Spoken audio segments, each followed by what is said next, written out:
asked the people to have the conversation. Yeah, but the smirk kept right in front of you, kept disrespecting me. Well, you know, What I supposed to sit up there like a bitch on your platform? Y'all had a little contention earlier. That's all that stemmed from. So let's just So let it go. why you just call out So Jay, hold not on. call out Smurf? No. I'm calling out everybody. But you right now, Yeah, you he just let got the that. He flow. just let that ride with you and Smurf. I'm trying to give you the flow back. Yeah. So what I'm saying is, if you're going to communicate the things, like I just asked you to have the conversations with the individual, and I asked y'all to have an intellectual conversation with the brother right here. Now, again, so we're gonna say this because you came in throwing insults instead of having a conversation. They have a right to respond if you're going to be disrespectful. So you can't ask me to step in when you're being disrespectful.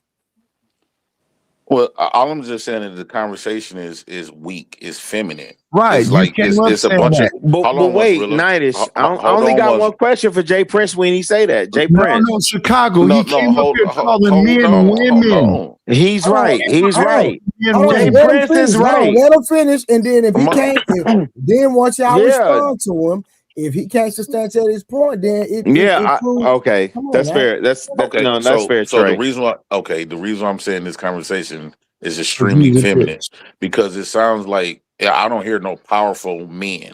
I don't hear no. I hear a bunch of men trying to beg. Just hold on. I hear a bunch of men trying to. I'm hearing a bunch of men try to beg for power. You asking for 40 acres of the mule. Hey, bro, power don't come from giving. You take that shit like the white man did. Y'all didn't learn nothing from the white man. That's because y'all too busy trying to suck their dick and trying to get whatever they got to offer you. No, did it? No. Y'all Don't cut him off, please. Damn, Trey. So Jay Prince, let me ask you this, bro. Let him, Chicago. If you keep stopping this bitch and talk all night.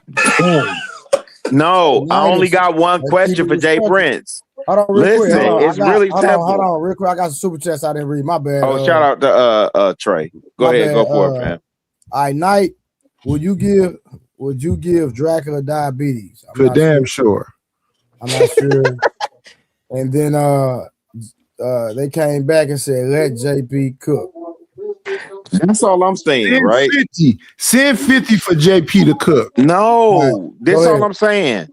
Hey, JP, listen, and I'm running for local school council in my hood, right? You know, I'm hyper focused on local politics. I'm tired of niggas threatening me and shit too, though.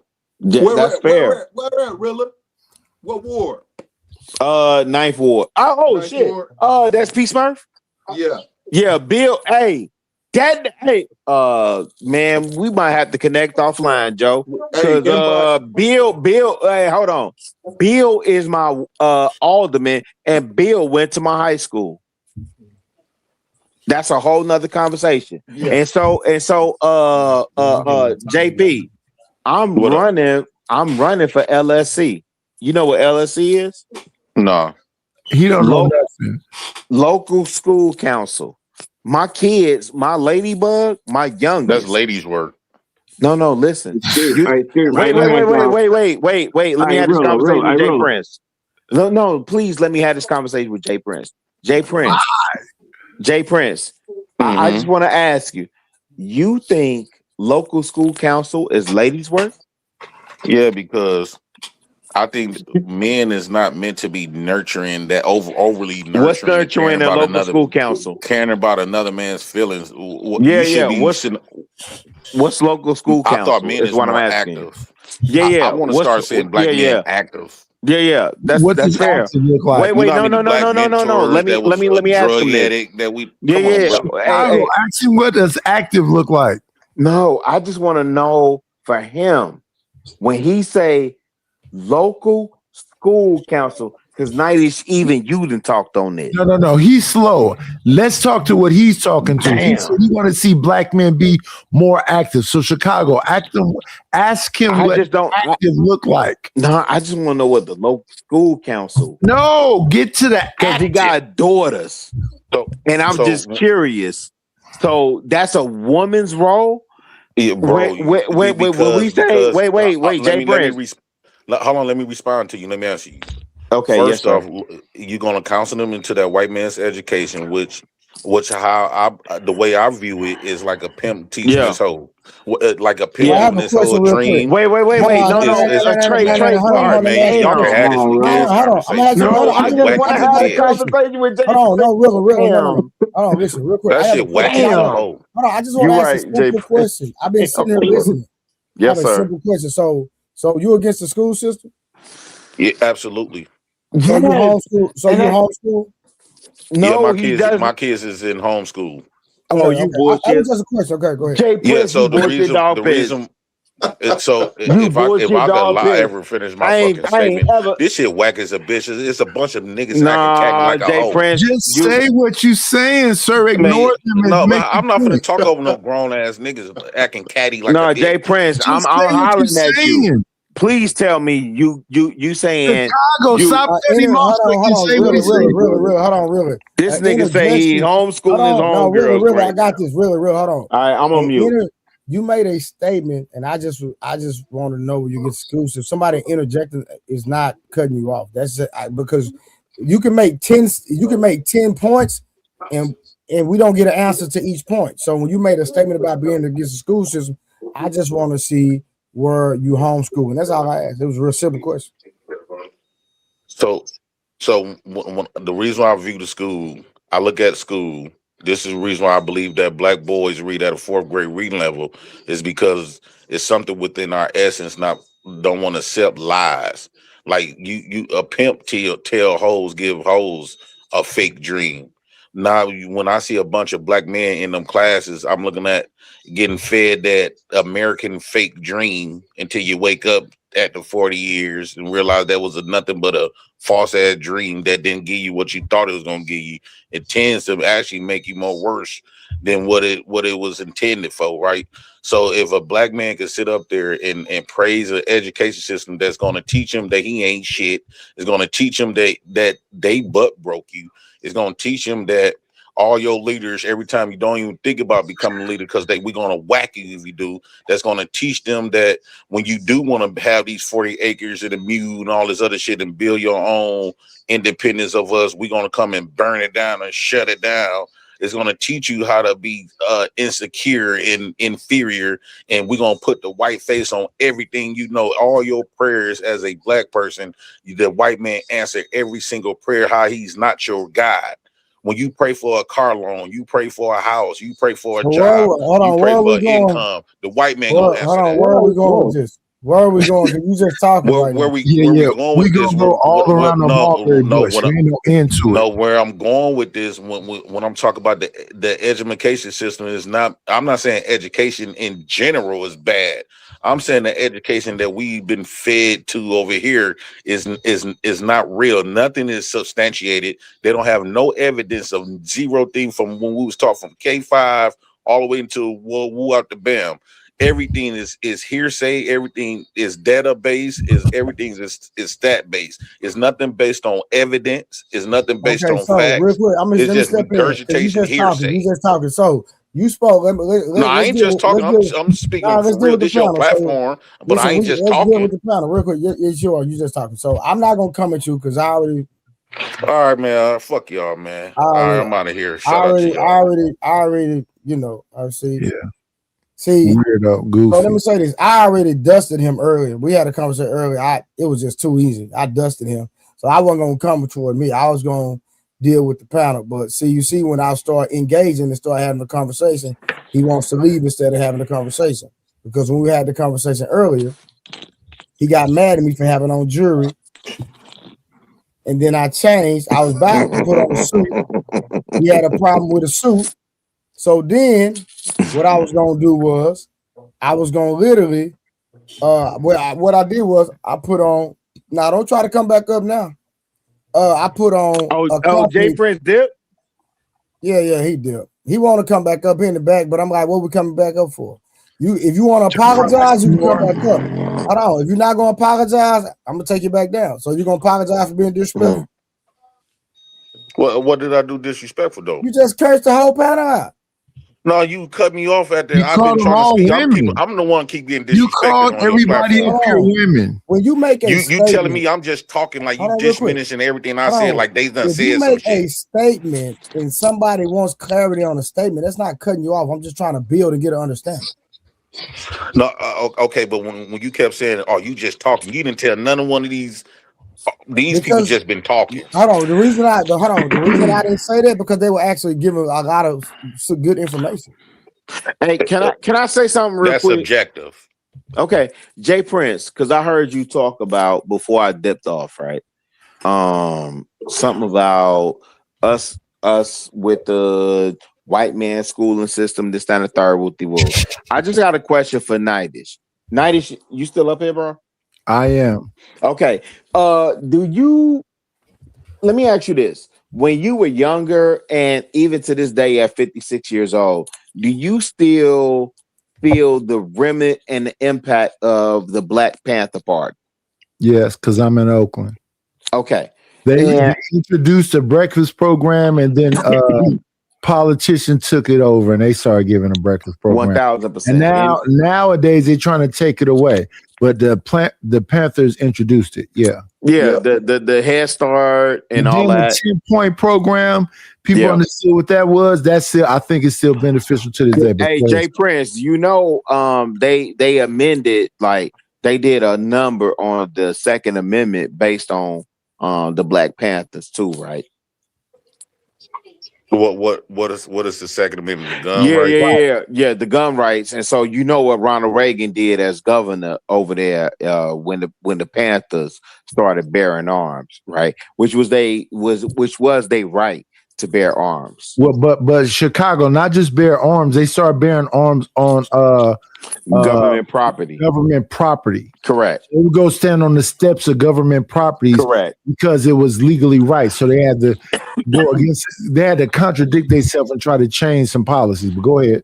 Do you think they set black men up? Because the moment you go to them anywhere where you showing them guns, they're gonna whack you. Wait. Just be clear. Who set black men up? When they allow you to have that amendment, and every time they see you in public with a gun, they popping. And so no, because who holds on to Second Amendment rights more than any of us as black men? Who holds on to that, Jay Prince? Who holds on to the second? I don't know. You don't know? You don't know? Oh well, yeah. When we see white people walking down the street with guns, right? And stuff, so how would you say they set black men up? I bet you better not do it. Yes, right. Hold on. You missing the point. Hold on. We can do it in Texas. I see it all the time. But I'm saying the majority of the states in America. Let me ask y'all a question. So Chicago, when you do this, here's the thing. Shout out to my nigga Nightish. So let's have a conversation. When you do this, Chicago, you kind of like taking a long route. So what I hear Jay Prince say a lot of times is that we need to have a revolution. So how many people are you willing to say will be casualties? Are you willing to give up 500,000, 1 million? Hey, but that's what. Hold on, let me say this real quick, Jay Prince. Hey, Jay Prince. I'm willing to give up all of us for that mission. No, I don't think we should live on our knees. Right. So I like that you said that. Your people did not jump off the ship. They came here and was slaves. No, Nightish. That's if you believe the story that the enemy told you. Right, my bad. Jay Prince is a damn baby mama. He said it himself. He didn't put on wigs and bonnets. No, but he wouldn't put the GDs up against that. Jay Prince ain't gonna delete. So you run around telling that stuff like it wasn't. You taking a joke out of it. But Nightish, you are a goofy. But Nightish, he wouldn't put the GDs in the line of fire. He wouldn't put the BDs. He wouldn't put the VLs, the TVLs. He wouldn't put none of them in the line of fire. So you bringing up that he asked me a hypothetical question. Yes, sir. So if we start something and we get we start to go to war and it's casualties, The reason why I say the reason why I'm saying everybody, because we are preparing to die when we go to that, if we had that revolution. Everybody gonna be prepared. Ain't nobody. We ain't going in trying to win. We ain't going in trying to live. We going in to make a statement, and get our point across, and establish some sort of respect for our grandboys. Oh yeah, no. That's a different conversation. I'm on mute. Well, right now you living on your knees. I'm gonna keep it. Yeah. Look, though, I think everybody outside of us is saying, "Hey, listen to, hey, let me say this real quick. I think everybody outside of us is saying what Jay Prince saying, big dog. Look, let's go back in the conversation. And they living on their knees as well. Let me hear what Cody's saying, because I want to hear if Cody's saying he's gonna send his people that he has influence and command over to go fight a war and die. Where and I'm talking about I'm not. Let me say what I'm saying real quick. Yeah, but I just want to give the caveat. I just want to say what I'm going to say. I'm not going to be long. I'm not saying no. I just want to give you a caveat. I'm not saying Toussaint Louverture, if you know what that means. They still paying for shit. Yeah, Haiti's still paying France. Haiti's still paying for that. He talk about the leader. Go ahead, Cody. Yeah, Haiti, I understand what he's saying. He's still paying shit. But go ahead. Let Cody go. Thank you. If we go back in the conversation, big dog, my boy Waso said, if this y'all country, when y'all gonna fight and take it back? And if I ain't mistaken, Waso stand on the fact that he ain't American. No, we're not doing it because I am. I got any Memphis nigga I ever met in my life. You hear me? Not doing it. Any Memphis nigga I ever met in my life. He just is ratchet. You hear me? So, he stand on the fact that his background, his culture, and all this right here, right? But his thing was, he said out his mouth was, if this y'all country, when y'all gonna fight and take it back? But he got up and walked off right after he said it out his mouth. You understand what I'm saying? See, that's what I'm trying to say about the United Nations. You understand what I'm saying? I got up and walked off because I'm dealing with puppies over here. I don't know why you got up and walked off. I'm just telling you what I heard and what I saw. I don't know why you did. I ain't in your mind, your house, or your room. Why I got up after what I said? I ain't want to know why you got up, nigga. I didn't ask you that. Yeah, but Cody, stay focused. Tell us why the United Nations would come in. Because, big dog, the United Nations consists of a conglomerate of nations, flags, countries. Yeah. And, what's the United Nations saying about Palestine right now? I'm good. Me too. No. Hold on. Cody, I have a question for you. Cody did ask earlier if black people have representation at the United Nations. I believe he asked. There's a guy named Justin Hansford. He was elected to the United Nations Permanent Forum on People of African Descent in 2022. So right now, I guess you could say we do have some form of representation as black people. We always had. We actually got 4 other people too, but whoever he's right now the leader. They are correct. Whoever that is that just said that, that's not what I'm talking about. We can say goddamn me whatever the goddamn cracker that's been in there for the last 100 years was our representation. But what the fuck you think he stood in there and represented for us though? I'm saying, but when them Japanese, them tight face motherfuckers had a problem in this country, the reason they was able to get a bill passed in 2 days was because them people who flag they represent said, you gonna treat my people right over there, motherfucker. You're not gonna mistreat them. That's a good point. No, it's the best point. It's the only point.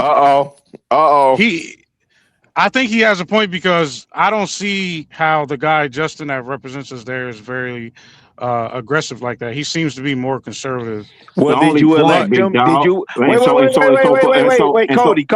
So hear those statements be made, like I'm saying, big dog. Cody, hold on. Just really quick. Hold on. When y'all say these people represent you at the United States. Jesus Christ. United Nations. That part. Did you elect them and put them in power? It says that he's elected, but I don't know because I didn't vote for that. I ain't never said that they represented us. That's my point. I know that's what your point is, Cody. But what you are seeing when you see politicians, and if y'all don't know in 2026 that they are liars, is the representation. That's not what they finna do. That's not what I'm saying. You want to hear? No, man, y'all don't listen. Y'all not listening to. Y'all not listening, big dog. No. That's not. Listen, this is the thing that I disagree with my brother Nightish on, that I know he should get this, right? Because here in when we fight about this all the time, but go ahead. Yeah. But this is the thing for me, right? I seen Harold Washington get elected. And I've seen when black people say, this is the person that we want representing us.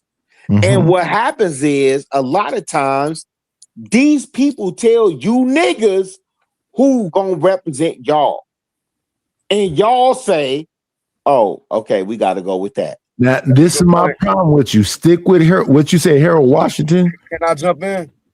No, 1 second. Chicago, I ain't gonna be no Harold Washington slander nightish. Yeah, Harold Washington, first black male. Hey, first black president, Spur. I wanted to say president. He should have been. No. Chicago. Did you say Harold Washington? Yep, Harold Washington. So what has he done? Yeah. So damn, Smurf, you want to go? Yeah. I mean, pretty much the Black Panther movement that was shifted to Chicago, and he was a great part of making sure that went into play. So what ended up happening? They ended up killing him. Yeah, so he didn't even get a chance to really allegedly Smurf. So P Smurf. So P Smurf. So he's Tulsa. So he's no. I want to say this because Chicago does this. So he's Wilmington, North Carolina. So he's Rosewood. So he's kind of sort. Yeah. Malcolm X. So what the fuck are you saying, Chicago? No. The difference is wait. Nightish. This is the difference, right? Most of the times they tell us who we're electing, right? So when you got Jesse Jackson, you can do that though. Hey, I gotta answer. Something great, and they do what they typically do. Every time we build, they come with their planes. Yes. And boom! Yes. What you need to do. Shout out to Alton. Yes. The other night he tried to dismiss it, but it's cool. Go ahead. Wait, I didn't hear that. Go ahead, Harwin. I said I told Punjabi that a couple nights ago. What? About how every time we picked ourselves up by bootstrap and got into our education, even when we were slaves, we was inventing things that they stole and stole patents and everything. But anyway, even after I believe you, bro. I just wish we could connect on a more respectful level. Oh, hey, I'm talking, brother. I'm talking, fam. I believe. I'm talking, fam. I don't need you to believe me. Now. Oh, okay. We mentioned. Yeah, believe me. You're not sure. Mention my name, bro. That's cool, but I don't need let him finish. Yeah, fam, we should be able to have the conversation. And shout out to Trey for letting us have the conversation. We should be able to have the conversation respectfully. Yeah, people when they touch you, when they get triggered, they get triggered. You know, they can't. You know, but let's go, bro. But I got it's crazy, bro. You know I've been respecting you, Harwin. You got feelings, bro, not me. You don't have to make an announcement about you being respectful. You need to sit your old ass out of this, Nightish. I've been on your channel Nightish is a whole Harwin, you already know I'm not your enemy, bro. But you feeling some type of way about me, Harwin, and you know that. You know that. Let's just be real. We could have a very productive Harwin, go ahead and make your point, bro. You don't want to, please. I don't want to overtalk. I told you I was gone for an hour. Y'all keep talking about me. Now I'm back. It's a problem. Punjabi, the last thing you said when I saw you was that. Hey, hold on, Harwin. So if that's no, sir. Hold on. The issue is, sir. Harwin, you said that America belongs to black and second, sir, and I'll be quiet. I'm not holding on nothing. I'm not holding nothing on. Out of here. Go ahead. Harwin, this is the issue. Make your statement without throwing the slugs or the slick shots, bro. That's what's causing the discourse. My nigga Trey. I mean, literally, I've said everything What he's I told said, me has I said educated that. me. I respect dude.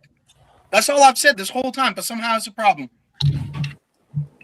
You a liar, that's why. Night, shut up. Damn, nice. Hey, P Smurf. Hey, P Smurf, you want to check the back chat for me, brother? Liar.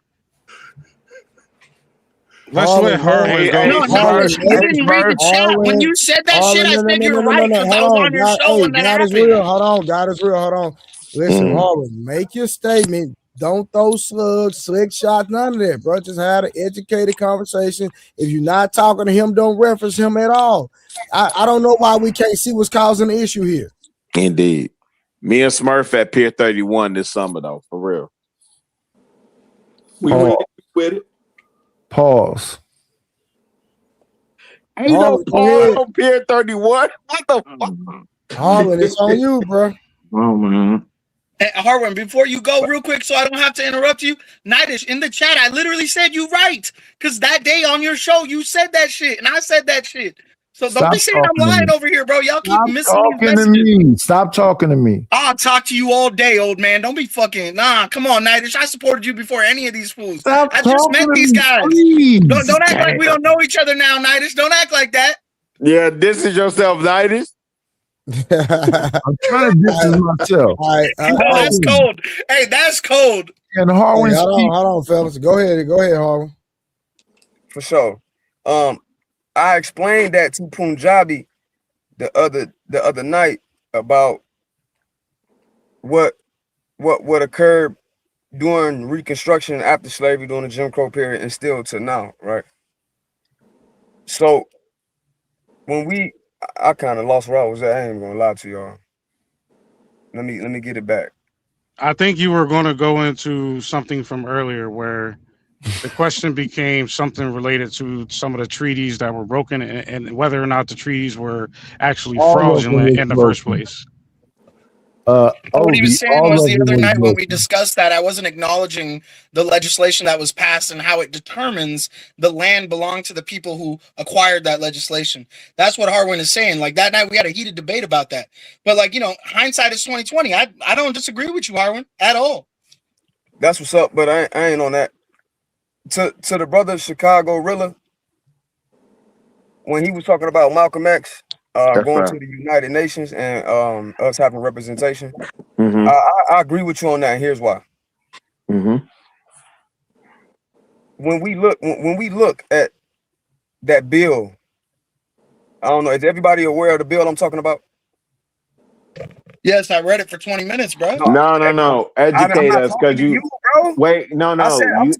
You're not just speaking. Aware of the bill. That's all I'm asking. No. We not. Great. And you educating the audience also. Okay, Blue. Do you mind bringing up the bill? So we asked me to read the other night, and Harwin and I got ahead. Bro, we finna read this whole thing again tonight, bro. No, I'm not doing it. I'm not fucking reading it again. That's for sure. Hey, God is real. Chill out, bro. What would y'all be offended about educating the people? Nah, bro, we just did this the other night. Why are we doing this again? My bad. That's all, Chicago. I ain't trying to do that. No. I'm out of pocket. Just tell us, big dog. Listen, old nigga tendencies. I'm out of pocket. My bad, fam. Y'all got it. For sure. He ain't gonna put it up. So it's a bill basically stating that, then it goes into the FBA thing too. The bill is basically stating who the original indigenous people are, right? And they basically admitting that it's us. So, but in the bill, where I'm against where I disagree with the FBA's, I agree with some things they say, as far as like P. Smurf was talking about us working on us before we help somebody else, right, Smurf? I'm quoting you right. All right. Yep, you good. Right. Okay, cool. So from that aspect, I agree with that. But when we try to detach it from Africa, we shooting ourselves in the foot. Because when you look on that bill, it's conjoining the indigenous tribes here. No, you good. I'm ad-libbing. Keep cooking. Yeah, please keep cooking. You cooking. Yeah, but I actually listened to dude. It was the Freedmen Citizenship of 1866. That shit shook my core, bro. When y'all made me read that shit. No, it was the Freedmen Citizenship of 1866. You it was the interrupted Creek fam. Nations. It was the Creek Nations fucking bill right there. I read that shit. And I My downloaded bad. it too. I'm sorry. I got it on my fucking devices right now. No, Like I keep took that cooking, shit fam. super seriously. And you got Chicago over here trying to downgrade what the fuck we talking about. Like I actually studied this shit, No, Hartman. if you think I'm I didn't say you downgrading didn't, man. I'm anything, not you talking to tweaking. you. I'm not talking to you. Yeah. I'm talking about something that Chicago Rilla said. I'm talking It's about some. ironic though, right? The only man. guy that actually took you No. God seriously, is real. you want to I done pulled ignore, the bro. bill. God is real. Hold on. I done pulled the bill up. What we doing? Can you scroll down to the part where it mentioned Africa and Yamasi? I just want to show the brother Chicago Rilla and the FBA brothers up here, if you agree with that or whatever. Hold on. Now you remember which page is on? Yeah, it's right. It's coming up. You stop said right there. you Imagine being a massy. teacher and shitting on the only student who did their homework. Wild. No, There's some not at people on here all. that wasn't even aware of it. That's why I asked, did everybody Hey, see it? wait, who is the young blood talking? Yeah, you got to be a little more mature. Like, No. calm down, relax. I just really want him to understand, and 90s knows this about me too. Yo, fam, I'm a forever student. I'm 52. I will go into my 70s learning, right? Yes, Listen, sir. my grandma told me, hey, nigga, you know everything about nothing. Right? That's facts. I'm always reading. You know what my greatest goal is? To build a 50-foot floor to the ceiling library. Library. That means books. Books. So most times when Nightish is saying something about a book or a reference point, or most times when you guys are saying something, I'm like, damn, I'm scouring. Like, do I got that book? And if I don't, I write it down so I can go get that book. Right. No, I feel that. I'm not. I don't position. No, not you. I'm just saying in general. I don't position myself to know everything about everything. You understand what I'm saying? So, hey, please. I'm giving y'all 1 hour when we shutting the stream down. What we doing? Shout out to Trey. For sure. Nobody's gonna read it. I'm not gonna read the whole thing. I just want to show. That's I want to ask everybody if they seen it, so I can make a specific point. When you look at line, if everybody ain't seen it, that's why I told them to bring it back up. This had nothing to do with nobody personally. This is just for everybody that's watching. When you look, because it deals with what Chicago Rilla was saying, what the P. Smurf was saying, and the Elder Knight. So when you look at line number 7, it says among these people were the Yamasi or Jamasi, line 8, who were reported to have immigrated from Africa. Now, that's important because the FBAs are trying to separate in us from the diaspora of Africa, but this bill connects them. This is real legislation right here. So that's the issue I got with the FBAs. Though I agree. So to Chicago Illa point, when he talk about going to the United Nations, if we go to the United Nations and we get a representative like the brother Illa was talking about, which I agree with, and it's probably going to take a diplomat to do that, but that's another topic. The representation we have that's general is the African nations that this relate to. So when you go to, we have diplomats in Liberia, and then we have ties in Ghana. How? When you go to Ghana, there's a town in Ghana called Jamasi, which is another way to say Yamasi. You see it in line 7 right there. So when they say immigrated, those people came, some were here longer, some were here, came during slavery. I'm not going to go all into that. But those things are related. So when you got Liberian people that's in the United Nations, you can come to them and bring them to you. Hey, this is what we're doing. Like what Malcolm X was saying. We are victims of, we are human rights victims, not civil rights. That was his main point. And our human rights is we have the right to self-autonomy, self-identification, self-determination. So that means basically re-engaging into your ancestral culture. So if you take that, for example, I'm not trying to make this the topic. I'm just using this as an example. For example, when you look at the JEWs, they did that. They had Eliza Ben Yahuda reconstruct the Hebrew language, and you got the modern Hebrew. So now they speak Hebrew. They got their written language. They practice their culture, their religion, which is a part of the culture, etc., right? So when you go to United Nations, you got to be able to prove to them this is who you really are. Okay, this is what y'all doing. Now we can go on to the next step when we actually come together and actually acknowledge that ourselves. First, we got to acknowledge it ourselves. Then when we do that, we can start get the ball rolling. So you can see there were slaves not just brought from Africa to America. There were black indigenous Yamasee brought from Africa, from America to Africa. Both happened. So we are genetically tied and we're culturally tied. It do us a disservice to separate them. Because when you go to the United Nations, they are acknowledging it in this bill who we are. Now, when you know the history, you can see it and say, okay, cool. So we go to the United Nations, we reconstructed our language, we practicing the culture, and we're acknowledging who we are. Bet. So now you can get your human rights. You got a representative that can help with it, whether it's a diplomat and the nation of Liberia or Ghana or whatever West African or Central West African nation that we tied to, because a lot of us come from all over the place over there. Then we can get the ball rolling.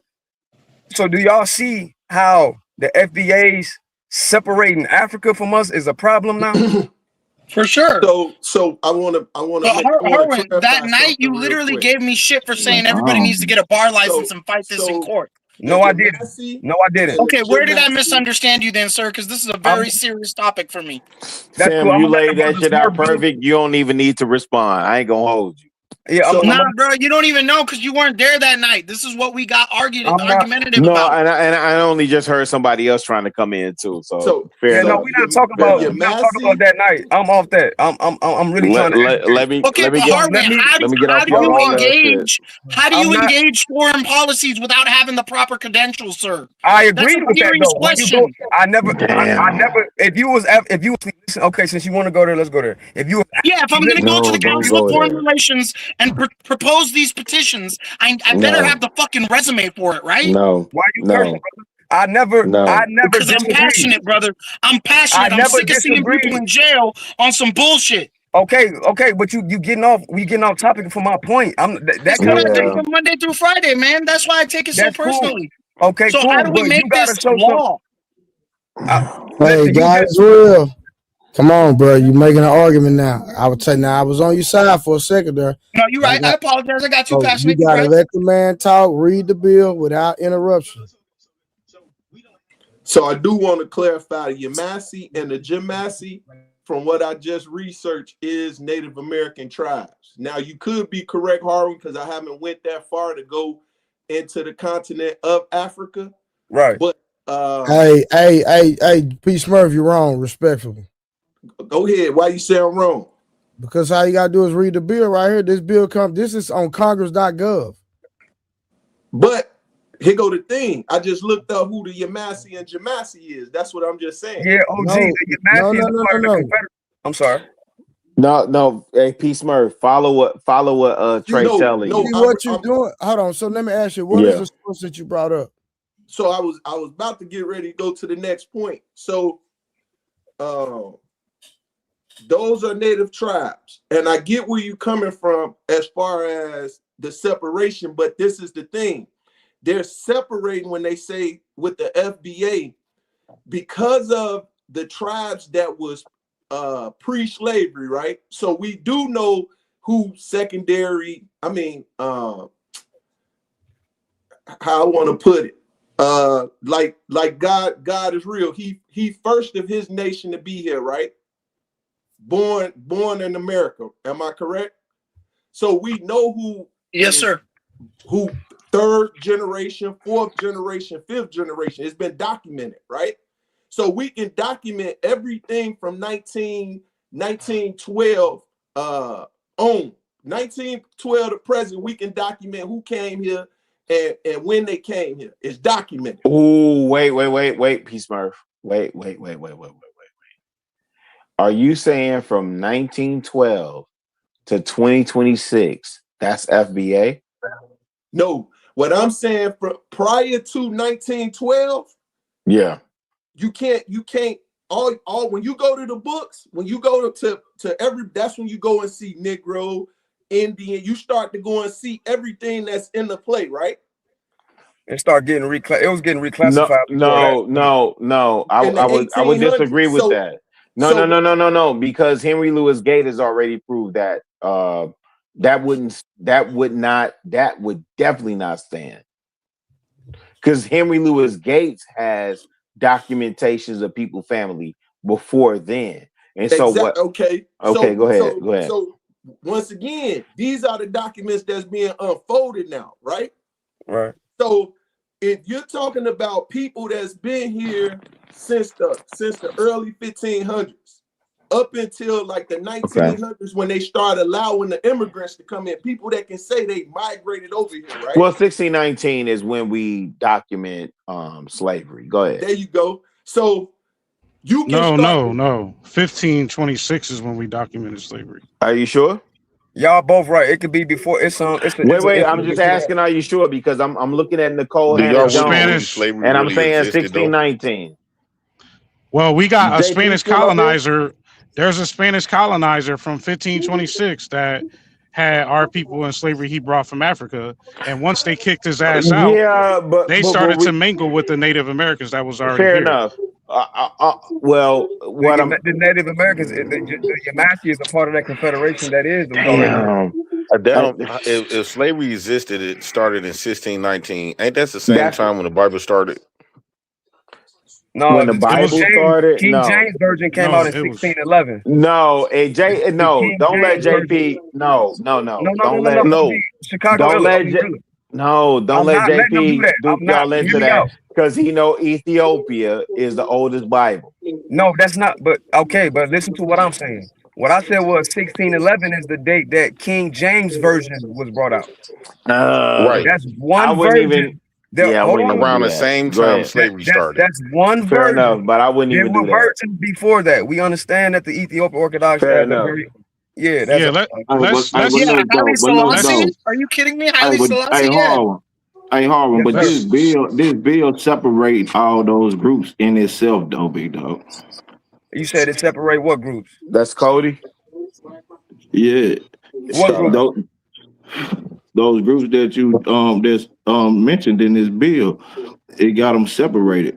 No, it don't. You got to read the whole thing. It's a confederacy of tribes that make up that. Yamasee is one of the confederacy. There's different names. Our names change over time. Yamasee means gentle people. But So the Harwin. One second, brother. Let me address him. Hold on. Hold that thought. Let me address what Cody was saying. But ain't it like three different groups being named or It's more than labeled? that. You got to understand. There's you will see Oh, I Chata. see what he's saying. He's got a point. I always got Jesus a point, Christ. nigga. I don't just No, talk. Cody. What's wrong with y'all, No. He's got a point with the Yamasee. He's saying coming from, if you say the west coast of Africa, right? And knowing what we know, there would have been multiple names, and then it could have got lost in translation or whatever. No, let me tell you what I'm saying. He's got a point. No, let me tell you what I'm saying. Go ahead. Yeah, there's a confederacy. The confederacy is made up of different tribes that work together. Yamasee, Creek. This is the Creek Nation. The Creek, and some of these names are anachronistic, meaning these names were given later What's the on. origin Hold though? on. These names will get the origin is this confederacy of she people. You will see Washita. You will see there's. Go ahead. Okay. The Confederate, when you read I'm just put this up here so y'all can see line 7 and 8. When you get a chance, you can go read it yourself, read the whole thing. I'm gonna just summarize it. The Confederacy, it was of different tribes that it was the Mississippian people as well as stretched all the Louisiana Purchase. So anything from let's just cut down the middle a little bit past the Mississippi River all the way over to the East Coast, right? These people were a confederacy of tribes. Those tribes consisted of what you will see in here called Creek, Yamasee, Choctaw, etc., etc. There's other names too, but these people were a part of the same confederacy. Now, there were Yamasee here already that didn't come from Africa at that time period of slavery. When they were brought, there were some natives from America brought to Africa. They don't ever talk about that, but that happened too. But I'm saying that Yamasee even predate that. And some Yamasee were brought to West Africa. Thus, you will see a town in Ghana called Jamasee. Y'all can Google it right now. There's a town in Ghana, West Africa called Jamasee. It definitely is.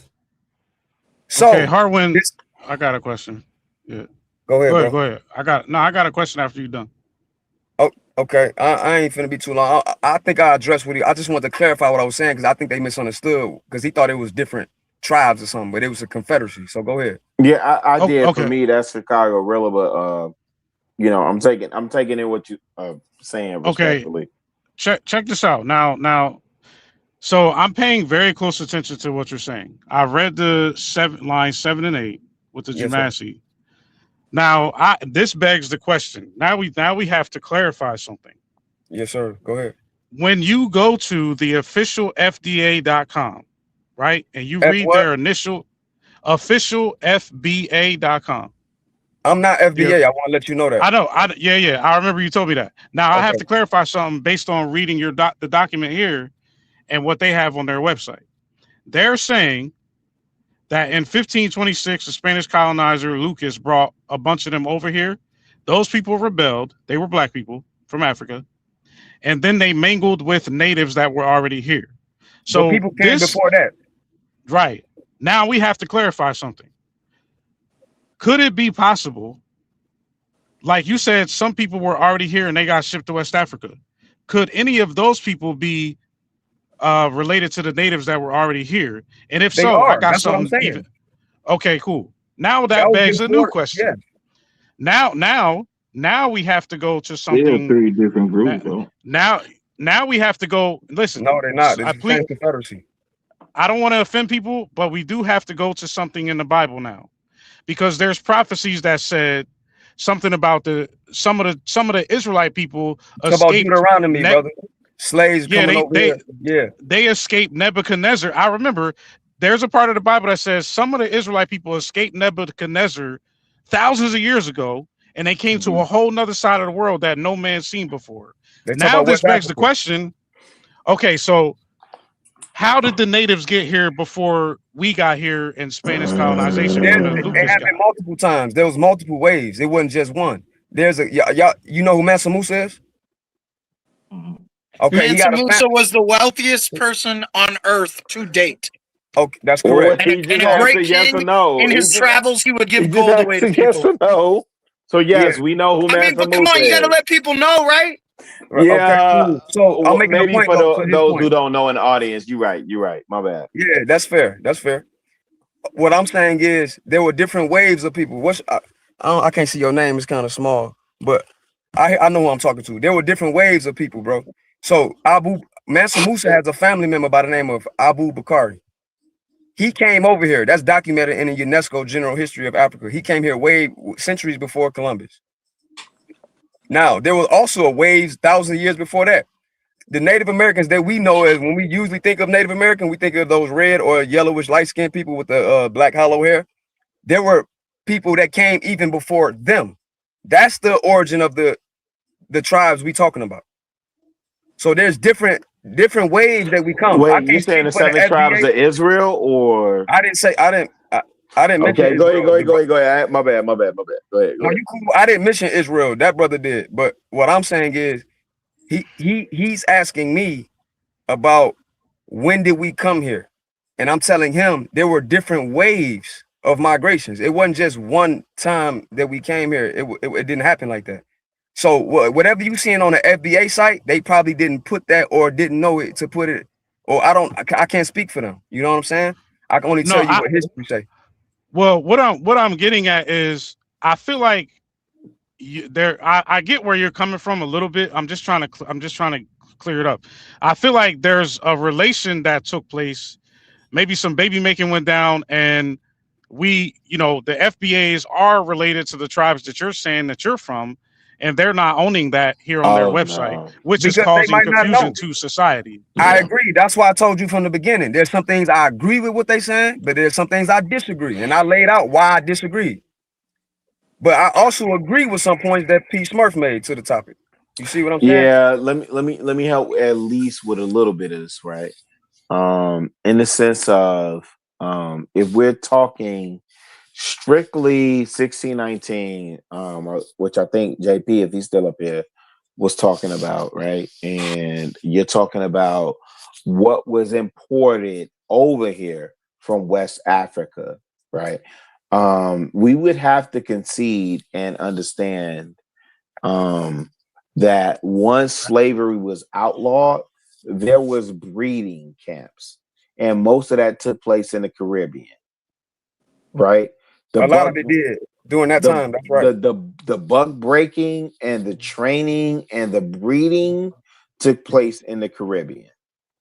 Not just the Caribbean, but it was heavy there. Yeah, but I mean, we'll say that part again.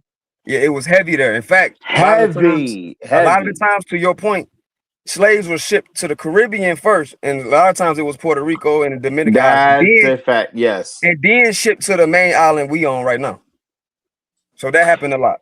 That's a fact, and that's the part that I think we get misunderstood.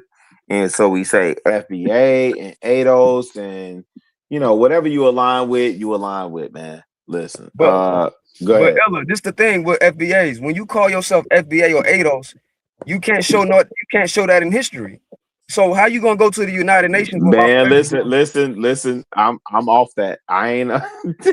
No, I was only on that topic because it was. I ain't on that time. Your side, bro. When you mentioned the United Nations, I'm telling you if we're gonna do it, we got to be correct. Listen, let me be clear where I'm at, and I'm gonna go on mute permanently. I specifically align with Malcolm X and Black Panther ideology. Period. Piece that together how you will, right?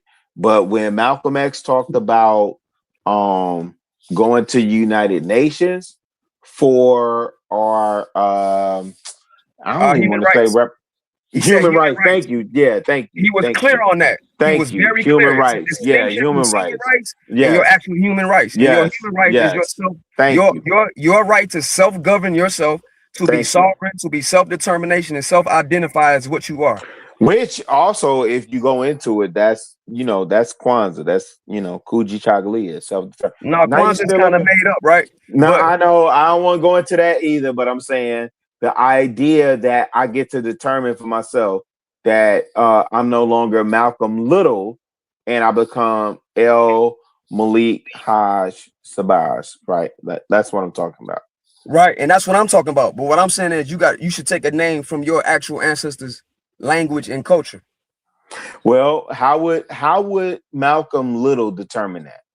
Malcolm Little was Malcolm X, the elder. Not Malcolm Little. How will Malcolm Little determine that? Malcolm Little did the best with what he had. He don't have the resources we have today. Correct. He did a great job. Okay. Now I'm picking up what you're putting down. Yeah. Yeah, I'm on Malcolm X's side. That's why I've been trying to tell you I'm on your side. You ain't hearing me. No, I'm rocking with you 1,000%. Malcolm X was a Muslim. Cooking. Just for the record. But there were also Muslims brought here during the slave trade. No. And I don't want you to think that I don't think you not rocking with me. I'm saying I'm trying to help. I'm trying to further the conversation to educate the people. That's all. No, you're making a good point when you brought up his name and stuff. That's very important. No, you on point. When you brought up his name and he changed it from Malcolm Little to Malcolm X to El Haj Malik Shabazz, right? That's great, and I understand that. But even the Arabic language was imposed on us. So now we got to take it a step further for what Malcolm was taking. He didn't have the resources we have to see these things, but he yes, sir. Yes, sir. He gave a good blueprint.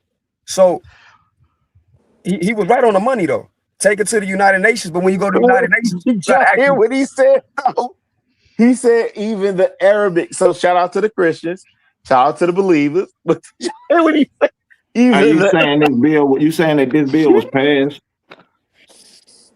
It's on the website, brother. Well, no, what Harwin's saying is the language, like Hadappa, what we were talking about, Hadappa and Sanskrit. Harwin's saying is that this language and this people being the cradle of any civilization. He went to the Sanskrit. You can look it up through anthropological research. Is that these people have been around forever, but there has been a simultaneous. You said, what's the cradle of language? You said what language is it? He said Sanskrit. No, you know how we were talking about Hadappa being older. You know how we were talking about Hadappa being older than Sanskrit, and I was asking if it was older than ancient Sumer, and you said that's a different topic. Yeah, so I said Hadappan is older than Sanskrit. Hadapan, excuse me, I was pronouncing that incorrectly. So what I got from that, Brother Harwin, was you're saying that this language and these people have been around since before anyone else in recorded history, but there has been a simultaneous effort to deplete that existence and give it credibility or credence for that matter. No, I'm not saying that because ancient Egyptian is older than both of them, Sumerian, Harappan, and Sanskrit. But what I'm saying is when you identify as your ancestors, your culture, for example, the JEWSs, the Zionists, let's say Zionists. When those people said who they were, they reconstructed their alleged Hebrew language because that was their ancestors' language. I'm talking about the Chata people. Wait. Was it their language? I said alleged. Yeah. That's why I said alleged. Okay, fair enough. Yeah. I'm picking up what you're putting down, but I'm just saying that to understand so he can understand what I'm saying. I'm not talking about the Middle East or none of that. I'm saying that when we as black people in America go to the United Nations and tell them who we are, we got to prove it. How you prove that is, hey man, I need y'all young bloods to get on y'all motherfucking job, man. Y'all playing. They own it. That's why. It's only Who going said to that? happen through Unitarianism. Free just said that. The whole populace has to agree on this shit, or else it's never going to happen. No, the whole populace doesn't. The majority of black people got to agree on it. No. That's what I meant. That's what I meant, brothers. Like, and I don't even want to say that because it feels uncomfortable to say you guys, but like my black brothers and sisters need to, as a whole, agree on this. Wait. And make it a coalition, okay. Right? What did Malcolm Gladwell teach y'all? Come on, good. What is the got all the names? He got all the names. No. I'm listen, man, because I'm 52. I'm listen. And I don't even know what old head's still up here now, right? Yo, really. But the point is, the old heads is supposed to be giving y'all game, right? We supposed to be giving y'all the lessons that we either learned or didn't get, whatever, right? And y'all supposed to be running with that shit, fam. And it sounds like y'all know what the fuck y'all talking about. And man, I need y'all to handle y'all business. I feel away right now. And they are. Hey, Free, I feel away right now, Free. I feel away that the young lions ain't doing what the fuck they supposed to be doing right now. Really. Hold on. I'm trying. Rilla. Here's the thing. Rilla, I got grilled for saying that the other night, bro. Rilla, that's not true. Rilla, this is killing me. Rilla, this is Avi. This is Avi. I told you earlier I used to watch you on a previous show. Listen, here's the thing though. Now, like I said, I don't want to offend people, but I do have to go to something that I just noticed. We have our conversation is having a cross intersection with two prophecies in the Bible.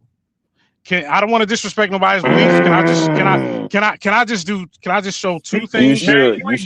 Nobody, just your opinion. All of us got grandmas and all of us got pawpaws. Go ahead. It's definitely, this is a cross section. So a lot of our black men are coming on the internet and we're having this conversation about the sovereignty and the true identity of our people.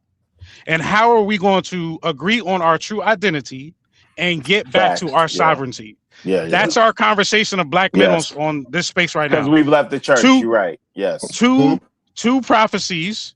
Yes. That people like Rilla, our old heads, this is going to be hard. This is going to be hard for a lot of our people to accept. Some people are not going to go with this, but this is two prophecies. The first one is, and this is from the God of the Bible. Right? Ezekiel 25:14. God promises to execute vengeance upon Edom by the hand of his people Israel. Hold on. That's not talking about who we think it's talking about.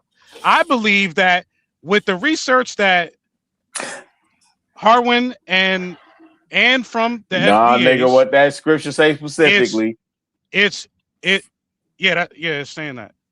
I think that based on the evidence that our people are traced back to these people he's talking about, I don't think it's the small hats at all.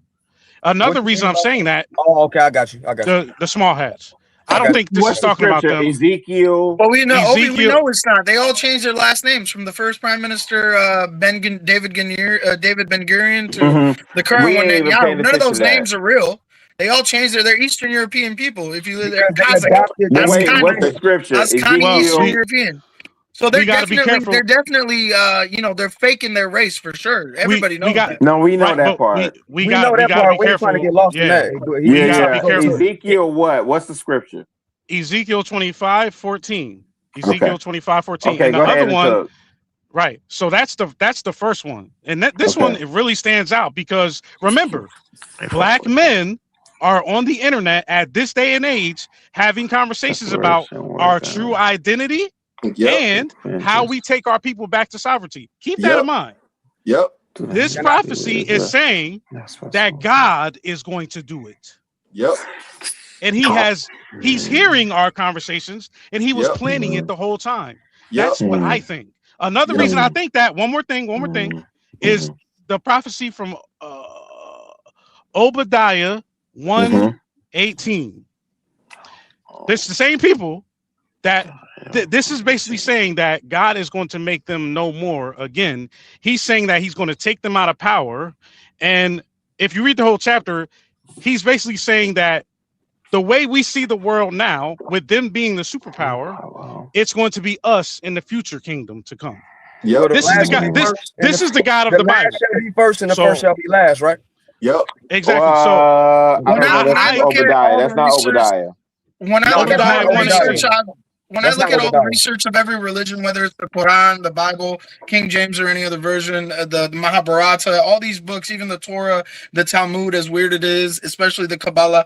The more you research these books, you realize most of these rivers lead to the same ocean. These prophecies, these characters, whether they have different names, they all kind of identify with what we're all talking about. And it's it's really crazy, Obi, when you talk about that, because you have to understand what we've been talking about, the bullshit with my culture, right? I don't think there's any other culture on this earth or people on this earth that are dealing with the spiritual issue. And then when you trace that and you look at what's going on with that stolen identity, right? And I'm sorry, Harwin, I'll try to be careful with my words there. It kind of just makes sense that this has been a huge conspiracy to steal a people's identity from them, because their DNA links our entire purpose as a human species on this earth. And honestly, my perspective, and I always feel like maybe I'm stepping on toes when I get in these conversations, is a lot of us around the world are waiting for that DNA to defeat the Nephilim, to defeat these fallen angels and get the world back. Will it happen? Prophecy says no. Prophecy says it has to get worse until, God comes back, whether you believe in him or not, if you believe in any of that stuff. But to me, it's like being good and evil is really key. And I try to understand all these rivers because I know they all lead to the ocean. The ocean feeds the rivers, right? It has to. And the ocean is God. So I never come with hate. I never come with hate with any of this stuff. I hear you. This is why it's important for people like Harwin to get, like, people like him with the information that he has. It's important for black men to hear this conversation because, like I said, what did I say? Black men are getting on the internet around the world. Two main topics of discussion are true identity and how do we get back to sovereignty. If you look at the prophecies, we fit the exact situation that the God of the Bible is talking about. Now, I'm not trying to sell a religion. I'm trying to get to see if we are the people he's saying we are, and we have relations to the tribes that came over here and went back over there in slavery. That's right. Then these prophecies are talking about the people that got scattered in slavery around the world multiple times. And God is saying part of the sign of how to know who his real people are is that would happen to them. And he's going to take them back to sovereignty. Ovi, that sign is simply this. It's simply this, that around the world, the only people who have, if you do the research, have had an agenda that has destroyed any identity they could possibly understand naturally is the conversation that's been occurring, right? Like, you can't say that about Indians. You can't say that about Chinese people. You can't say that about Anglo-Europeans. Like, it really doesn't work like that. These people kind of know where they come from. Sure, the languages aren't spoken. I speak 3 because I'm first generation, but your third generation Irish-American friend or German-American friend, he don't know how to fucking speak Gaelic or Deutsch. right? So I do see the pattern, but with black people, I've seen it way more intense than ever, and it's just insane. From the transatlantic slave trade era, which is mainstream knowledge, to stuff Harwin's talking about. Like, these are issues you have to address if you have a heart, man. If you're a parent or you're a child of some parent, because you got to be if you're born, right? Like, this shit is just like, how do we just go about ignoring that there's a large conspiracy occurring against a certain group of people on this earth? So here go the thing, Pager. This the thing. If we go strictly what we talking about, and you look at prophecy, once again, the world didn't do this to us. We did it to ourselves. If you go to that, because we disobeyed our God, right? Two things can be true. You know what I'm saying? So when you go into that part, and that's for me to touch it, we need a lot more time. So I ain't gonna touch it today, but one day I will touch it. You know what I'm saying? I definitely. But I'm glad you, like the brother said, Rilla, you right. One of the best things that's in the play, God said in this time, OV, you're right. Your sons and daughters will prophesy. Old men would young men would dream dreams. Yes, right? sir. So we there. And that's why the information is going, like he said, knowledge is running rapid to this point. It overwhelming. People like, what the? Right. You know, I think they that's can't grasp hold to it. Ovi, that's to your why. point. Yeah. Ovi, can I hit? I want to drive your point home. You talk about the people being brought over here and scattered, right? Watch this. They also try to claim that we wasn't the ancient Egyptians.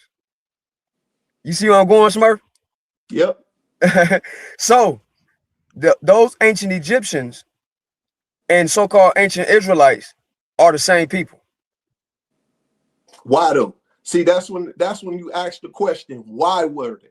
Right? Can I take an attempt to answer that? I just want to Smurf, you're going down another whole rabbit hole, Smurf. No, I want to see if I got it, but go ahead. You got to walk them down on that, Smurf. Let's walk it down. Watch this, Ovi. Now, remember we were talking about the Yamasi brought back and forth from America to Africa, Africa to America, right? In West Africa, you have the Akan people that lives in Ghana. They are part of they live in Jamasi in Ghana. Now watch this. The Akan, the Bamalike in Cameroon, and others, or traditions say they come from Egypt. Now watch this. When you look up the Egyptian mummies that had cocoa leaf, where's the cocoa leaf? Where is it native to? America. Yeah, that's why I was thinking that, but I was too scared to say it. I didn't know. You know something, fool. That's crazy. It's America. How so you know again, so much about this shit, man? This is what I do, bro. I wasn't playing. I'm not an internet dude. This is why we shouldn't be on here talking about, hey, if you want to get married. That's why I don't treat you different. Yeah, this is why we should be on here building and shouldn't be on here talking about, hey, is a woman qualified to marry a high value man? Like, nigga, you gotta have that conversation because women absolutely not. Women Absolutely not. Kids, so absolutely. Hey, fam. Hey, 3 boys, 3 girls. 2 of my sons are married. My youngest son ain't even qualified to present himself to a woman yet. You understand me? Chicago Rilla. Hey, wait, hold on. Don't trample that point. Did y'all understand what I just said? I really yes, sir. Did you understand what I said? You got to raise properly. You got to I'm gonna parade that.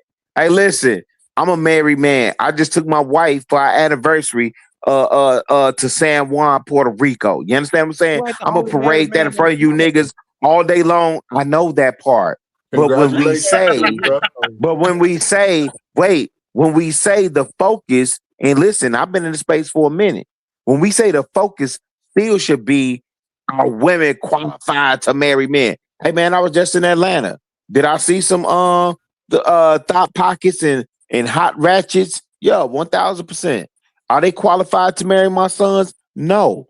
But I raised my sons to a different standard. Are y'all raising y'all sons to a different standard? And if you are, then why are we still having a conversation in 2026 about what because these stock most pockets of are the doing? kids that are being born they being born by broke down dirty legs, nigga. What is you talking about? Them Wait, same men. It's like you're being lied to enough, you start believing the lies are the truth.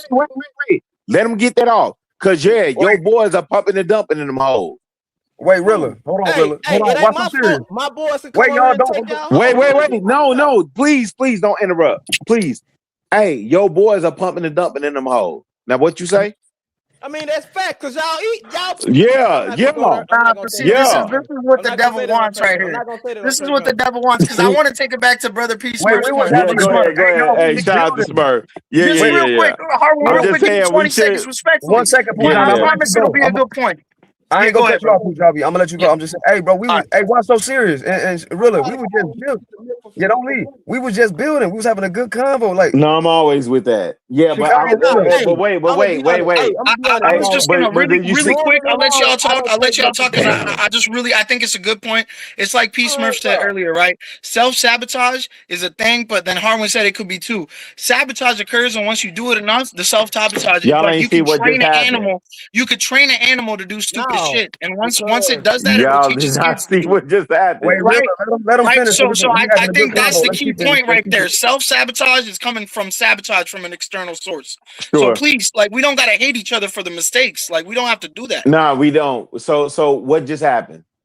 You made a good point about family. No, How no, you no, no, raise no, your no, no, family. no. I know the young blood that was just speaking because he had some he had some insight, right? I want to hear what he was saying. What did you see that just happened? Because the only thing I said was what we I saw should a be speaking to. misunderstanding. I saw a misunderstanding. Yeah, I don't even think it was that. It just, Wait, when somebody interjects something, hold on. When somebody interjects something, we tend to get off on that. All I was saying was, here's what we should be speaking about, right? And then we went, and then I felt the need. Now I will be honest in my point, right? I felt the need to validate what I was saying, right? So I right. said, well, here's my credentials, right? And you gave an example with your own family. Yeah, and then we went into. I got you, bro. That's why I wonder why so Yeah. serious not to go off because he misunderstood you. Yeah. I heard Shut you. up. That's why. No. I think what he really correct me if I'm wrong. Why so serious? What he was just saying, that conversation is still an important conversation to have because they're young blood and they And need I to hear. disagree. That's what I'm saying. Chicago And I think that's what y'all missing from us old heads, right? What we telling y'all is y'all ain't gotta waste time in the minutia. We've been through that already, and we telling y'all what's down there. Chicago, Y'all gonna I'm tell agreeing us with you. that? No, we gotta run through the holes. Wait, hold on. The young blood's gonna tell us, nah, fam, we gotta run through the holes. Hey, man, let me tell y'all something, fam. Real talk. And I said this on Thursday night platform. I resented my uncle for telling me when he came down and saw me busting one down for the first time. And he walked back upstairs, and then when I was done, I came up and he was like, man, hey, nephew, yeah, man, hey, go hit some more, because they wasn't that thick when I was your age. I hated him for that. Yo, hey, Rilla, I promise you, bro. I hated my uncle for that. Do y'all hear me? Bro? They told us, I bro. heard you. Yeah, my uncle told me.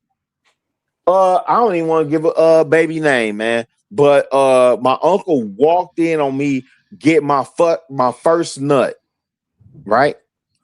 And it was in the basement. And man, I gave her 3 humps in a pump. And man, when I was done, I walked up. Nephew. And man, hey, and listen, hey, baby was thick. She was thick for that time. And he was sitting up there telling me, oh man, get some more and this, that, and third, wooty woo. Man, I hated my uncle for that, man. That's not, and I don't teach my sons that. Nope. My son that bears my name, my government name, man, that joker told me, because I had already me and his mom went through what we went through, and I was out the house by the end, this, that, and the third, wooty woo. So I didn't have the influence over him by that time. But when we had the conversation, he told me how he lost his virginity. I wasn't sitting up there saying, hey, I'm patting him on the back, this, that, and the third, wooty woo. Man, I cussed him out. I cuss my son out. That's not how we move. And so what I'm saying is, when we have these conversations, I'm saying this productive build tonight. And again, I gotta shout out Trey because I really have been watching from the clouds, fam. So I already know, all the other whoop de woo that went on in the space over here on your channel and this, that, and the third. But tonight's conversation made me pull up. And so what I'm saying is, for what we building on tonight, fam, I would rather us build on that than what these nappy-headed heifers are doing. These stinking wenches are doing. Mr. Rilla, it's important for us as black men to have actually both conversations. And we that's just why have I to have disagree. we have to find a balance. Remember. No, that's why I disagree, because what we tend to do is get stuck on one and not balance the other. We don't balance it. Okay. Ovi. I mean, but the thing is, the young Why niggas so don't listen serious to at y'all Ovi? at all. That's a If that fact. about this And bottom that's, line, they're you not gonna right. listen to the OGs. Man, so you what y'all saying right. is on in one ear and out the fucking other. If you ain't got Kind of, no sort of, money, but if you you ain't right. got You no right. got no clout, they're not gonna listen to y'all. No, you right. That's why the men gotta come together. So Ovi, Ovi and Rilla, these conversations only happen because we don't live a culture. But for example, when Rilla gave his example, that's not the majority anymore. But for us to have those ethics and raise our family the correct way, we gotta have cultural standards. And you know what? So this conversation that we just had leads to that. And when we do that, them conversations we having about this ratchet stuff wouldn't even be necessary. It wouldn't even exist. Because I got something to say. The Cody dude brought my name up. I'm breeding dogs right now. Look, anyway, I got puppies. Niggas coming through the door all the time trying to buy my puppies. Wait, you got pits, Rottweilers? What you got? Corn queso? Listen. Everything about me is my ethnicity. I got South African Boerboels. Y'all That's just a master. Yeah, hold on, I said master. Oh, I shit. know my dogs why so serious. I know my dogs. Let me be quiet because my wife been begging for a dog. Let me be quiet. Go ahead. I don't do. We got Corsos at the kennel, but at my kennel, at my house, Boerboels.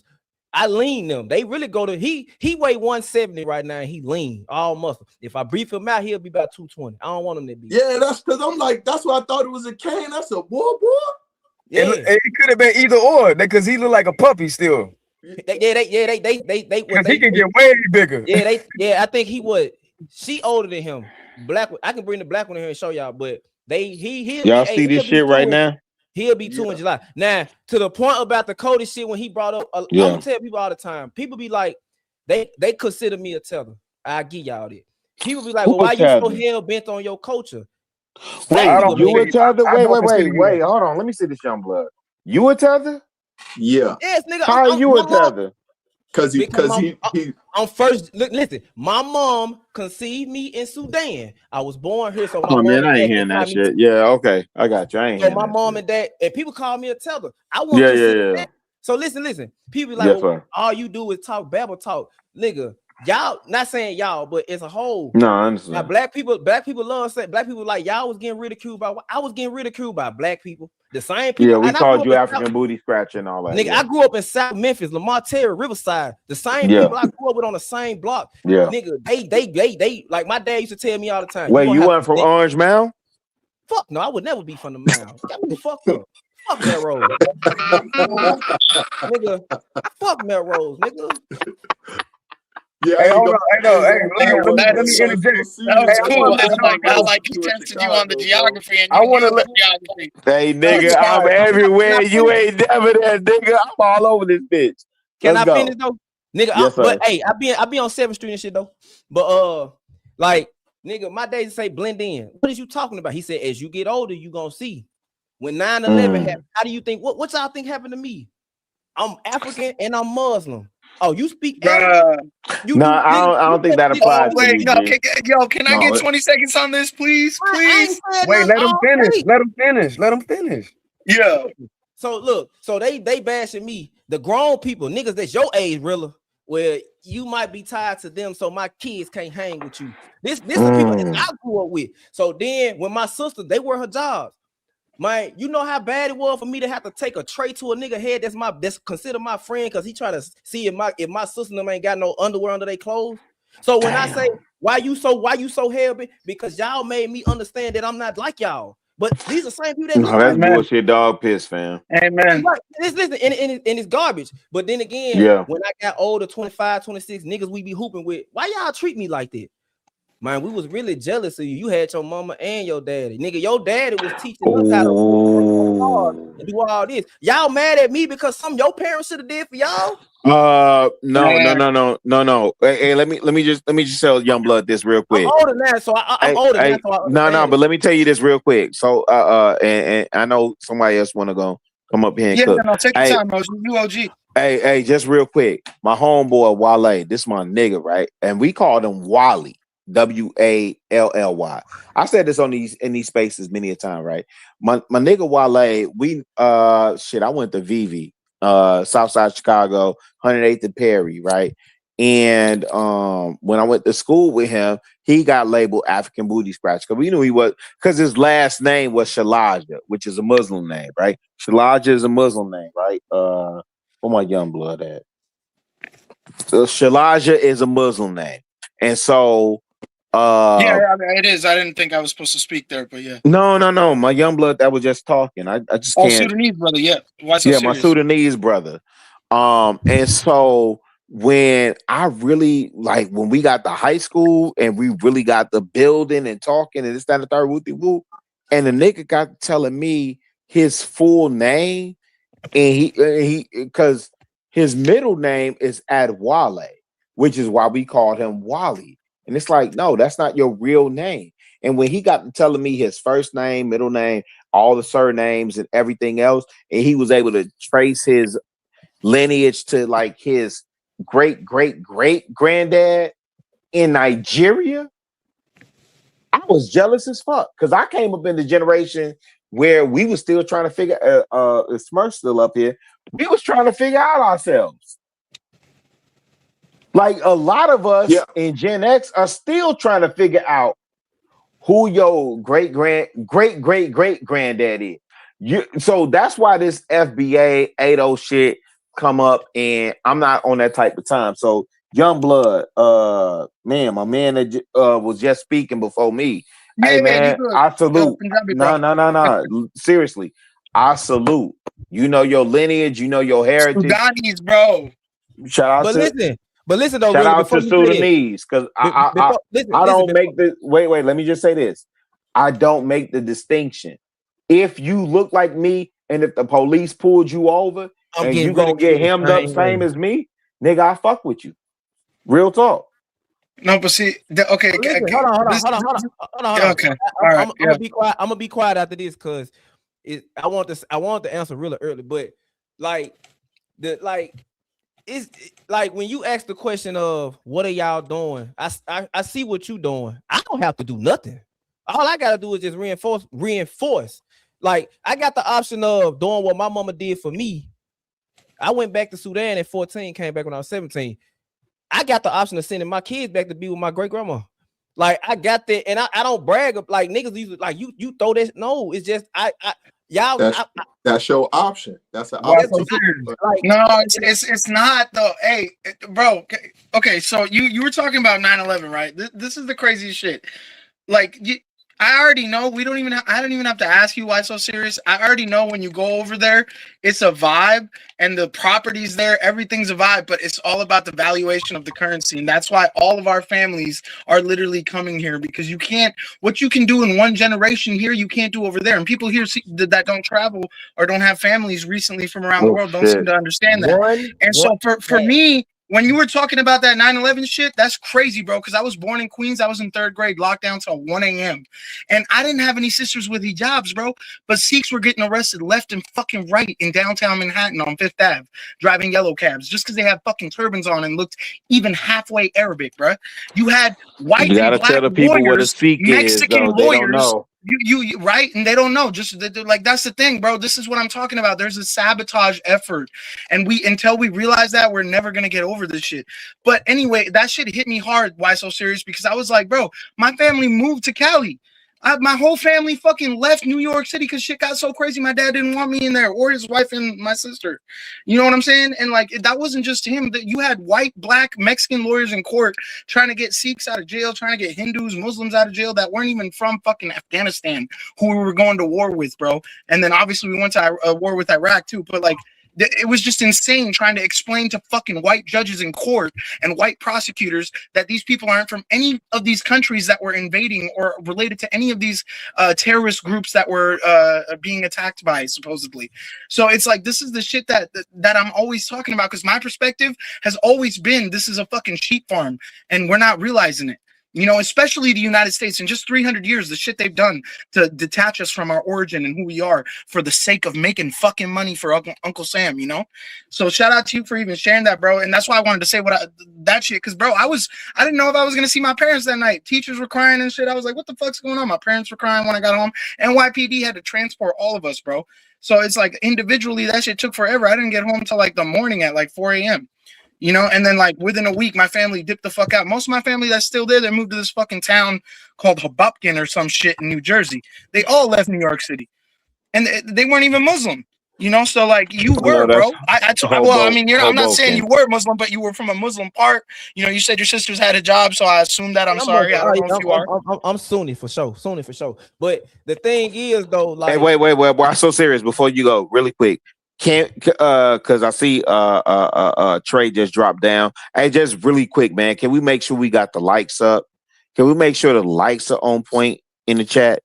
Can we make sure we send it like a 99-cent super sticker to the brother while he dropped down, man? Because I know Trey be on his fitness and he may be resting real quick. So can we make sure we supporting the brother while he's allowing us to have this platform to have the conversation? I'm super appreciative of it, but can we make sure we got the likes up and the super chats up?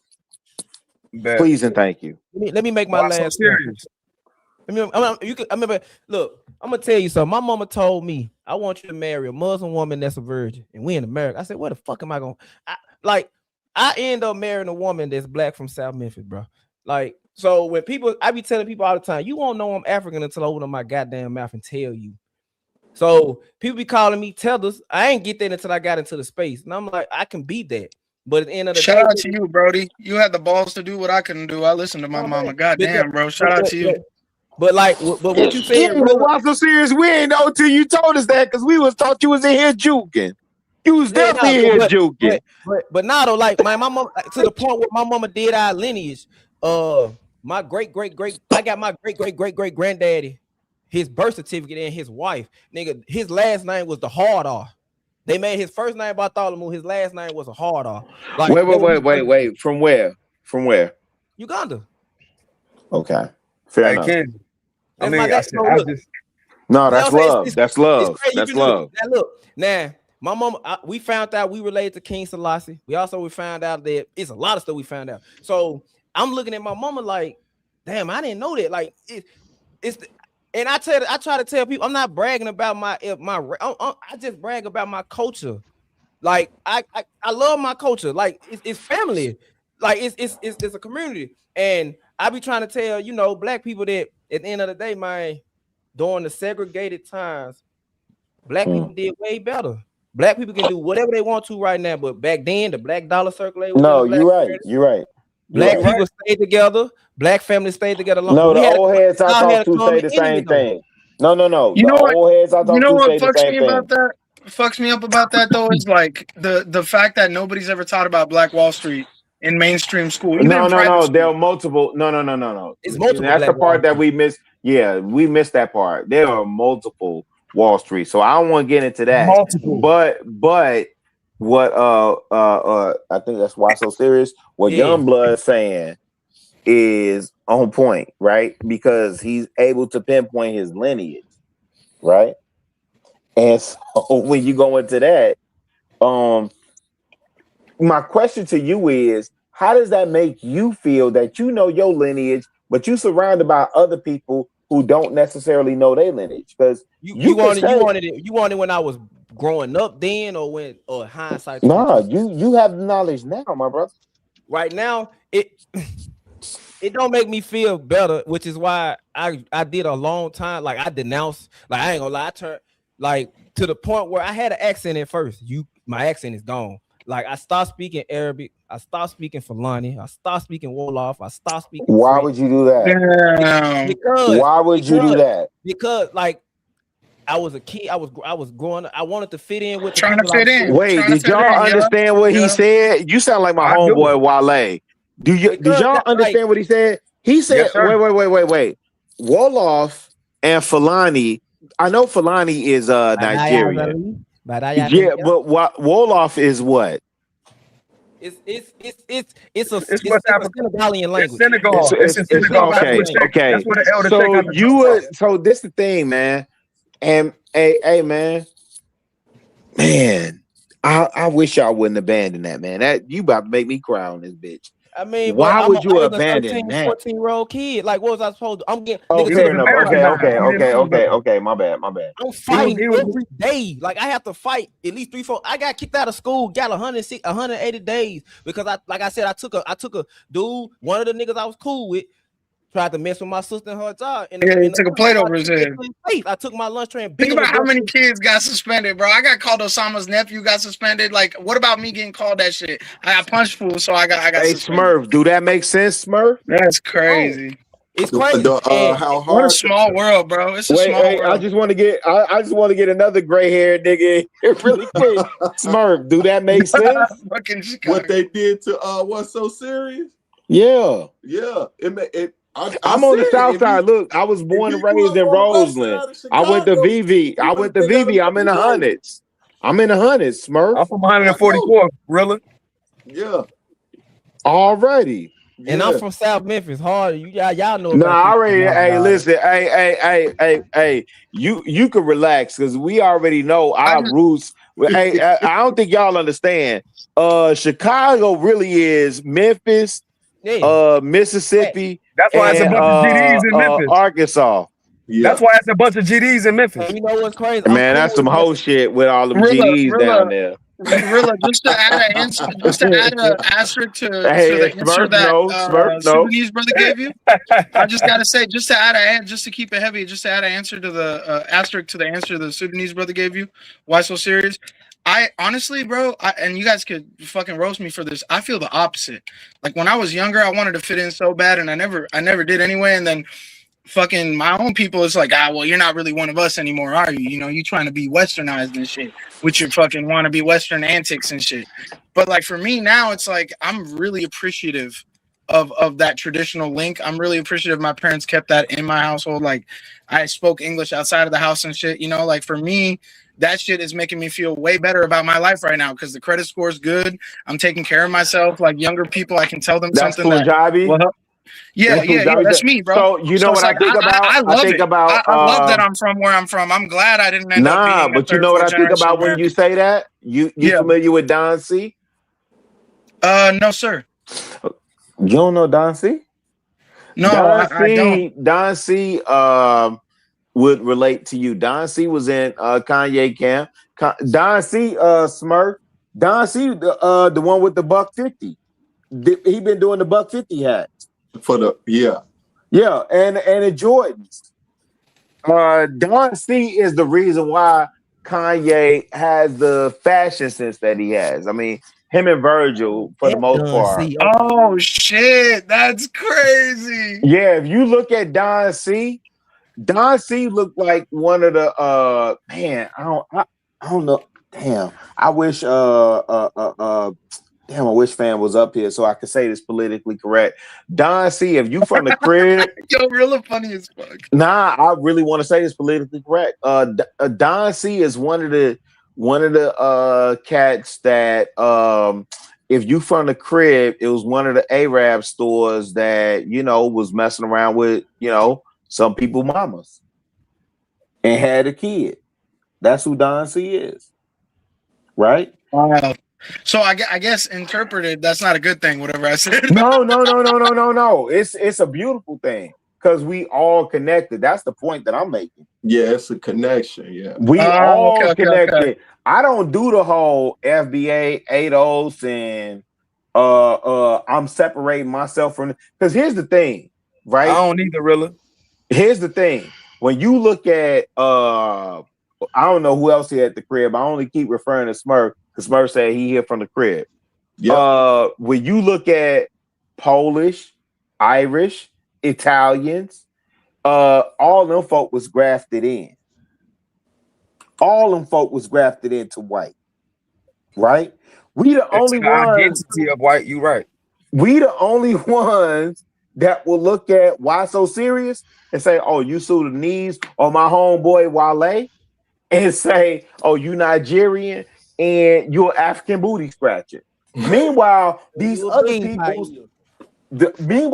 peoples to this day, Argentinians, now they get to classify as white. The Venezuelans who look white, they can classify. The Brazilians, not Salvador de Bahia, the Rio de Janeiro, the Sao Paulos, they can classify as white. Even the Meanwhile, South Africans, bro, they getting refugee programs quicker than anybody else. 1000%.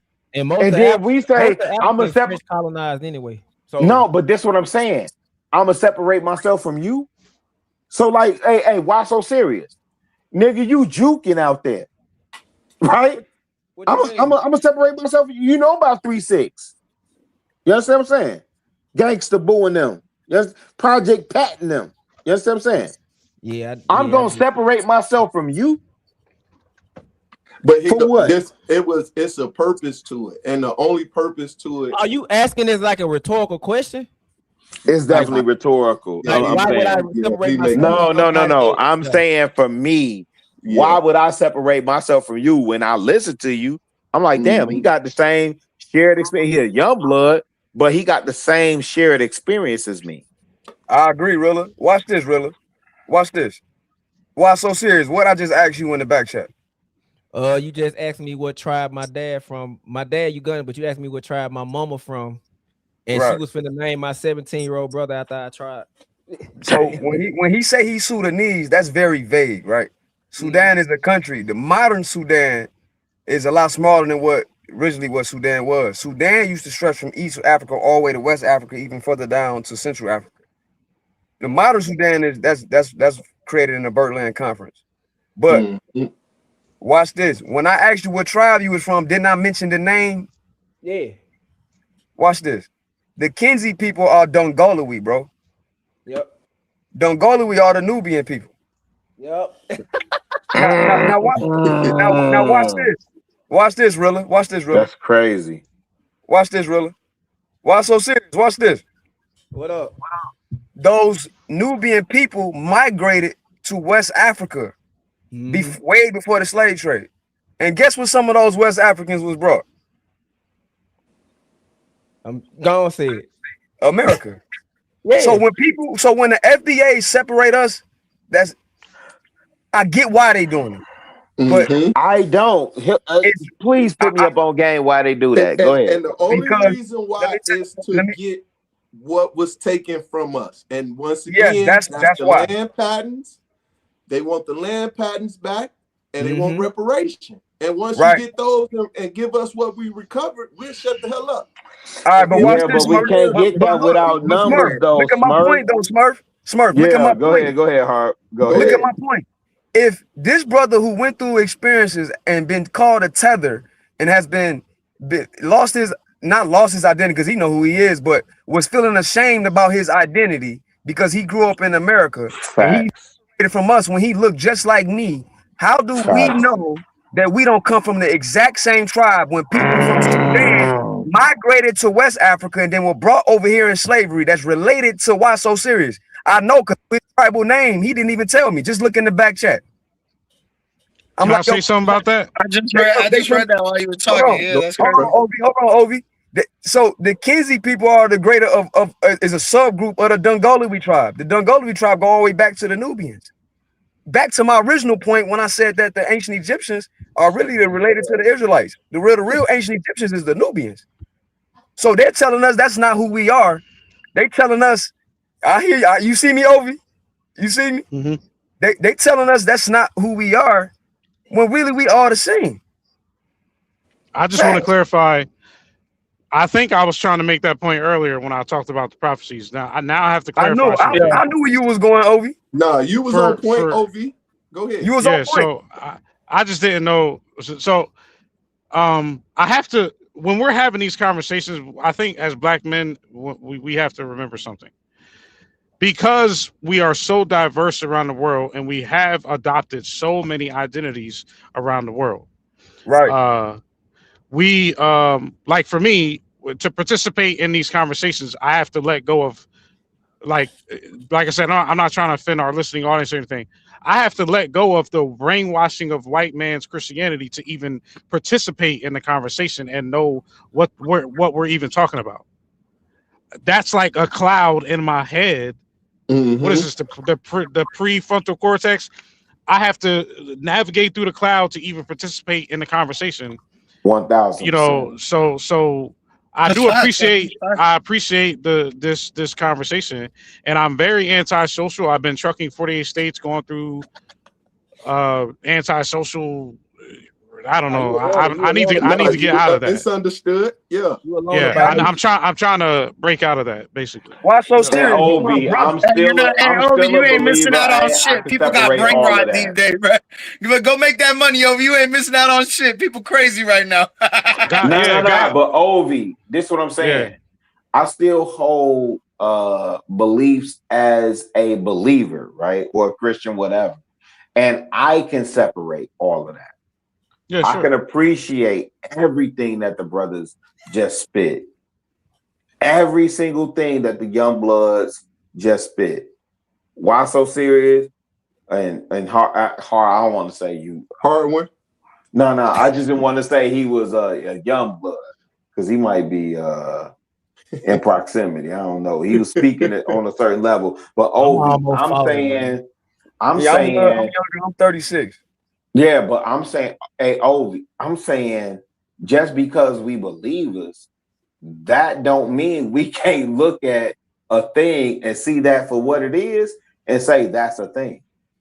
Yeah. So This is why it's I agree important with to you. us, Ovi, Rilla, Smurf. Why so serious? This is why it is important for us to reconstruct our culture and find out what our identity is, and we'll see how much alike we are. We're separated by borders created by Europeans. And that religions. is a fact. And those borders Respectfully, are Harlan, where does imaginary that leave the borders. rest of us separated by borders with Harlem. Europeans? No, Respectfully, though.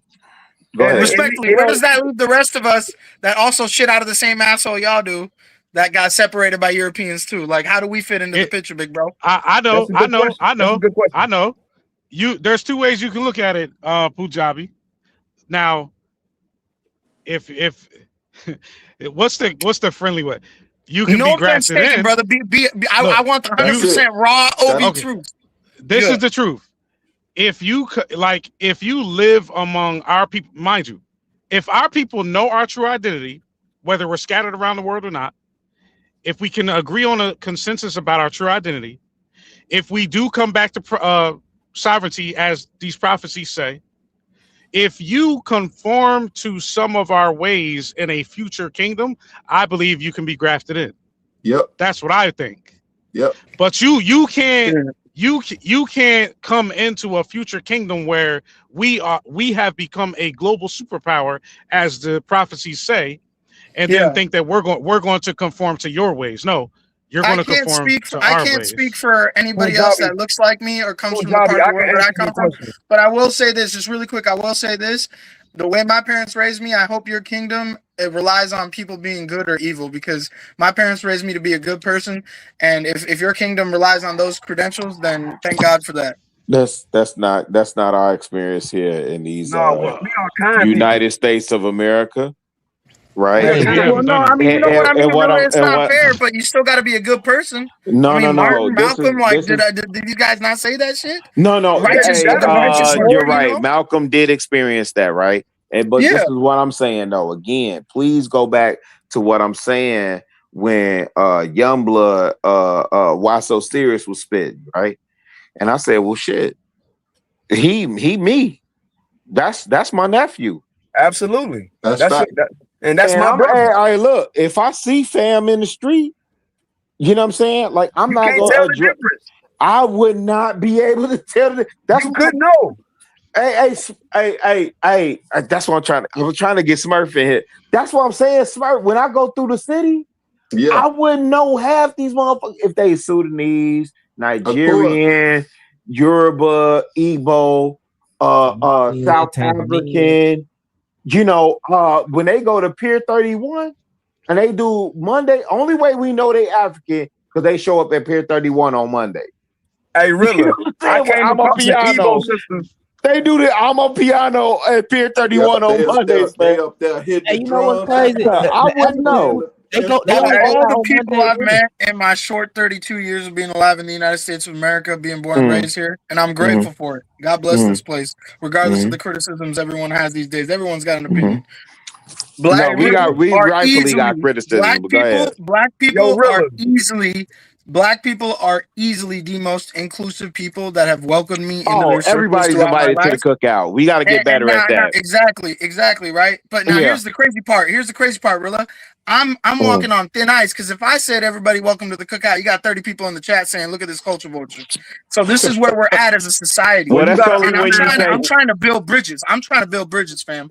But Pujambi, you got to understand why our people say that. Because of what you just said, we have been targeted for centuries. So it only makes sense that we feel that way. That's our associative memory. Because everything we made was taken. Hey, but Harvard. Hey, since John Brown, who has come to our aid and assist. You understand what I'm saying? So when it's time for us to go to bat for everybody else, right? And keep it a bean, fam. Our women will be on the front line. I mean, y'all say simp, whatever, beta simp, host of, whatever y'all want to say about me. But our women will be on the front line defending folk, right? But when it's time, hey, Rilla, did you say host of? Yeah. That's Chicago for real. already. I got a point to that. I got a point to that, really. No, but what I'm saying is when it's time for other people to align with us, and especially in the Midwest, what I notice, especially with pink people are smiling in your face, and then, man, hey, if it's me versus them, man, they gonna stick that knife in, they gonna twist it, and they gonna smile in your face and twist that hole a little bit more. Big facts. That's big facts. That's why, to your point, Rilla, certain conversations about the dating market and aspect needs to be had. I get that I understand y'all been doing this for years, but the more things change, the more things stay the same. When I say that, what's the Negro Project, Hall? People don't know that. Okay. But y'all gotta put me up on game. What's the Negro Parenthood Project? was started by Margaret Sanger. We know that part. Planned Parenthood. Can I answer that, or you got me? Let's watch some serious break it down. He finna break it down. What was her real reasoning behind it? Because she said in her autobiography and in her book that it was to eradicate the black. Was it eugenics? Eugenics. Yeah, I'm about to say that. Yeah, eugenics. At the end of the day, black women know that because you can read a book, and yet they still are. Wait, do black women know that? Yes, they do. Yes, they do. I disagree. Some of them don't, bro. Yeah, I ain't even gonna say. I ain't gonna even say some. Most of them heifers don't. Here go the problem. Most of us don't. Most black men don't. Okay. You feed into my point. Yeah, I am. You're right. Here go the issue. Anytime a species, let's say the female gender, say they're the most educated, they're the most enrolled. So I don't want to get into details, but Kanye said it best. Almost 50 million babies. No, Smurf been quiet. I want Smurf to do it. I want Smurf to do it because he finna hit on all the Manifest talking points. Let's go, Smurf. Yeah, no, I'm just and the fact that if they the most educated, most enrolled, and they want the right to do this, they know. And if most of them do. Know, once again, ignorance of the law does not exempt you from the law. Yes. Well, I think a lot of it, Smurf, I agree with everything you said, but I think a lot of it had to do with the geography basis of those locations because Zanger had intentionally made sure they were in poverty-stricken areas, which happened to be of a certain demographic. And, without going into details because of TOS guidelines to respect OG Trey, Kanye said it best, almost 50 million babies, and it's only one group of people. Only one group of people. You can raise. I say it all the time, bro. The only thing, because it happened with me. The only thing that can really trump your parent, it don't matter how great of a parent you are, is peer pressure. Because everybody want to fit in with their friends. See what I'm saying? That's So why the community you grow up in is important. If it don't make it ain't no good if I'm the only one that know this information of our people. It ain't gonna do us no good. It ain't gonna do me no good. and I Because hate the people my that gate daughter their gotta go parents. out and my daughter one day want a husband. Well, what's the odds of her husband being like how Rilla was explaining how he raised his kids? What's the odds if we not on the same page? There you go. So we must educate each other. We must reconstruct our culture and learn to remember. Or in West Africa, they say Sankofa. Look back. So, hey, wait. Can I say this we too? must do that. We must.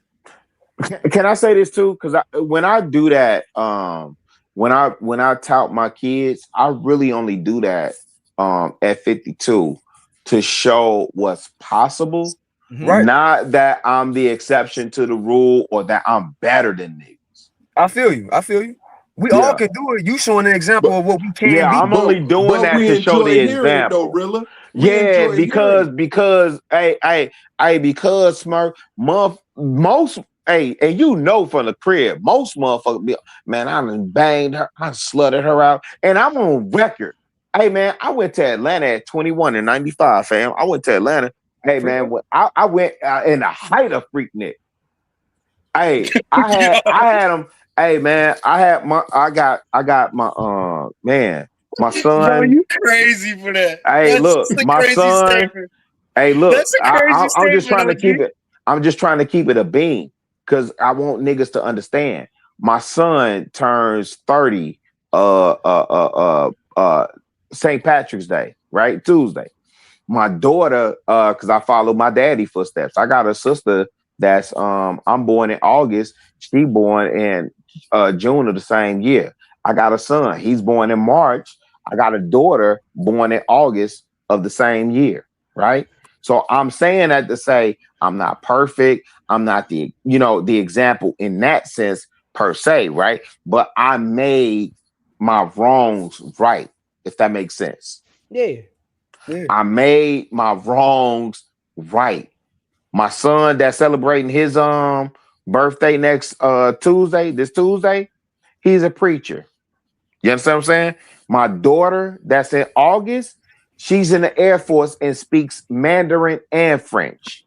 Yo, that's Tell heavy. your daughter ça va bien, man. And so I don't say that to stun on niggas like that. You understand what I'm saying? I'm saying I really did try and make a way to make this shit right. Rilla, how does she feel about all these conversations that are, not Which one? fringe and everything we're talking about tonight, like with all the military influence and structure? Like, you guys ever talk about this shit? Like, does she ever My like agree daughter. with you or tell you like this is some crazy talk? I'm in the Navy. I love it. Go ahead. I'm in the Navy. I love it. My daughter is more or less like she knows her daddy. Let me say this. The fact that she had a brother that was, a couple months older than her, like, was that uncomfortable? Was that a whole? Because it obviously wasn't the same mother, right? Mm-hmm. And again, I'm following my daddy footsteps. You understand what I'm saying? And so with her, yeah, them conversations are uncomfortable. This, that, and the third, woo-de-woo. But at the end of the day, yeah, she know her daddy. Damn, I hope that makes sense the way I say it. She got the fall back. And let me give you an example. Like, there was a blessing and the lesson is the point, right? Yeah, and that's a big thing for me. Yeah, like I tell people all the time, the way I am, the way I already know my daughter gonna rebel against me. She gonna deliberately date a dude. I'm gonna call him trash. She gonna deliberately date this man to prove me wrong. And when he prove me right, I'm gonna make her feel it. Cause you gotta come back home to me. Like my sister did it. My sister had a baby by trash, bro. I'm telling you all the time, I use this story all the time. My dad had to start taking her to the doctor's appointment when she got pregnant, missing work. My days would come around. Dad, can you take me to my doctor's appointment? Damn, you should have fucking nigga had this shit together. Who that? That's my young blood. And that's why I don't like why so serious. That's why I don't like all these goof ass conversations in these spaces. Like we ain't motherfucking real human beings going through real shit in real time, dealing with real situations. Why do you think Jay Prince be doing that? Just for the content or what? Yeah, he Like, do. I mean, he's But one let of me the say, many, yeah, obviously. he do. But let me say this: it's people, and that's why I don't subscribe to the fact that the notion of this is just entertainment. No, there are people going through real things in real time, dealing with real shit. Amen. And this man,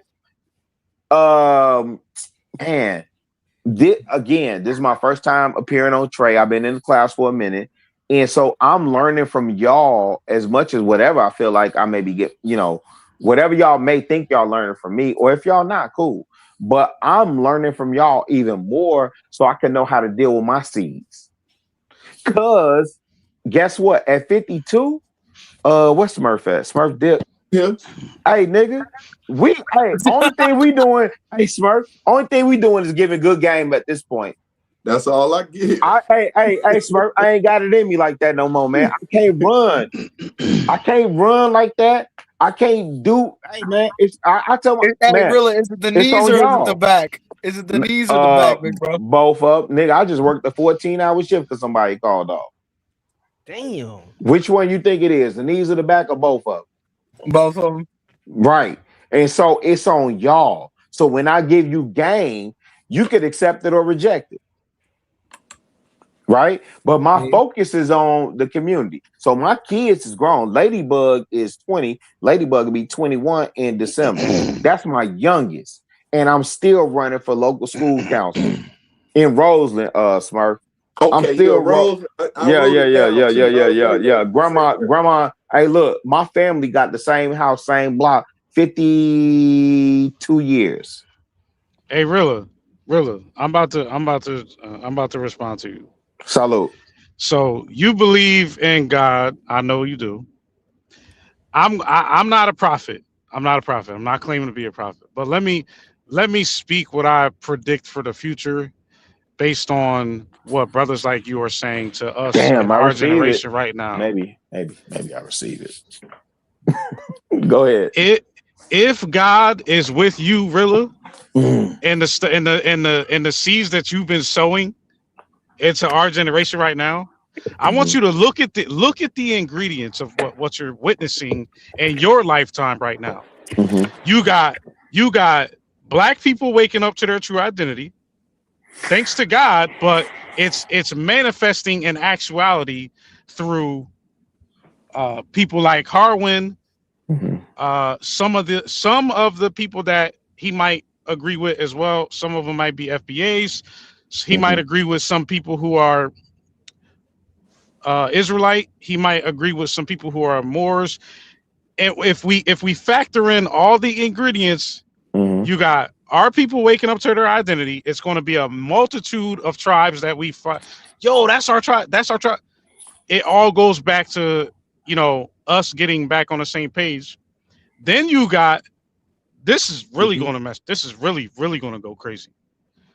You got the whole world realizing now, right, that they will always be following our trends. The cookout pass is in high demand. I'm gonna throw this alley oop to Smurf so swift. We gotta work through our quote unquote gender wars. I think it's all going to progress in the right direction, right? I mean, he's not capping though. Like he's not capping. Like there's all kinds of bullshit. Wait, before y'all jump on my head top. If this Smurf still there? Yeah, I'm still here. I'm listening. Hey, Smurf. Hey, man. Hey, Smurf, you know he won't lie. Hey, let me ask you this. Hey, when we was watching like say Do the Right Thing or School Days or Got Doggone Different World, do you remember any of these gender war conversations? Like, nah, but we was wasn't no black man against black woman. Never. Hey, brother, that's government generated. Yep, thank you. Yeah, no, that's a so, reality right now. That's a reality. Like not accepting your biological condition. No, that's a reality. Listen. And the I fact meant male that versus female no, gender no, wars, no, no, not no. I sexuality. Yeah, agree Gonzalez, with they you. talking about but And you know what it so is. It started with that, and now it's ended up with this shit no, show. no, no, Let's not no. get it That's twisted. Listen to the that's the transition, thing. y'all. No, this the thing, right? If me and Smurf go back, and I don't know who else up here that's old, but if Smurf go back to the Trey could be 70s, sleep. Trey well, definitely younger than you two Trey, OG motherfuckers. yeah, I'm a he 90s definitely baby, younger. brother. I'm a 90s No, it was baby. somebody else up here that was as old as Hey, us. Smurf, you know Trey got at least 20 on you, OG. Don't lie to me. Trey got to get some rest before he go work out in the morning. This what I'm saying, fam. This the thing. And Smurf can correct me. I think 90s dropped off, obviously, right? This the thing. We only the crazy thing about black men, we only want y'all to be better than us. That's why when y'all get frustrated, y'all get to cussing us out because you think we judge you. No, nigga. I want you to be better than me. I'm rooting for you to be better than me. I'm celebrating you when you better than me, my nigga. You supposed to take this shit further than me. If I only do what my granddad did, nigga, I'm a failure. You understand me? Do you niggas understand me? That's literally what Pops would tell me before he passed away. Like, I didn't do all this shit for you to do the same shit. If Gotta be better. If yes, sir. I only Amen. did what my granddad did. And it's one of my pictures. I swear I was imitating my granddad. I was holding a can of pop, but I thought I was holding some beer. And I'm like 5 years old. One of my social media pictures reflect that. Man, listen, shout out to Jesse Hudson, man. If I only did what Jesse Hudson did, I'm a fucking failure. You understand me? So when I impress on, when I get an audience with you young bloods and I'm listening to y'all, and I promise you I'm listening to y'all, and I'm only trying to put some paint where it ain't. You understand what I'm saying? I really am. I'm only trying to put some paint where it ain't. But let me tell you something. In me and Smurf era, nah, nigga, it wasn't no gender war shit. We ain't arguing with we ain't going back and forth. I ain't combating with none of these females like, hey man, hey, I'm trying to love you down, all that. And you know what y'all come back and say? Oh, you was simping. Nah, fam. No, that was player. That was a player. That's not what it was chivalry. at all. What do the white folks call it? Chivalry. That was chivalry. You know? And all of those things, right? And so what I'm saying is, man, we want y'all to succeed. We want y'all to be better than us. We want y'all to further the community, right? But if furthering community only means that y'all are either basketball players, football players, or rappers, then we stuck like Chuck, fam. I think some of the most interesting podcasts I've seen on that, Rilla, is when a lot of these affluent black people do these podcasts, they talk about how there's a clear trend of whether it's a male or a female, they go for the white partners. They just abandon the fact that they have their own kind to date and just go for the white, status partner. And it's not even about love, it's just trying to move up, and it just forsakes the whole concept of growing your community, right? Like a lot of these podcasts I watch, this is a huge issue. Give me 2 of the podcasts that you watch that espouse those views, if you don't mind. All right, give me 20 seconds. I gotta look at my subscriptions right now. So would it be Earn Your Leisure? Would it be Higher Learning? Would it be Native Land? I mean, and I think it goes back to some OG said a couple. Y'all gonna hate me. One of them is Joe Budden, P. Smurf. One of them is Joe Budden. No, Joe Budden is degenerate. No, Joe Budden. No. I ain't even gonna say the second one, Harwin. I'm embarrassing myself. No, say the second one. Because Joe Budden is degenerate. That ain't no. Yeah, what's the other one? Yeah, Joe Budden is degenerate, but we accept Joe for who he is. Fucking the one Charlemagne's on with that. No. I'm cooked. I guess Trey's my third one. Hey, Smurf, he's talking about the one with what's that? Brilliant It Is with Andrew Schultz. I don't even fuck with Andrew Schultz. No. You know Charlemagne the God? Yeah, the Breakfast Club. Yeah, those are the only. Actually, you know what? This is crazy. Breakfast Club ain't Harwin, now you see where I'm getting my black education from online. Oh no, bro. No, sir. Yeah, that's Go ahead, Smurf. I'm on mute. Yeah, nah, you good, bro. That's just typical. I want to say social media talk. You got to go a little bit deep. You know, it's 19 Keys and Billy Carson. You got to. I like listen to a lot of those brothers, man. Oh, I Because know Billy Carson. Yeah, Billy Carson talks a lot about the ancient civilizations and stuff. Yeah. John Hope Bryant, like, man, you got to take it up a notch. I know those. Oh, are John more Hope Bryant is dope. Yeah. But yeah, really, we kind of shaped where everything is with the music that we accepted. And once again, I don't like the music. Never liked the music as far as gangster rap. Hip hop was good because hip hop did take us back to understanding what the culture was. But what was happening was, once again, we was building too quick. And when we build quick, we build. We go into stuff as in the extreme of it. You know what I'm saying? And with that being said, now you look at, just think of the 50 million children that was taken out in 1 year. Think of them being in the play. You know what I'm saying? So now you're talking about a people that's supposed to be the minority, which is the majority now. And our intelligence, it sparks up to a whole nother level. So if Rilla just talking about Harwin, I can just imagine if you get on here, boy, you gonna go on TikTok with these young folk and they own it. I'm talking about they own a history. They breaking down history. They going deep into the archives. They finding out everything and all things. And I'm talking about they breaking it down, Rilla. I'm talking about, and when they breaking it down, they going in depth. They ain't playing with it. They saying, we bringing all the receipts. And my last thing would be, they want to hear us. They really want to hear us because we don't say much. You know what I'm saying? So when I'm out here mentoring these young guys from the age of 14 to 21, they want to know that insight that's missing. They want to see us, you know, but because we so busy building our legacy, sometimes we fail to forget about them. You know what I'm saying? Man, I think you a lot of it is 1000% just like it's popular to disrespect your elders now, and that's all cultures.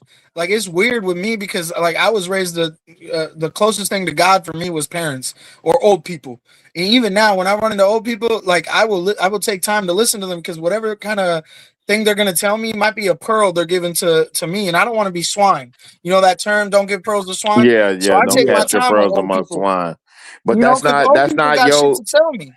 no, but to Smurf point, he right. That's not entirely your generation. And even for me, dealing with these young bloods, because trust me, here at the crib, hey, if they feel the slightest disrespect, it's gonna be pium pium, and it ain't no I'ma box your mouth. You know what I'm saying? Respectfully, or pause or whatever They y'all going say. the easy route out. With the era we came from, you get a pumpkin head. They don't even do pumpkin heads no more, Smurf.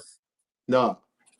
They don't do. But see, this is when I understood their respect for us, Rilla. Yeah. When they had the whole thing about the OGs versus the YNs, all of them bowed down, man, and they gave homage, and that's when I knew it was time for us to start talking. You're right. They did not 1000%. go against that. They say, hold on, are you talking about going fist to fist with the OGs? They got us. Yeah, but Smurf, there's no code anymore. You know where they let the OGs down, and y'all could correct me. This is where I feel like the OGs got let down because there's no code anymore. Motherfuckers just shoot each other instead of throwing hands. No, it's like this when is a reality. No. When I tell you for the crib, and I was in Atlanta, and I knew this. Really, When how they many gave parties did them you go to in the old 90s where heads, people started shooting? man, For no reason. no. Shooting always been the thing, but when they Oh, gave okay. them, Shit. hey, Smurf know this. When they gave them old heads football numbers, and I ain't talking about like Hoover, Ford, all that other stuff. Woo, cool. I'm talking about like your local, like for me in the hundreds when they gave head out of Crunch City when they gave him football numbers. A lot of the chiefs and the governors when they gave them football numbers and you took them old heads out. Now you got think about it. Y'all thought Chief Keef was calling over something on 60. Hey man, 63rd and Cottage Grove or King Drive. 63rd King Drive was Parkway Gardens. Y'all talking about some O Block. What's O Block? Yeah, what but y'all talking about? like every old person I talk to in real life and IRL, all these online terms people use, they always tell me like your experience is very different from mine. Like my experience is I go into a party, 15 minutes later, cops getting called, there's shots. What the fuck? I didn't even get a drink in. I didn't even get to talk to a girl. And these old folks, they're like, nah, bro, it wasn't like that. It had to be beef, and you had to get clearance. Like there was codes. Oh man, hey, we called it moving on somebody, right? Yeah. And if let me tell you why that was important, because you had chiefs and governors and people calling over your set. Listen, let me tell you something. If you was gang banging in Chicago, you had to spit your lid. So say if and listen, I'm a neutron. But say I was claiming Stone and I went over there on 87 over there by the rink. And I said I'm a Stone off of whatever, off 112th and Halsted or whatever, right? And then them jokers they gonna say who your chief, who calling over you, and then they gonna tell you spit your lit. And if you can't spit your lit, yeah, fam, you in violation. Yeah, you gonna get moved on. Now here's the other thing. If you was if say young blood, me and you was beefing and we just fighting, right? And your team decided like y'all was all from the same gang or whatever, y'all decided to move on me, but y'all ain't get clearance from your chief or your governor or whatever, man, y'all gonna get violated because you could cause a whole gang war in a certain section of the city. Because you didn't get clearance. Y'all foot soldiers. Y'all foot soldiers. Now it seems like it's over what you. Now it seems like it's over how you staring at each other. Now it's like structure. Whoever said that's exactly what it is. Ain't no structure. It's all renegade. Which is fucked up, bro. Like even if you're not whoever banging, if you said just that- if you a square, you get jumped or shot at for This no hard reason. one. No. Here's the thing you gotta understand about Neutron. It ain't about you getting shot at for no reason.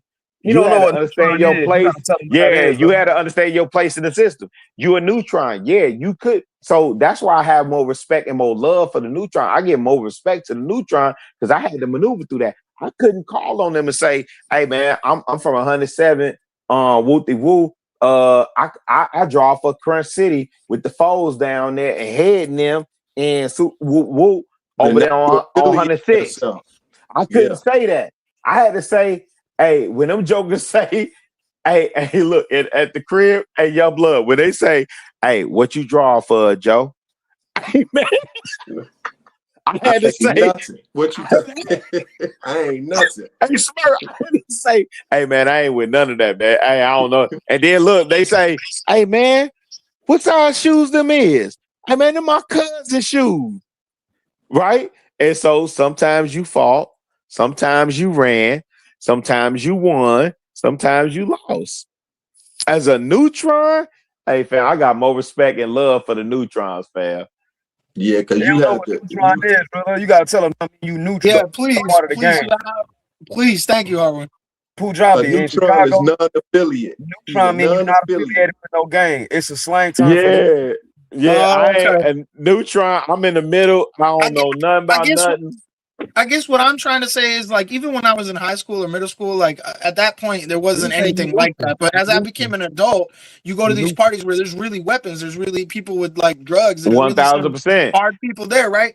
And from what I've gathered is recently in the last 15, 20 years, people just pull guns out and start shooting. Nah, nigga, they don't want to throw hands, they don't want to talk it out. Hey, Harvey.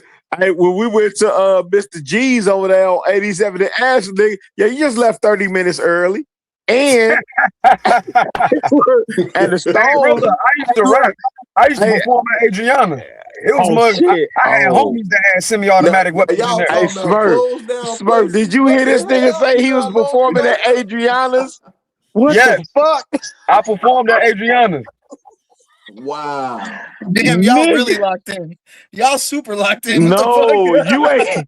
You gotta know what. Hey, wait. If I'm not mistaken, Adriana's, was that the last place Dirk performed or Chief Keef performed? before they shut that bitch down? I don't remember. I want to swear. I swear it was dirt because that's where the "this ain't what you want" came from. Because remember he said they say I terrify my city like that. I think that's where yeah, that's video of that. There was video of either Dirk or Chief Keef performing, and they didn't even get a chance to perform. Really? They went to Adriana's and got like, you can't perform here tonight. Really, I know for a fact Muggs was in there with semi-automatic weapons. That's a fact. Yeah. I know for a fact. I ain't saying no names. No, don't say no names. But shit, that's so long Hey, ago. but you understand what I'm saying though. You already know what I'm saying. I already know what you're talking about. Hey, nigga, hey, look, and then look, I'm older, so listen, when I grew up, hey, listen, the worst of my concerns, we was battling House-O-Matic. You know what I'm saying? I'm battling House-O-Matic, Phase 2, UCLA, UNLV, the Bruhs. We doing house shit. You know what I'm saying? So at worst, we had to leave a half hour early, 15 to a half hour early, and then we had to walk a block up to catch the bus because them Foster Park Stones was gonna get you. Man. Oh man. Yeah, I'm certified neutron, nigga. I was all over this city. Fuck y'all talking about. I was all over this city. You understand what I'm saying? Man. But I'm in my cousin's house on Vincennes. Oh shit. We finna go hoop. Yeah, right off Vincennes. It's right off close to 90, between 95th and 111. You know, not too far from Morgan Park. You say hooping hoop. Oh, my people's on my daddy side was over there on Vincennes. Gotcha. Me and my cousins was finna go hoop. I'm in my cousin's house. And you know, I'm from 144th. I got my head broke to the right like this, right? I walk outside. You lying.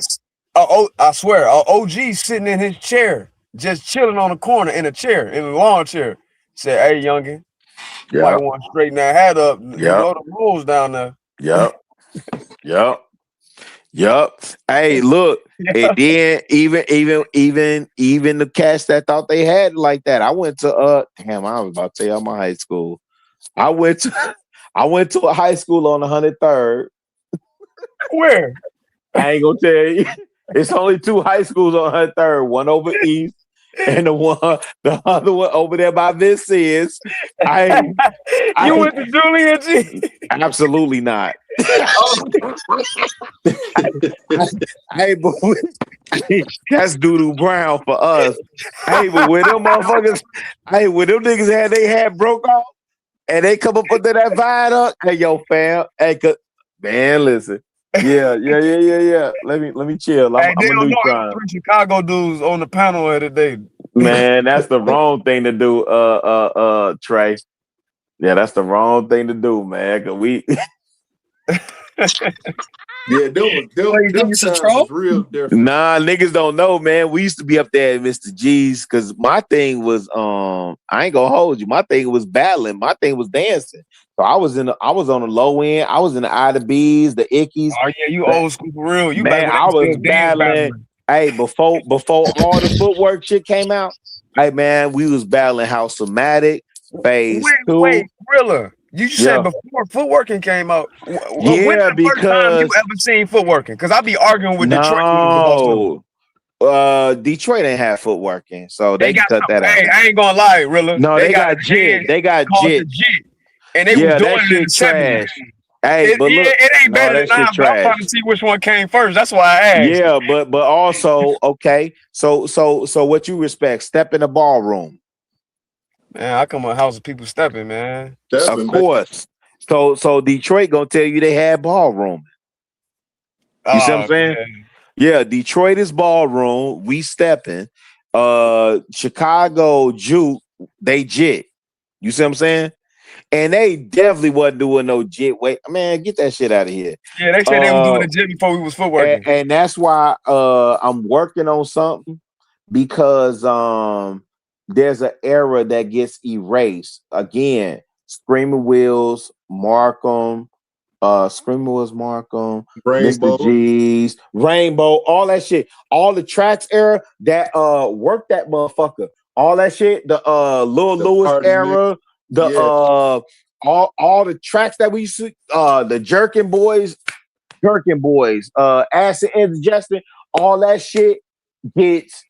It's like you go from deep house to fucking footwork or ghetto house. All that shit get left out, and so I'm trying to bridge the gap. That's where Detroit come in and they get to say all they jit and shit. Man, listen, we was footworking before them motherfuckers. We invented footwork. That's what I was standing on. I was standing on. Yeah, I got a shirt. I got a shirt that says as much, and we got to do the documentary, man. I'm gonna get after you. You actually are confirming the fact that I got to get after that shit. But yeah, we used to battle, man. Hey, we used to battle BD Twin and them, Ronnie from House of Matt. Man, we used to battle all them niggas, man. Boobay from UCLA. Man, we used to go to that motherfucker phase 2. Man, them was the hardest competition. We used to go to Mr. G's, the rink, motherfucking Screaming Wheels, and mark them and battle them niggas. Man, I went to high school. One of the most famous footworkers. It's the dude name. His name Face. Real light skinned brother. Man, you have to tell me the year because I might have been in Atlanta by that time. Because for me, I'm the class of 08, so he was. Oh yeah. Nah, that was. He was a year or two older than me. Yeah, I was going by then. I was in Atlanta by then. It was doing the Lil Jon and the franchise boys. A footwork off a bus out in the hallway anytime. Man, pass period. Man, I already know. McDonald's, nigga. I was trying to figure out what the Walla cam is. You say the Walla cam? Yeah. Never heard of it. So, and I only say that because Chance the Rapper talk about it all the time. The Walla cam. Chance the Rapper, Young Buck. He is, but when he says 08, that's around that era. Again, when you said Rainbow Beach, I already know what Rainbow is. You understand what I'm saying? You know, I get that. I get that part, but yeah, man. Yeah, the you had disco house, and then you had deep house. You had tracks, the tracks era with Stephen Poindexter in them, Chip E, and then you had Lil Lewis and all that, and then you had Ghetto House. No, it wasn't even Ghetto House. What was it called before then? Yeah, Walla Cam is it's a WallaCamTV.com, but it looked like a group. Nah, it's just, I mean, them young blood, and I know that's before my time, but my point is on some Chicago shit, like, yeah, Sam he's saying it correct, man. We got to tell that story. And then because Detroit is definitely saying, and when you look at Detroit JIT, man, that shit look goofy as hell. Yeah, it don't look better than man, that shit look goofy as hell, fam. Like real talk. That shit look goofy as hell. Ain't had nothing to do. But here's the bigger point, right? The way that these people are taking our music, our culture, our flavor, and shout out to Detroit. Like I can go back and forth with Detroit all day, right? But these jokers, and when I say that, I'm saying these pink people are taking our music, our sound, and our flavor and everything. And listen, 20 years from now, they will be saying Eminem was the first rapper. Hey, Rilla, I don't know. I know you guys aren't familiar with Sikhs and stuff, but like in the rap community, a lot of like Drake, on Instagram, he posted about it. Kendrick Lamar too. Sidhu Moosewala, he's a Punjabi rapper. Sikh, he's got a turban. He got shot in India, like Tupac. He's our Tupac, I guess. But in the last 20 years, recently, like hip hop, yeah, very recently. I'd say less than 6 years ago now. But like hip hop rap has taken over the world, not just cultures in the United States, but like Russia, India, China, Korea. Way Like before they that. rapping like crazy in these No, countries, and way people love before that that. shit. Way before that. Yeah. Way before that. Oh, okay, sorry, I didn't know that, but I just from my So awareness, I I thought will it was tell you this. 20 to 30 years, you know? Wait, you saying it took over when? Like in the last 20 to 30 years, it's Oh, really okay, heavily yeah, we influenced the agree. world, you know? Yeah. Damn, wait. 20, 30 years ago, 93. I wouldn't disagree with that. I'm just thinking about Rocksteady and Brazil and a lot of the styles, right? So when you think about hip hop, I think about the four pillars: Right. graffiti, breaking, MC, and DJing. As a matter of fact, when I was over in San Juan, Puerto Rico, a lot of graffiti work, right? But when I think about Crazy Legs, Puerto Rican, and the face of b-boy culture, man, especially when I think about Brazil and capoeira and the elements that we've incorporated into breaking. Again, I'm a dancer, so when you hear me talk to my brothers about house music and footworking, I'm a dancer. You understand what I'm saying? So capoeira and b-boy and breaking, like, yeah, I don't disagree with that. 30 years ago, that sounds about right. But you saying in India, what was happening over there? There was this rapper named Bohemia who grew up in California. He was a Punjabi Pakistani guy. Like earlier I said, Punjab, our home, like how y'all said I was a nomad type shit. Punjab got split into two. So he was from Pakistan, but he was Punjabi, probably a Muslim. And he started rapping, and his album, The Rap Star, went platinum in India, and then in the United States, and then in England and Canada and Australia. We're all the Indians, right? And then like now you've had at least 50 rappers come out. One of the biggest ones was this dude named Sidhu Moosewala. He used to have a turban on, and he got mad respect in Canada. And in Canada, there's a lot of like Punjabi people and shit. So he'd go to do tours there, and that's how he got linked in with the black community. He did a song with Nip.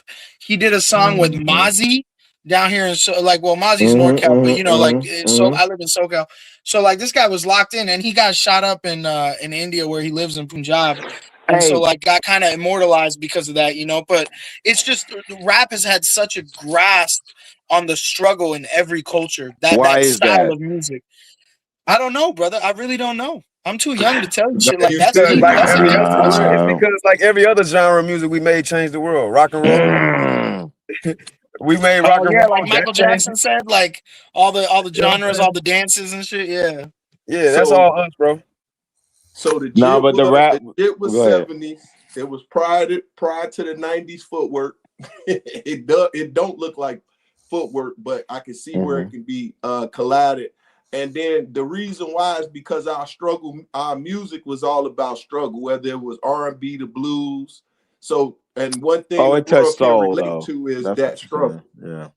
It touched soul. We saw Robert Johnson. But for people that don't know, wait. So for people that may be watching the stream, and I know Trey sleep, but for people that may be watching the stream, when you say Pujami, right? And I hope I said that right. The Jay-Z joint, that was Pujami, right? They sampled that. Oh yeah, the Punjabi song that everybody knows. Yeah. The really like the meme. That's If you go back, the Knight Rider theme and all that other stuff. The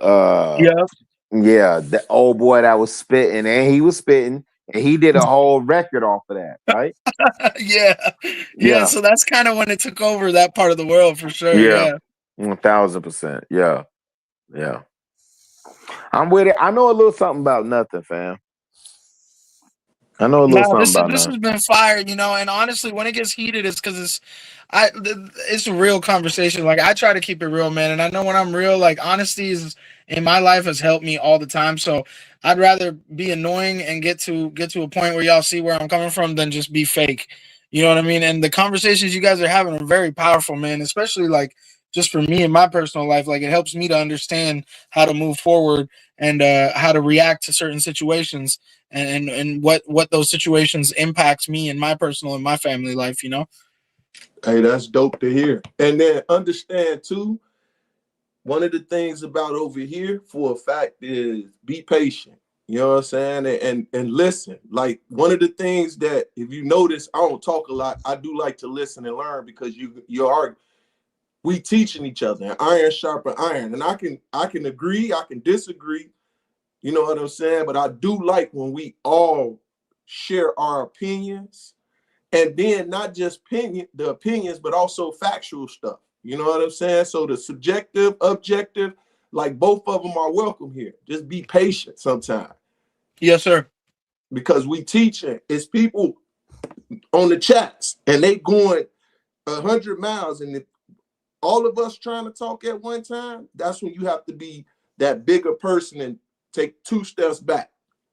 But when somebody talking for over an hour and 2 hours, I don't want to hear just somebody babbling. No, that's absolutely correct. That's absolutely correct. Wise words. I don't know if brother Trey, I don't know if you can hear us, but that brother who donated $10 or sister is in the background. They're saying, "Oh my God," in the chat because they've been waiting. Trey knocked out, man. he was he was just in the chat. He was just in the chat. Nah, that nigga finna get ready to work out in the morning, man. He got to train some folk. He knocked out. He was just in the chat about 10 minutes ago, though. Nah, I'm just messing. I don't know. Nah, he was letting us vibe on where he was letting us vibe. Hey, shout out to Trey letting all the Chicago niggas up, man. Hey, look, I might go get some Harold. Hey, Smurf, I might go get some. I might go get me a Maxwell Polish off this, man. I can't even really say what I want to say. I gotta call it the Maxwell Polish. I can't even really say, hey, what it really known as. The Jewtown Polish. Hey, you know what it is? He said Jewtown. Yeah, that's what. So we had an area. Oh, Harvey, you from Chicago? I ain't gotta tell you. Yeah. And people don't even know that wasn't derogatory. No, same way. I didn't know Arab was derogatory until Arab told me. Yeah. That's crazy though, because it's like if Arab's derogatory, then I don't know, bean burritos derogatory. Like that's a very light word. Well, if you call them a beaner, then that's derogatory, right? So, well, yeah, beaner's definitely derogatory. Yeah, but we had, hey man, and cats don't even know about Jewtown, man. Jewtown, you used to go find a lick down there at Jewtown, man. So yeah, we got the city once was big time segregated. So you got it still is. It still is, Smart. Don't do that. Don't do that. It still is segregated. It still is. It's big time. No, the problem is they keep moving us and shifting us everywhere. So they shifting you niggas to the suburbs. Y'all finna get up out of there. And they finna come get Bronzeville. I told my wife this because we should have got one of them brownstones over there in Bronzeville, fam. Yeah. The brownstones going for $1 million plus. $1 million, bro. Yeah. Plus. Yep.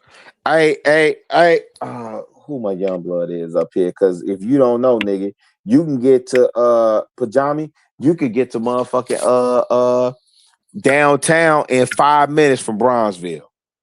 You know, I was just gonna say, y'all gonna clown me for this too. I've never actually been to Chicago. I always thought it was like you tweaking. You know, like a former New York take your City ass or whatever, on mute, then. But I'm gonna tell you right now, in Las Vegas, right? In Las Vegas, right now, y'all gotta hear this because if you're from Chicago, y'all gotta hear that how they put Chicago Shout out to on. Vegas. In Las Vegas, in the is it the Excalibur or the Mandalay? It's one of the two, right, on the Strip. Mm-hmm. They have this like virtual reality roller coaster ride thing with a theater, and it like sprays rain and wind on you and shit. That might be so you feel like Mandalay. you're outside. And they show you Chicago, like you fly through Chicago. They fly you through like high schools with like all these people doing music. Like they fly you through downtown. And I know it's not the real experience, but one thing I got when I saw that was Chicago is very unique in the sense that like it's got a huge aspect of Black culture, not just in sports, but in performance. Like you have way more local performances and arts festivals and stuff in Chicago, opposed to like here. I live in Los Angeles, right? In LA, yeah, we get a lot of that, but it's nothing like Chicago. Like Chicago's a huge. You can travel multiple Black people in countries. America, you know. you can travel multiple countries and never leave the city. Yep. No, that's facts. You got Greek town, you got Ukrainian Little Italy, Ukrainian village. India on You got Little India. Hey fam. Hey, look, hey Harvey. I went and got lost in the city just as a tourist one day and ended up at an Ethiopian spot where I just like, let me eat here. You was on Lawrence, wasn't you? No. I was way up north. Yeah. Damn, where was I at? Lawrence, you got to be on by Lawrence. That's you might be right. You might be right. I was way up north too. I was like, let me just, let me experience the city. It was just crazy to me though, because like that program, they could charge you $50 for a 30-minute little virtual ride where they spray water on your face. Bring your ass to the crib. We but gonna show you. They use fucking Chicago of all the cities. They use Chicago because New York City, they get the sports history is preposterous. But like Chicago's got a legendary sports history. With Listen. And Chicago, then like you got all this arts and music stuff in Chicago. It's like whoa. Let me tell you this. Chicago, when you think of entertainment, you don't think of Chicago. Is all I'm trying to say. Bullshit, that experience made me realize like Chicago's a big entertainment hub. No. Chicago was founded by a black man. DuSable. Yep. John Baptiste DuSable. DuSable. My bad. DuSable. Chicago was founded by a black man. That's facts. Right? Oh, gee, you know what the word Chicago means? Chicago. It's land of smelly onions. That's right. Oh, gee, no, it's yeah. Don't play with me, nigga. I just looked it down to break it down for the audience. John Baptiste Pont du Sable is recognized as the founder of Chicago, often called the father of Chicago. He was the first trader of African and French descent who established the first permanent non-indigenous settlement at the mouth of Chicago. I forget who he married. I forget who he married. It was a Native American woman. I forget who he married. Right? But, oh shit. Yeah, we're going right back in circle to that same topic. Hey, that's what I was just thinking. He married a Potawatomi woman named Catherine, establishing strong ties with local indigenous communities. Yes. So hey, Chicago I'm up there with Six Figure Dilla. Don't play with me, fam. I'm up there with Six Figure Dilla.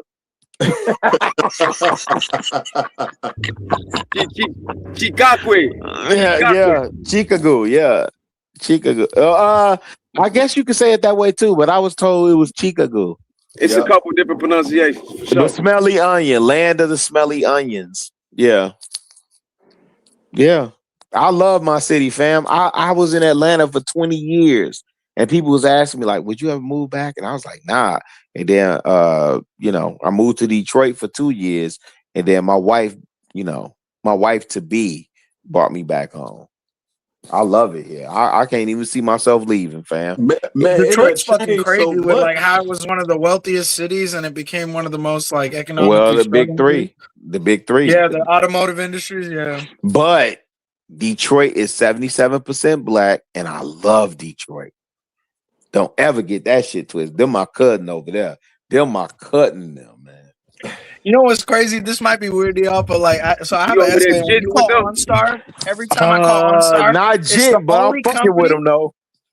Hey, Rilla. Yes, every time I call OnStar, I have an Escalade, right? Every time I call OnStar in my Escalade, if I like need help with anything, look at young blood flexing. Look at him flexing.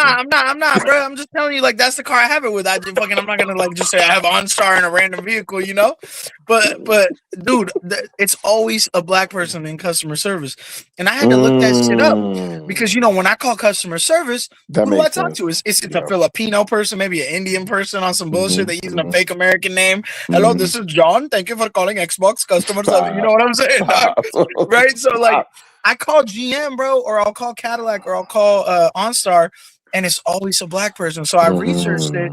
And apparently Cadillac was going bankrupt because white people stopped buying their shit. So these white people in Cadillac's economic market were like, "Yo, why are we during the great no, break that shit down, G. Bro. Yep. Because it makes me so proud to have this car, bro. Yes, sir. So the Great Depression, when that shit went down, white people weren't cash heavy, black people were. And the white people in the sales department in Cadillac were like, "Yo, we're gonna go bankrupt, and GM's gonna have to buy us. So what can we do to start selling Cadillacs to make sure GM doesn't shut us down?" They decided to move, which was very taboo at that time, to move their entire market and start selling to black neighborhoods, black communities. Black people were cash heavy. They bought them shits out the ass. Cadillac was kept alive by the black community in this country, bro. Look, not Smurf, just Cadillac, why was we also so Dodge. cash heavy, Smurf? Huh? Do you know why were we so cash Because heavy? they wouldn't allow us to put our money into Yes, sir. So we had a surplus. So during the Great Depression, you only see the YT people. You don't see us having the issues because they would always look at us like we didn't have much, which at the end of the day, it goes back to still today. 2.6 trillion spending power in a country. Once again, that isn't considered ours, that's ours. So when you look at that power, we understand the power we got. Once again, it's not against anybody. It's against our God. And once we understand that part as a whole, we will become back into power. And I don't want to trample on Youngblood point too, because I think ultimately you were saying that black people essentially saved Cadillac. Yep, Cadillac and Dodge. Dodge also. Dodge just was they whole redoing the Chargers Rebrand, and the SRTs and all that. They knew who they was baiting towards it. But it's also an indictment on us too, right? In the sense of that we don't know our economic power, because you said 2.6 trillion. I know the last time I looked, it was 1.5. Not saying your number is off at all. I'm not saying that at all. I'm just saying the last time I looked, because it could be at 2.6. No, I accept that it's at 2.6 trillion. And so the fact that we saved and listen, Cadillac ain't the only industry we say or the only business we say. Oh no, there's a lot. Just to answer the chat real quick, because I don't want people to think I'm bullshitting. I come with facts. 1,000. According to Google AI, in 1934, Black Americans are credited with saving Cadillac from bankruptcy during the Great Depression. Oh, they saying you tweaking. By purchasing luxury vehicles when sales had fallen 85%, despite a quote-unquote no sales to NEGROES policy. Affluent Black customers utilized intermediaries, prompting Cadillac to integrate its sales, resulting in a 70% sales increase that year that saved Cadillac from an entirety of bankruptcy in 1933. Hey, Smurf, they don't know why we were purchased. So, like, to your to Pajami's point, I keep saying Punjabi point, right? Only thing I would say to the audience or anybody that's questioning what he's saying, all you got to do is ask your granddad, why does he drive a Cadillac? Why do we have the term granddaddy caddy? Or why was Cadillac so prevalent in our community, right? We didn't say like I don't know, like Chevys and Buicks and Oldsmobile. I get the NWA and the Snoop and all that. I get that part of it. But when you talk about a granddaddy caddy, when you talk about even with the pimping, you understand what I'm saying? Yep. You understand me? Yep. Pulling up in that granddaddy caddy. You understand what I'm saying? Clean, all options. You own it. There's science behind that, and that's what Youngblood's speaking to. That's all I'm saying. So, you ain't got to question that. He's actually giving you the science behind why certain products from a marketing standpoint were endeared to us as opposed to other vehicles. Because there definitely was plenty of other vehicles available to us. But Cadillac, hey, real talk, we made Cadillac the luxury vehicle. Yeah, that's facts. The presidential vehicle at that. But no, I mean, you guys said, "Oh, my Punjabi ass over here." That's facts. I'm Black. Nah, here's the thing though, bro. I really feel like it's crazy when you look at the concept of not just in the rap game, the status symbol the vehicle became with like all the music videos and movies and stuff. The song "Fuck With Me, You Know I Got It" on the album that Jay-Z and Rick Ross did a long time ago. I forgot what it was. I forgot what it's called. Watch Remember the that? Throne. Was that Watch the Throne? Yeah, well, No, that's no, that was Magna Kanye. Carta. No, that was Magna Magna Carta. My Carta. bad. Yeah, Yeah. Magna Carta. Magna Carta. Yeah. Thank you guys. God bless you. Yeah. That was one of my dude. That was like I was in college. That was like I think about those days every night. But in that song, "Fuck with Me, You Know I Got It." In the beginning, I forgot who that legendary black man is. They put in the intro, but he explains why melanated people need to wear jewelry because we come from ancestry of royalty, right? And like obviously, as a Punjabi kid, you listen to that shit, you're like, yeah, man, I come from that too. But be it what it may, that shit always hit me. It's like that bling shit that we always get hated on for as minorities. Yeah. Why do we dress way better? Why do we want to drive way better? Why do we want to look way fresher? Why do we want to be way cleaner? Why? What is the concept? And it's like you said, there's a spiritual, scientific fact behind that. I genuinely believe melanated people have aura, and that's why we're so repressed around the world, and history has proven that. So to piggyback on what you was just saying, when we came out of Egypt, our God decorated us with all the jewelry and all of the glory that Egypt had. He put it on us. So we left with earrings, we left with chains, we left with everything that they had in their civilization at that time. And our God wanted to show us how much he loved us. But once again, our foolish ways, we didn't think right about it. So that's a great part of the history of why we always had chains and jewelry and all that stuff. That was something that that's just embedded in us.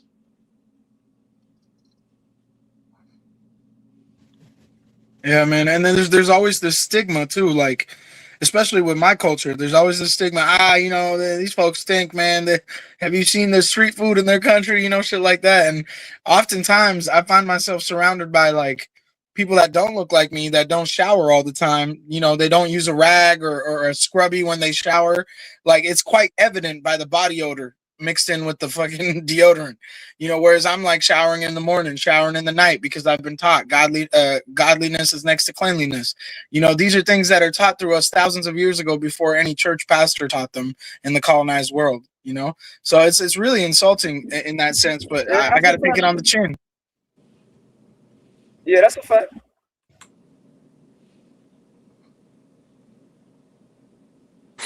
No, but I think for me, the idea, aside from cleanliness, right? Because there are people who absolutely look like me who are not clean, right?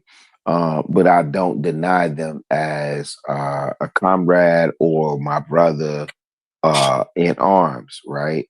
And so when I think about, I honestly think about, this is one of the reasons why I'm so passionate about hip hop.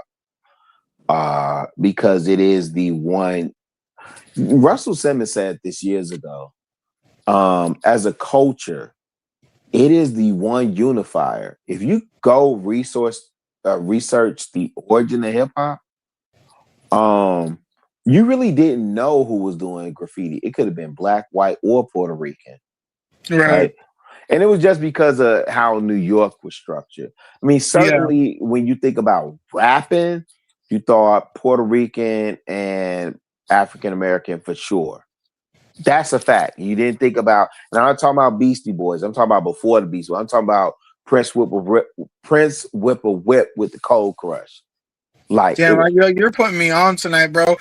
The farthest I go back is KRS-One, dog. I'm a noob. oh I'm a man, noob, listen, dog. that's golden era for me. Like, don't get me in that bag. I'm pretty sure Smurf could wax poetically on that era. The 80, 87. So for me, 88 to 92 is the golden era of hip hop, but I can, 87, maybe, 93. Man, please don't get me going back there. But yeah, you talking about the history of hip hop as a culture. Yeah, Man, true. I encourage all you Negroes, go watch Star Wars and gosh, I got the DVD here. Star Wars and it's gonna come to me in a second. Don't do the B Street or Break In or none of that though. Do Star Wars first, and Gosh, I can't think of the name of this movie. You said Beach. Did you say Beach Street? I did, but I don't want them to watch that first because then that's the Hollywood version. Crush Groove. Man, that's it. They gotta watch that too. That's on the chopper. You know, they gotta watch that too.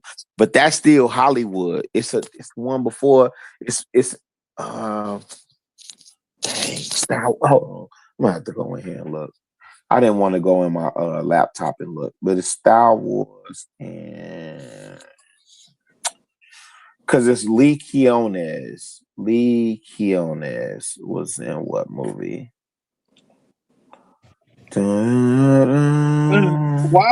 Wildstar. Wild Style. Thank you. Yeah. That's it. Whoever Yeah, said that came out in '82. I've never seen that. I definitely Wild Style and Star Wars are the two foundational movies you need to watch first. Right? And then you get an idea of how some old Negroes with gray in their beard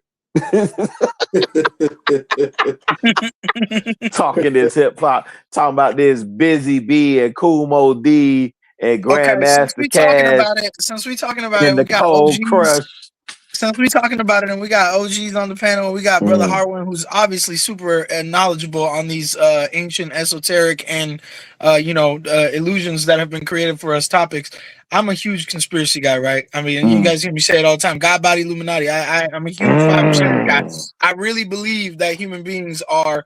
God created us to achieve that potential within ourselves. We just need to know it, and we're being suppressed, right?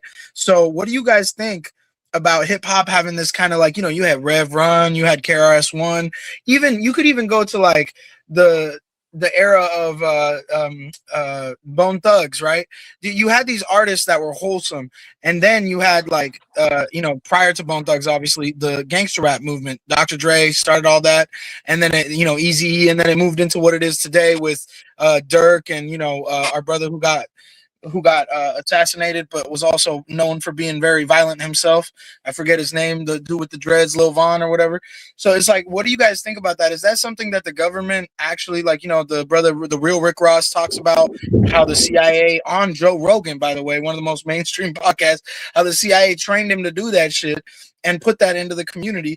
Like, do you guys think the gangster rap movement is also something that was used to harm the community, and the individuals who benefited off of it are culprits? Like, can you guys enlighten me on that? Yeah, that's a fact. The CIA has basically a contract with the entertainment industry. You can Google that right now. It's on their website, CIA.gov. Yep. So when hip hop was bringing us together, they start ushering, wanting that gangster rap ideology thing to take over. Because to piggyback on Harwin goes back to like what we was talking about. We was talking about united as one, F the police. We were joining together, understanding what our culture was. We was going in depth, more deep into going back to, because you had wise thinkers, the 95 percenters. You had always those that was enlightened to what truly was and wasn't. And every generation, it's always been in the play. It's just a matter of it being heard. And now you can hear it live right now. You know what I'm saying? So they definitely changed it because they seen what was happening. We were increasing too quick. We were teaching each other from the music. We were learning from the music. And that's dangerous to them. That was real dangerous. But what they didn't expect was for our music to fall upon their children's ears. And now they got to hear it. Yep. So I would say artists like real quick. So when you have artists like Tekashi 6ix9ine or these motherfuckers like Lil Pump, these motherfuckers, right? Like, and they make these platinum. Right. Okay. All right. Non-factors. I'm gonna tell you why. A couple things. Number one, again, we gave out the movie list that you niggas need to go watch. Right. We said Star Wars and Wild Star. Right. Yep. I took them all down, big bro. Yeah. Another movie you need to go watch is CB4. CB4 was made on the heels of NWA. And then Smurf and Harbor. When we watched CB4, we was like, oh, it's a comical movie. That's Chris Rock, blah blah blah blah. Not even understanding they really based that movie off of like Ice Cube and Eazy-E. Yeah, no, we peaked. So no, not at that time. No, we know this after the fact. But go ahead.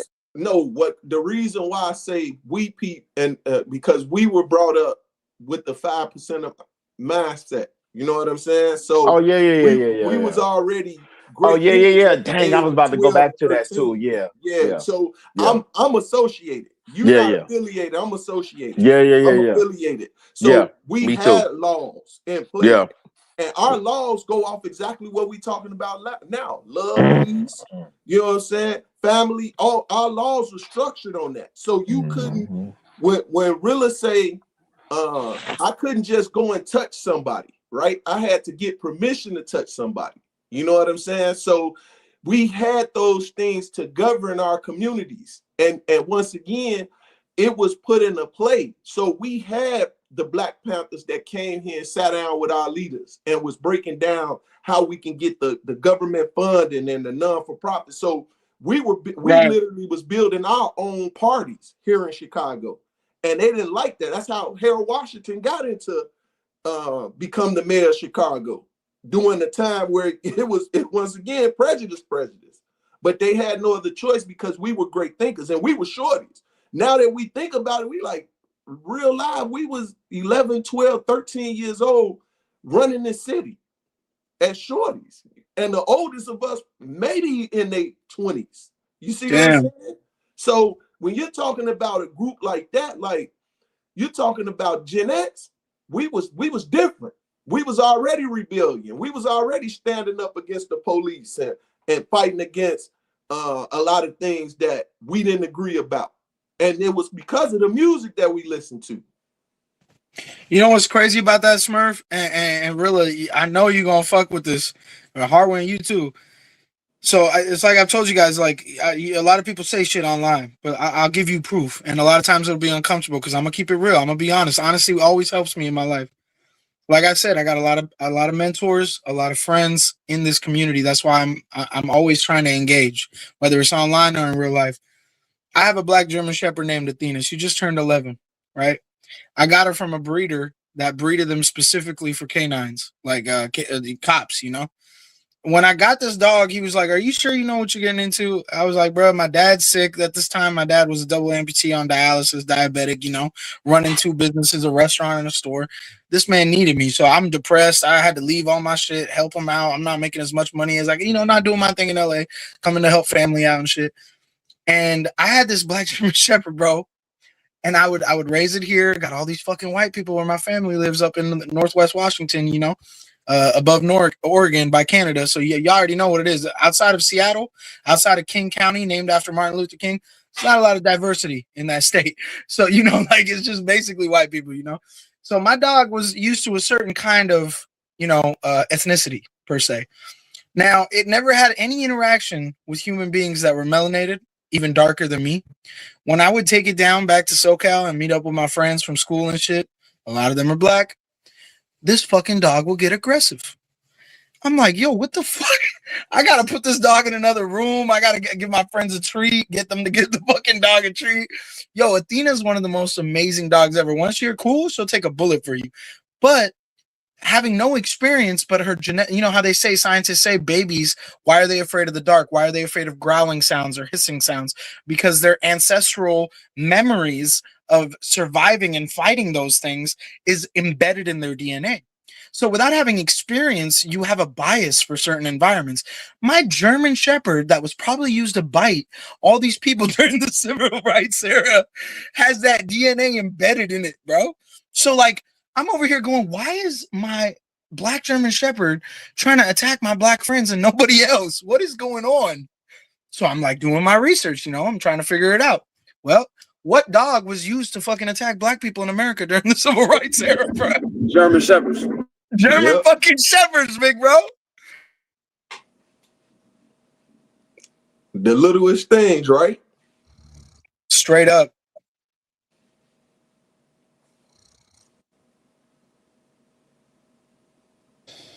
But yeah, really, I mean, Make that shit make sense, bro. You know what I mean? Like, these are the kind of experiences I've had to try to connect with other human beings. And like when you were saying, you know, about cleanliness, you know, people that look like you smell and shit. I get that. Like the whole concept of don't judge the book by the cover. What I was really directing that to was the oppressor's opinion of people that don't look like them. No, but Right? here's Because the my thing. experience with the oppressor has always been y'all stinky, y'all dirty, y'all not developed, y'all not evolved enough. Yeah, and And it's here's the like, thing. what?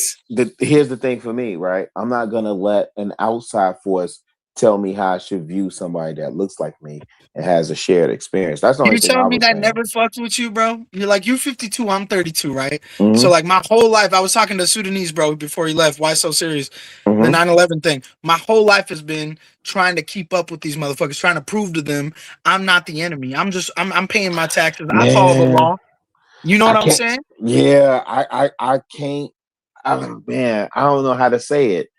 I came up in an era again when you look at Do the Right Thing and School Days, when you look at Public Enemy, and when you look at, and this is the thing I don't think we understand the impact that we as young African Americans was able to make on apartheid in South Africa.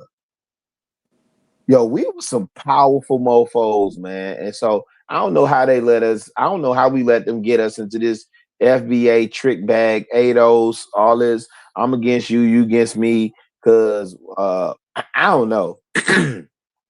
I really don't know. I could recognize, and it's gonna sound bogus, right? But I swear for buttermilk, I could recognize that you're an African booty scratcher, and I could call you an African booty scratcher, That's crazy. right? But No, here's that's the facts though, thing. because I being born and raised here, I know to wear cologne, I know to keep my Nah, but hygiene up to par. But Smirk real, gonna I'll run feel into me. Indian people that you could tell, like that you can smell the turmeric Nah, off them. Smirk gonna You know, he you gonna can hear me smell the when I say turmeric this. off these Indian people, so I know what you Nah, mean. and Like, I rock with turmeric, right? But here's the thing. I love it too, but you I know, look, but here's the thing though, right? I could call you an African booty scratcher, but them pink people can't. Nope. You understand what I'm saying? Nope. I could call you that, and me and you could sit at the lunchroom table, and we could join, and we could talk about it. We could trade milk boxes or butter cookies or whatever we gonna trade. You understand what I'm saying? Them other folk can't call you out your name because you my cousin, you my kinfolk. You understand what I'm saying? And somehow we let them trick us out of that. And so again, while they keep grafting people in, oh, you Polish? In Chicago, we say Polak. Well, they don't say it no more. No, they still. yeah, I guess it's derogatory You now know, in the PC world. yeah, because you know Archie Bunker with the Polak, right? Mm-hmm. The Irish, the Italians, all those people were not invited in. Nope. All those people were grafted in. They were grafted into the British. The real you listen, when y'all talk European, that's the real European, the British folk, man, the English folk, man. You know what's crazy about that, really? Like when I break it down, like when I'm on these white panels, I be trying to break it down with them, and they refuse to believe it. But when you look at World War course. One, and you look at England, right? Of course. Queen Victoria, her two nephews and one grandson were at the time. One was Kaiser Wilhelm of Germany, the other was Tsar, the Romanov family czar, and then you had the King of England. These motherfuckers grew up together. There's like a movie about spies in Hollywood called The Kingsman that highlighted this shit, right? Oh yeah. They literally, yeah, One of my bro, they favorite had a movies. beef. They had a beef with each other, and they launched these countries into war. And then come World War II, you got Germany going to war with England, launching the world into it. Winston Churchill forced the English royal family to change their name from Saxon-Gothenburg to the Windsors. Right? Why was that? Because if the British people realized the royal family of England was from fucking a Germanic descent, the whole shit will be the whole game. You selling a fake dream right now, you know? So he was like, y'all got to change your last fucking name, bro. Here's where it gets crazier. Queen Elizabeth would have never been, and this is what drives me crazy. Why don't they teach us this shit in school? Clearly, they don't want us to It's not their fucking know, job. right? No, it's not their job. They don't want us to know, bro. No, it's not their job. It's not their job. You're right. It's You're right. not their But job. at That's the on same us. time, they benefit from it Of not being their course. job and us not inquiring. Of course. So Queen Elizabeth would have never been the Queen of England if her father, the younger brother, that had to become the king because his older brother seceded the throne. We're talking about a throne that brothers and sisters have tried to kill each other for thousands But of they years. also slept. They also slept with each other Yep. to keep the A lot bloodline. of incestuality, but that goes into the Okay. Nephilim shit. That Yes. goes into the bloodline of Cain and Yes. Abel. That goes into the Abrahamic biblical shit, right? It But could. that's another topic, big bro. Yes. So I got ADHD, so I'll go crazy over there. So don't let me do that. Don't let me do that. Don't let me do that. We'll do that later. But the reality is, the older brother of Queen Elizabeth's father, I can't quite remember his name right now. His girlfriend was a woman from America that heavily supported the Nazi movement. Her name was Eva Braun, right? And Eva Braun, or Eva Braun might be Hitler's wife. I might have that mixed up. But this woman was the reason why the King of England, the King of fucking England, was like, yo, I'm not gonna beef with Hitler and this girl who's associated with this party. He was seen in parades in Germany right before the war started happening. And he was like, I'm done. I'm going to abdicate from the throne. I'm going to secede this authority to my little brother. The little brother was just duck hunting and smoking cigars all day. So he fucking died from stress of lung cancer very shortly after realizing he had to do his big brother's job, because his whole life he didn't think he had to. Well, after he died, Queen Elizabeth, at the age of like fucking a teenager, became the queen. And Winston Churchill groomed her into who she became. And obviously she passed away recently. You know who these people are, bro. You know what I'm saying? And the way they move this world is quite crazy. And that's why when you were saying the British, that's Europe, that's why I broke that down. They are all one family. And like, this is what fucks with me. Like when Brother Harwin and I first interacted with each other, when two people are coming from an authentic place, Brother Harwin, I come from the school of, I told you I went to law school at the UCLA. So I come from the school of Freemasonry, from Jesuit Christians, these kind of people that have their agendas placed that are very Luciferian. And when you learn the world through that and you learn the devil is real, all you can move with is God. And you just want everyone to know God is real and you are good, and you want them to know they should be good too. And it's so hard to do that these days, because in Hinduism, they say there are cyclical ages. Currently, according to Hinduism, we are, and I'm not a Hindu, but I study it all. We are in the Kali Yuga. The Kali Yuga, Kali means black, dark age. In this age, the selfish people, the people who are willing to kill their mothers and fathers, step over their brothers and sisters to succeed, will do well. Karma is benefiting them. I don't know why. That's just the way it works. That's the way they broke it down in their language, right? And I find that so interesting, because these days, my life experience and other people I talk to often tell me, when you're a good person, man, you get pushed the fuck around. When you're a clever ass little conniving snake ass motherfucker, you get promoted. You get away with the bullshit. Somebody else gets in trouble for that shit. And so it's just like, whoa, bro, what's going on? And it keeps taking me back to God. And all these rich, powerful people that I used to work with or went to school around, and then I made connections with people that didn't look like them. It's created this really not just clear image of what's going on, but it's guaranteed to me that after I die is what matters. And while I'm alive, I need to make sure I realize that every day. When I'm emotional, when my mental health is weak, when my ego and my pride is in the way, I need to realize love is what I should spread. When I walk away from any conversation or any interaction, the other person should not feel negative because of my presence in their life. And so, like, that's what I've gathered from all this, bro. And when you said that shit, Brittany, bro, they took over my people. There was a time they said, rule Britannia, Britannia rule the waves. There was a time the sun never set on the British Empire, right? The Queen wore our blood diamond from India, and then the blood jewels from fucking Africa on her crown. They colonized us because we had it all, bro. India never invaded anyone. To this day, India has never invaded anyone. The only country India's ever gone to war with is a proxy country called Pakistan that was created by the British. It was a part of India before India was created. It was, yeah. So, yeah, right? So it's like, we've never invaded anyone, but people keep wanting taking shit from us, bro. Yeah, that's and so what it's Gandhi like, was always fighting for. He wanted unity amongst the two nations. Right, but you know what fucked with me about him, bro, was he went to Oxford, and he was a racist motherfucker. He studied with a bunch of British white lawyers, and when he came back to the, like you had that dude in the chat earlier, that whole untouchable thing, people were coming at me about it. I don't know about that shit, man. But when you do the research in India, there's over 160 languages there, and Hindi was a language that was enforced upon those people by the British. They said, yo, you guys are all way too different. Tamil Nadu, Telugu, Punjabi, all these fucking languages. Y'all got to figure it out. Have one language. And so Hindi was enforced on people. Even today, there are multiple states like Karnataka, which run Microsoft, Kerala, Gujarat, Punjab, Tamil Nadu. These states refuse to speak Hindi. They have this, I almost want to say FBA mentality of we don't need to abide by your British colonial government, which is what the Indian government is. It's a Hindu-ran government. 80% of the population in India is Hindu. So they don't fuck with Sikhs. They don't fuck with Muslims. And the Muslims, most of them had to migrate to Pakistan anyway in a very short time. The ones who couldn't, they got converted or killed, right? And like this is why, for me, that's such a serious topic, because I come from a part of the world where motherfuckers are racist as shit. They got caste systems. And if you're not the same religion, you get killed for looking at their sisters the wrong way. Like, that's just the way it goes over there, and everybody's starving. You'd be lucky to be making money and having a farm or whatever, right? And so, like, when I come over here, I was born and raised here. I wanted to be Tom Cruise. I wanted to be Jay-Z. I wanted to be fucking Ricky Martin, whatever. All these little idols that they put in front of my TVs and my fucking whatever. I wanted to be like them. I wanted to be that cool white jock in high school, whatever his fucking name was with the white blonde girlfriend. Oh, yeah, man. Oh, yeah. I'm trying to do that shit.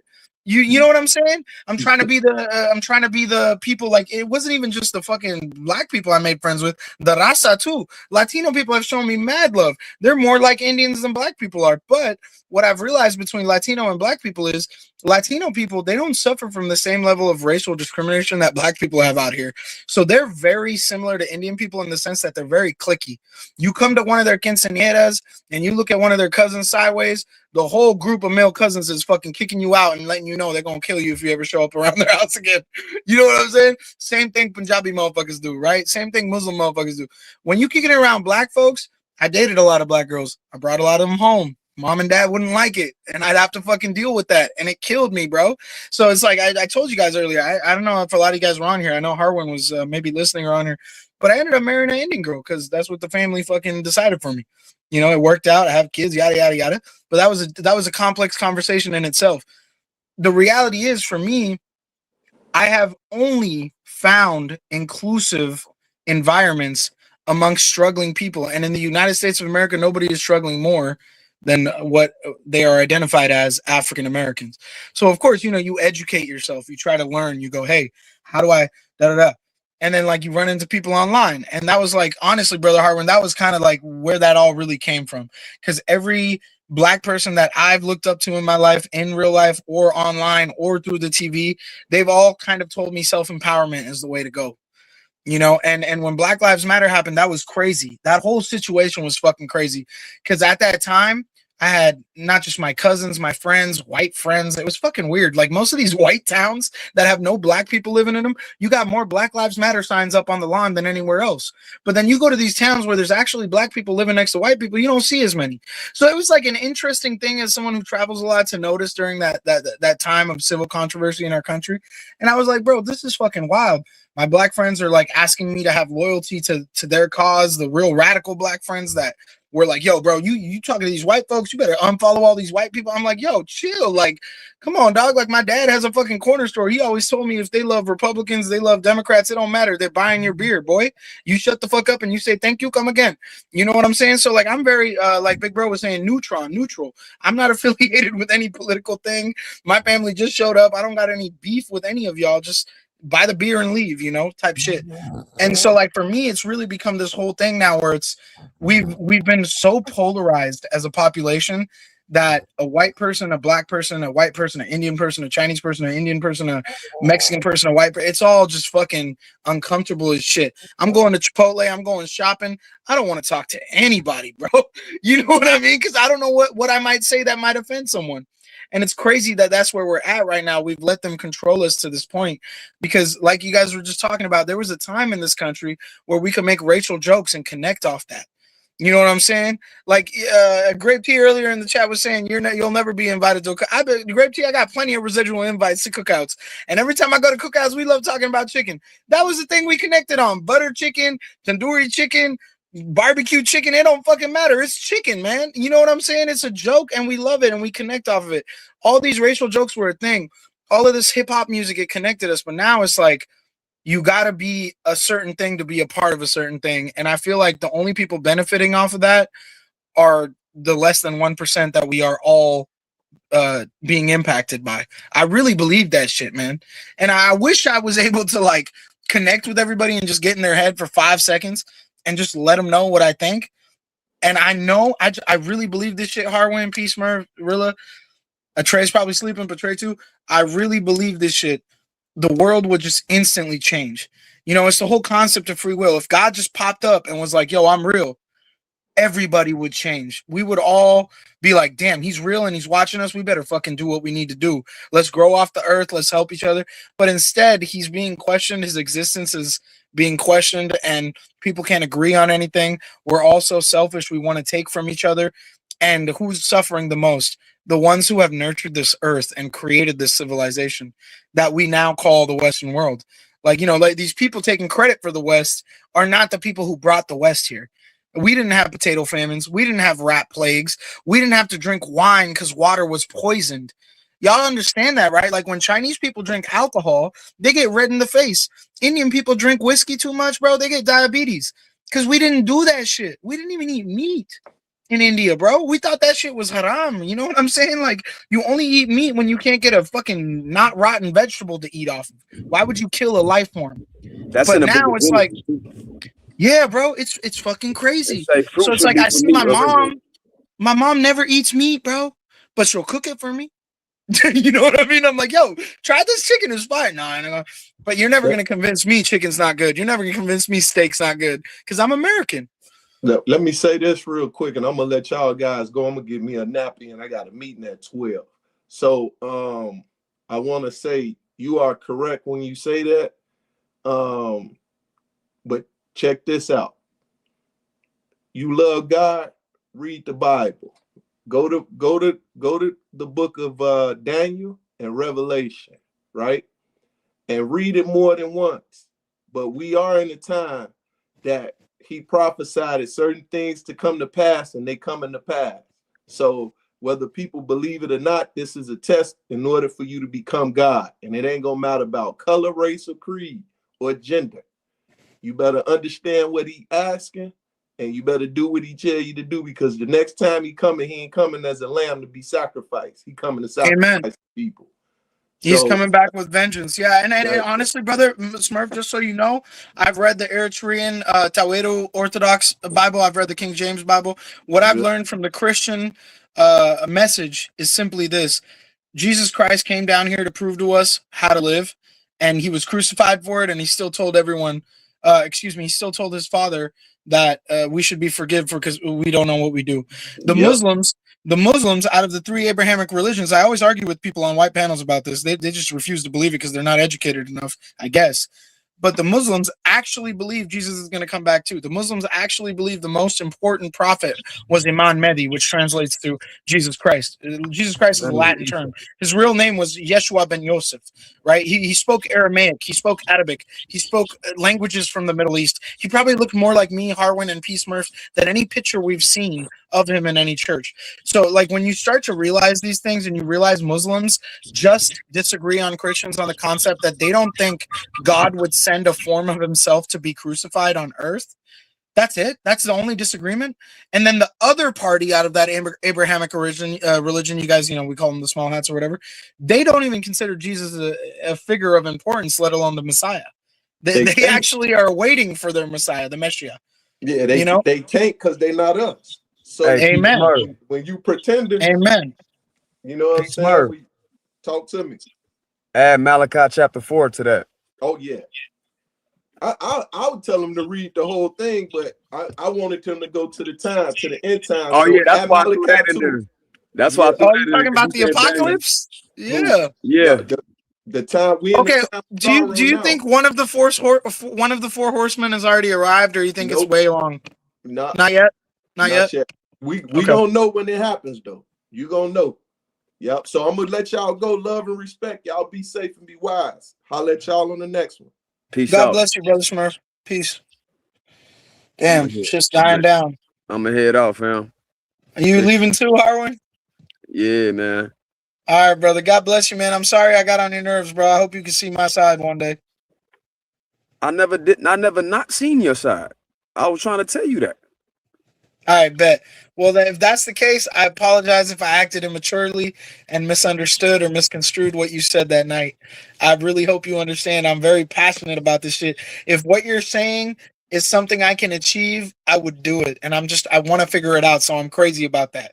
And now it's like, okay, let's talk about it. So I'm going to do what I can to figure it out on my end. But at the end of the day, bro, this is a long process. It's not going to be an overnight thing. Surely not on YouTube. This is going to require a lot of organization, a lot of education, and a lot of funding. A lot of people who can actually invest in the travel and the organization of the meetings. But dude, like, I see the world you're talking about, man, and I'm all for it. Yeah, man. I appreciate that. I could come a little different too. So, Brother Blue held me accountable and it got all together. It's all cool. God bless you, Brother Harwin, and thank you for the lessons that you've taught me over the last few days. Like, really, it's deep. It's deep. Growing up as a kid, I never thought for a second that outside of people from Asia that might have traveled to the Polynesian Islands or Hawaii or whatever, or Alaska, then migrated into America, because that's what I was taught. And so now That's I what have we a was lot of all taught. So that ain't your fault. yeah. That's the whole that narrative was taught to all of us. So and Yeah. it ain't necessarily ain't all the way. It did happen, but it just that things happened even before that. Yeah, no, for sure. The Polynesian joint happened before the ones that came over the Bering Strait. So Well, the reason why I know what you're saying was true before I did the research to confirm it after the evidence you gave me is, I don't know if you remember the show called Ancient Aliens. It's a goofy ass show on the History Channel, no, I know that but show. yeah, so it presented that to me when I was a kid, and then I looked into it more as I got older. And there's no denying all these ancient cultures that worship the same type of god figures, or these events that could equate to current technological events like bombs going off. They found nuclear radioactivity in Pakistan in this town called Mohenjo-daro, the Mound of the Dead. A French archaeologist and two British archaeologists discovered that there was more radioactivity there than current day Chernobyl. And this town and this area has never had any nuclear technology or experiments. So it's like, how do you explain that radioactivity? They started excavating the place. Little did they know, not even 50 feet into digging, they found over, and you can look this all up, they found over 1,000 fucking skeletons interlocked with their hands, knelt. So what that would indicate is these people were killed in an instant scenario, and they were all aware that they were about to die. And when you read into these books, man, they talk about these wars between these gods and floating cities, and they fire these arrows, and there's these loud noises and huge explosions, and almost described as mushroom clouds, which we know our nukes and atom bombs do through physics and explosion records. So it's just so crazy when you go to the Aztec civilization, the Mayan civilization, the ancient Egyptians, the ancient Sumerians, which is where modern day Iraq is, the Mahabharata of India. Like, it's just wild. The Chinese dragon stories, the all these stories relating to snakes. In India, you have this story of the Nagas, right? These snake people that are human shape shifting fucking snake beings that come from another part of the universe or whatever. And in India, that's normal. Like, you can't walk up to a normal person from India that's lived there forever and never left and go like, "Hey, you don't believe in Nagas?" They're gonna be like, "No, Nagas are real, bro. That's why I don't go out at night." Like, that shit, they're so superstitious over there, and that's what we call it. But how do you know that's not just them believing what the fuck their history is telling them? You got Australian Aborigines talking about this shit. The Chinese, the first emperor of China, the mother was a servant that was fetching apples in a storm. She fainted and got raped by a dragon. And that's how the first emperor of the Qing dynasty came about. You look at these British people and their emblems and their royal gated communities and their castles, they literally have fucking reptiles transforming with a lion and shit. I mean, it's just crazy, dude. The whole thing's crazy.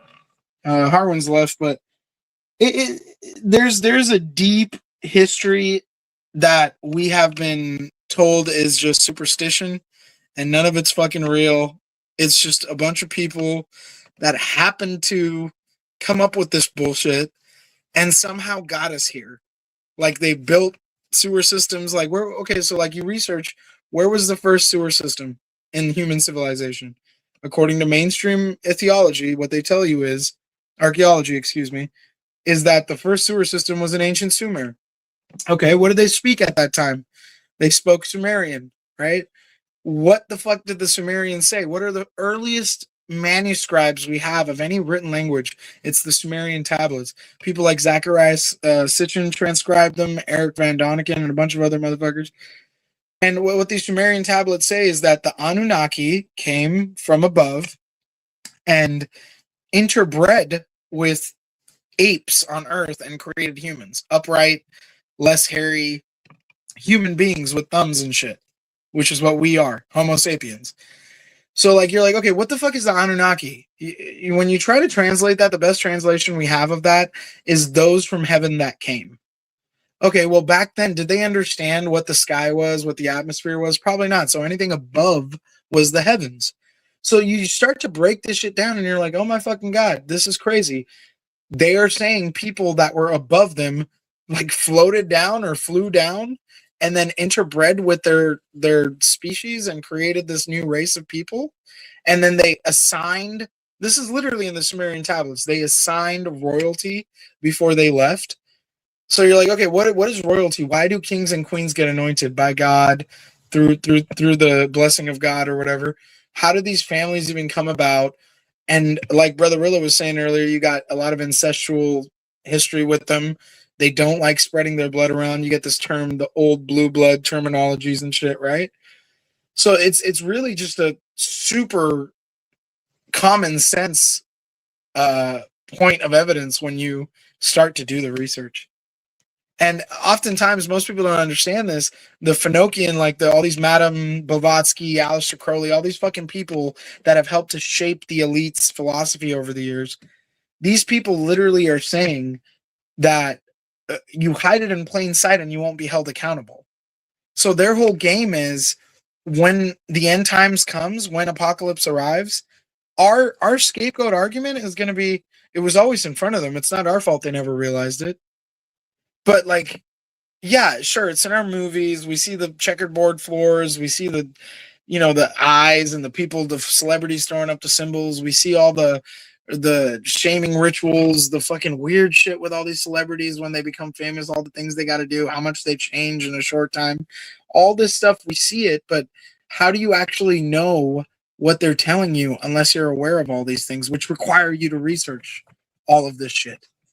You got to actually research this stuff in order to fucking be able to execute the analysis, which is there is a spiritual force that is controlling this earth. And a lot of the topics today were brought up about the Bible.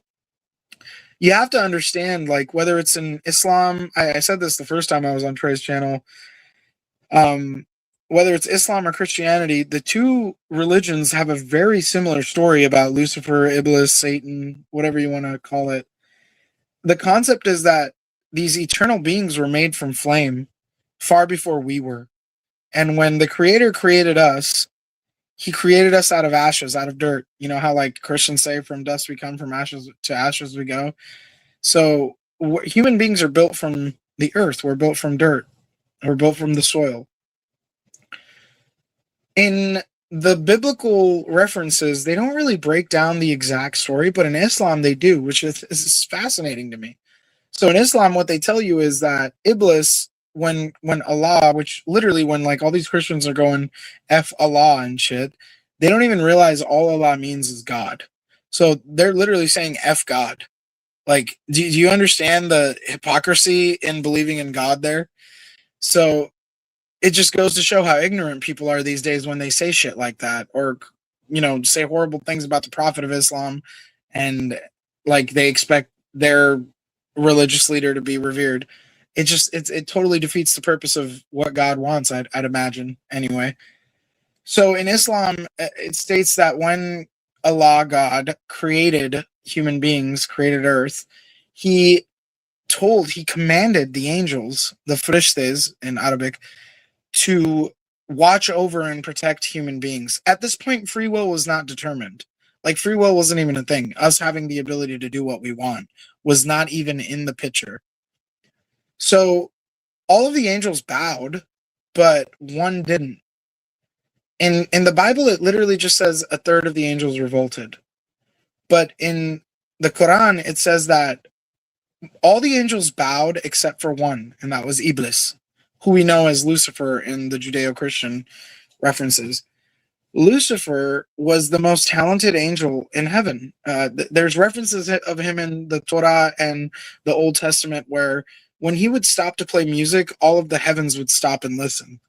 So like this fool was so talented, he had so much aura that like when he would stop and just start riffing on his little musical instrument, whatever the fuck they have up there in heaven, all of the heavens, including the creator, his father, would stop to enjoy it. This is the type of cat we're talking about. So like we're not talking about no bitch. Like this dude was really about that. Like he was really there on that level. When God asked this of his angels, he was the only one that revolted. Iblis, Lucifer, refused to bow. And God noticed and questioned him. Well, why aren't you listening to me? Basically like a father would to his son. This fucking dude goes and says, you made us from flame in Islam. Obviously, I'm giving you the reference of Islam right now because there's no biblical definition of the details of how this conversation went, but it is in the Quran. God literally tells this dude, or asks this dude, why aren't you bowing? Dude says, you're asking me to bow to an inferior species? Like you're God? Like I don't get this.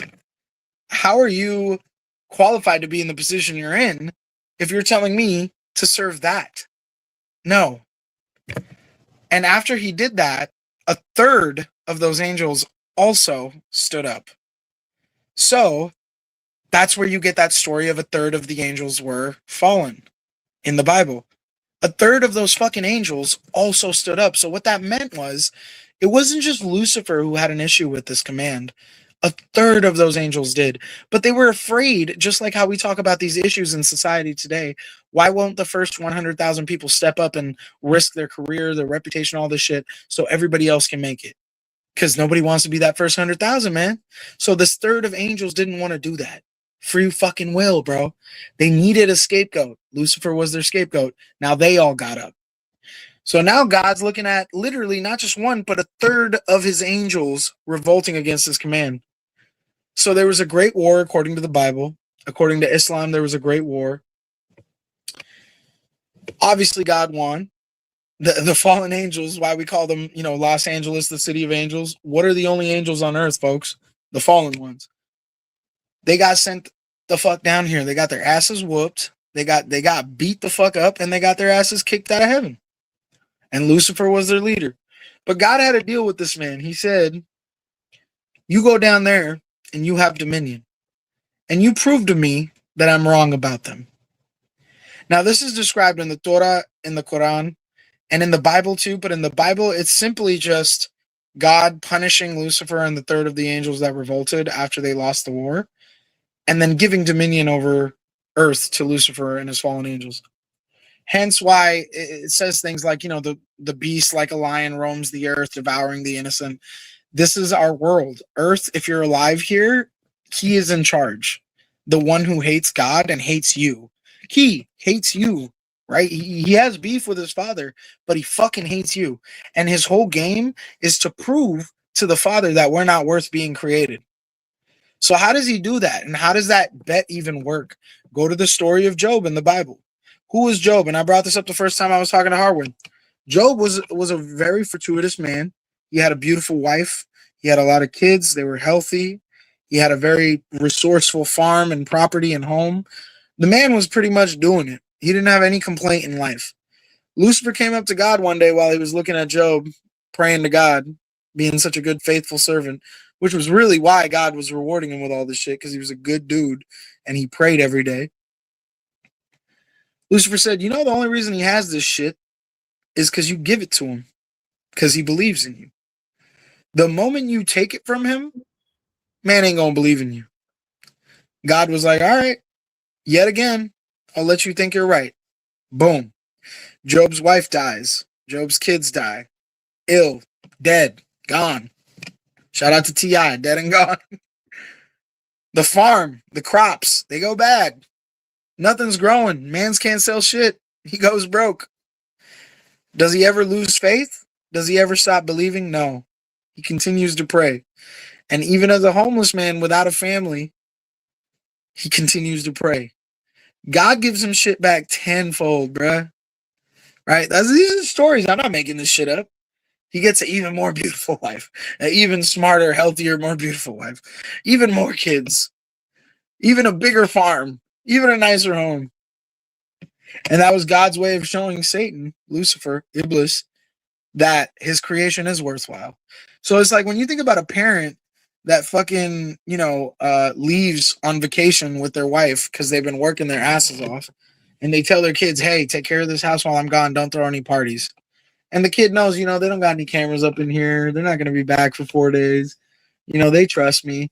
What do most kids do? They throw a fucking party, right? And they try to clean up the fucking house before the parents get back, right? Or at least try to call a couple of guys or girls over, depending on the gender, whatever the fuck.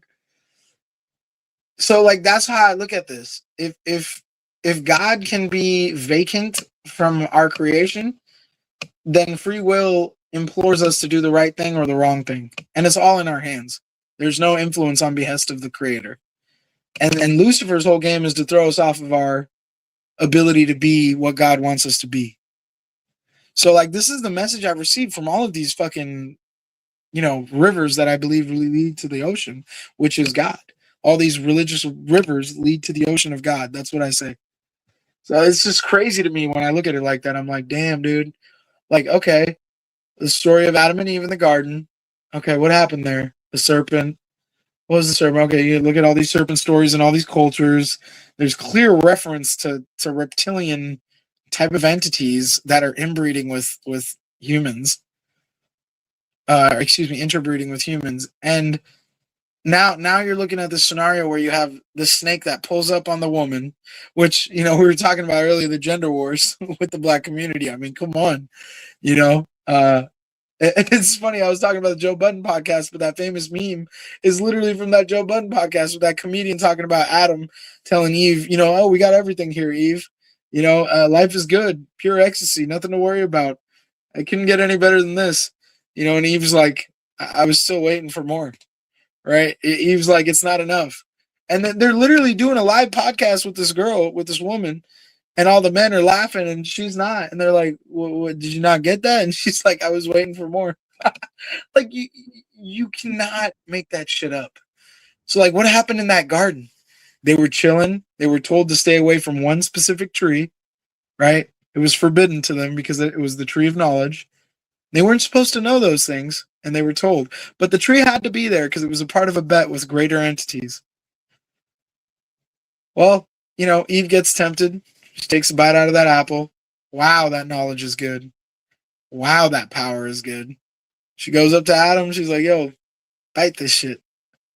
That's where you get all these jokes about girls having periods and girls having to bear the child. I mean, scientifically, it doesn't really make any sense because we're trained to believe a certain gender can only produce a child because of their genitals and how their organs work.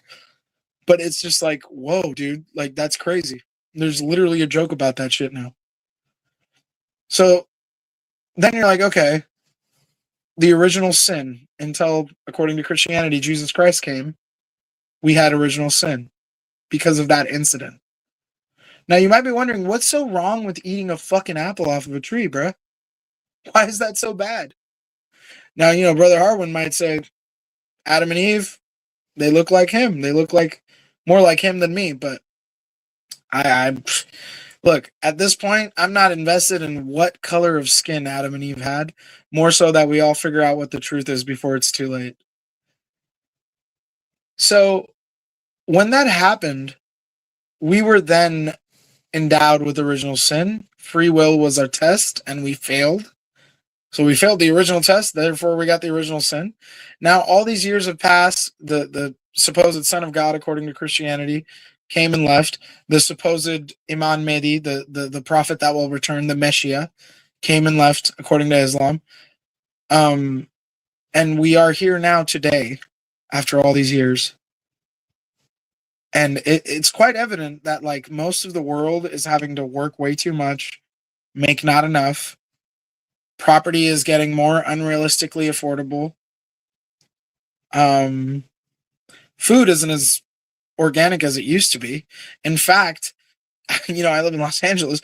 Getting vegan food is more common and prevalent and expensive than anything else, which is kind of crazy if you think about that. Like, I'm not eating meat, I'm not having seafood, but it's more expensive because it's there's a higher demand for the supply in this area. People are waking up to these things, especially people with money. You talk to these beer distributors, these tobacco distributors, these people who sell this shit that is literally killing our children, us for that matter, and they don't do it. Philip and Morris, all these fucking companies, the fucking RJ Reynolds that make Marlboro and Camel. You really think these people are smoking? You think they're letting their kids do this shit? We have people that helped create Facebook on TED Talks talking about how they don't let their kids next to fucking any smart devices because they know the kind of algorithms and codes they set to make us addicted to the dopamine releases we get, whether it's from engagement, likes, follows, whatever the fuck. So it's like, is Lucifer winning right now? Is the prophecy being fulfilled? Holy shit, it is, isn't it? That's kind of where I'm at. So it's hard for me to like wrap my head around these kind of non-secular issues because ultimately we have a secularist movement, which is the New World Order, and they are less than 1% of the world's population. They've been dictating the way the world's been going because they have ordained themselves to rule over us. Apparently because they hold secret knowledge. Your secret mystery schools, your fraternities, sororities, your fucking secret orders, all this shit, man. This is how they're grooming young people. And by the time these young people are old enough, they're far too blackmailed and bought out. You guys think that island and this freaking dude who is clearly now exposed for being a spy for that country that didn't probably off himself, got offed or is alive somewhere sipping on a pina colada. You really think that's just one scenario? You really think them framing Sean Diddy Combs is a coincidence? Like, you got to understand, there's like thousands of people like that out there in every community because this is what's going on. So, yeah, I've really been ranting. I'm trying to carry Big Brother Trey's show. He's showing me nothing but respect and love. And I know, there's people probably listening. I see y'all in the chat. Let me check the viewership. I know people be hating, but I know there's always people listening too. So I know the shit I'm saying ain't nothing. So let me check here. 58 people still watching. Yeah, I'm gonna keep going. I'm gonna keep going for the sake of the people listening. But yeah, man. If you guys got any shit in the chat you want to say, let me know. Any questions, any funny ass comments about me, I'll fucking answer them. Shout out to Brother Trey. If y'all can still send in some late donations. OG Trey, I'll tell y'all this right now. I used to have a show around COVID, and that shit got struck like in a couple of weeks. I let people come up and say whatever the fuck they wanted. A lot of the shit that was said ended up being true years later. So it was ironic that Google took my shit, but it kind of just like took the motivation out of me. Like I'm really like barely getting back to maybe starting another show again about this shit I love to talk about. And I used to have a lot of guests, and like it was more kind of a one-on-one guest hour plus long type of show setting where we talked about different topics that were actually enlightening and not just a bunch of drama. But it's like I go on all these channels, man, it's just bullshit drama. And OG Trey, I got brought over here by Big Bro Flow. I don't know if any of y'all know him, but Big Bro Flow, the GOAT. He's one of these YouTubers out here that is also like Brother Trey, a really authentic dude. And regardless of like the surface level bullshit, when you really crack that, he's a good dude. So I felt that with Trey too, man. Like he was very respectful of me, and even though he didn't have to be like a lot of these other panels I hop on, he gave me the chance to speak my piece and actually listened and responded accordingly. He's been nothing but cordial, man, and he's given me good advice. A lot of people on this panel already have given me good advice, and I've only this is my second time back, so I really appreciate this community. I know some people in the chat like Grape Tea News, Brooklyn Crook. You motherfuckers think I'm some Fed or troll or whatever, the usurper. There's nothing I got to gain from this shit, bro. I'm just here to chop it up and go to bed the next day knowing that I'm not alone in this bullshit. Like there's other people that feel this shit too and might have some 2 cents to add to my dollar. So yeah, man. What else? What's like another in regards to what we were talking about? This there's so much stuff I could drop on you guys about this shit, man. Albert Pike. Okay, I don't know if y'all know who Albert Pike is. Albert Pike is dead now. Thank God for that. There's plenty of Albert Pikes out there today, I bet. He was a 33rd degree Grandmaster Freemason. He was also the Circuit District Court Judge of the Texas and Oklahoma Circuit. So at that time, shit wasn't really structured like it is now. Like every little county and every state has courthouses and municipal, federal, all that bullshit. It wasn't like that back then. So you had maybe 10 judges in Texas, maybe 15. And they had to go to all the fucking shit, And then Oklahoma would get added to that. So he was very powerful. We ain't talking about no bum. Now you guys can look this up on your phone too, because a lot of times these things that I tell you, I do want you to know they're true. And just listening to me will not determine that. So it's often recommended that you Google these names. Albert Pike, Pike. Anyway, he wrote this book called The Morals and Dogma. And he wrote this book in the 1800s. Now, I need you guys to really, really remember that. 1800s. Okay? Actually, you know what? I'm going to ask. Where the fuck's my shit at? Hey, Google. When did Albert Pike write The Morals and Dogma? Albert Pike published Morals and Dogma of the Ancient and Accepted Scottish Rite of Freemasonry in 1871. Would you like a summary of its core philosophical themes? No, I'm good. I already know. So 1876 or 1871 or whatever the fuck she said. That's when this dude wrote this book. Now, remember, guys, he was a 33rd degree Freemason, and he was a Circuit District Court judge. Okay? So we ain't talking about small time. In this book that, again, he wrote in 1871, he stated that in order to create a new world order, a Luciferian new world order, we need to have 3 major culture clashing world wars. And only after that can we convince the population of this world to have a one world government. Now, I'm sure all of you guys know about the shit about on the back of our dollar bill, the little eye on the pyramid, Novus Ordo Seclorum, New Order of a Secular Age, all that bullshit. A lot of times people just know about that shit, but they don't know how it came about. FDR, Franklin Delano Roosevelt, during the peak of World War II, sent this Egyptologist to the Middle East and Egypt, and he kind of did his research, came back with all these symbols and shit. So they then started putting that on our money, the dollar bill specifically. So it's I don't know what these goofy ass white folks were thinking, but they're in their little fraternities and shit, and they're oh yeah, we're gonna put this on here and everyone's gonna know we rule the world. I don't fucking know, bro. I don't know what they were thinking. Probably they're fucking demonic and they worship the devil, right? That's the simple answer. But that symbol on the back of our dollar bill references a order in this world that directly correlates to the Bible, the end times in the Bible, the Antichrist system, the one world order under the Antichrist, the beast system, when you get your chip and all that shit, right? We've all heard about it.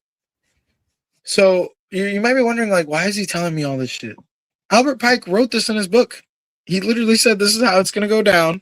And in order to do this, we need to have 3 world wars. He stated specifically, the First World War, and I am paraphrasing here because obviously the book's going to be written differently.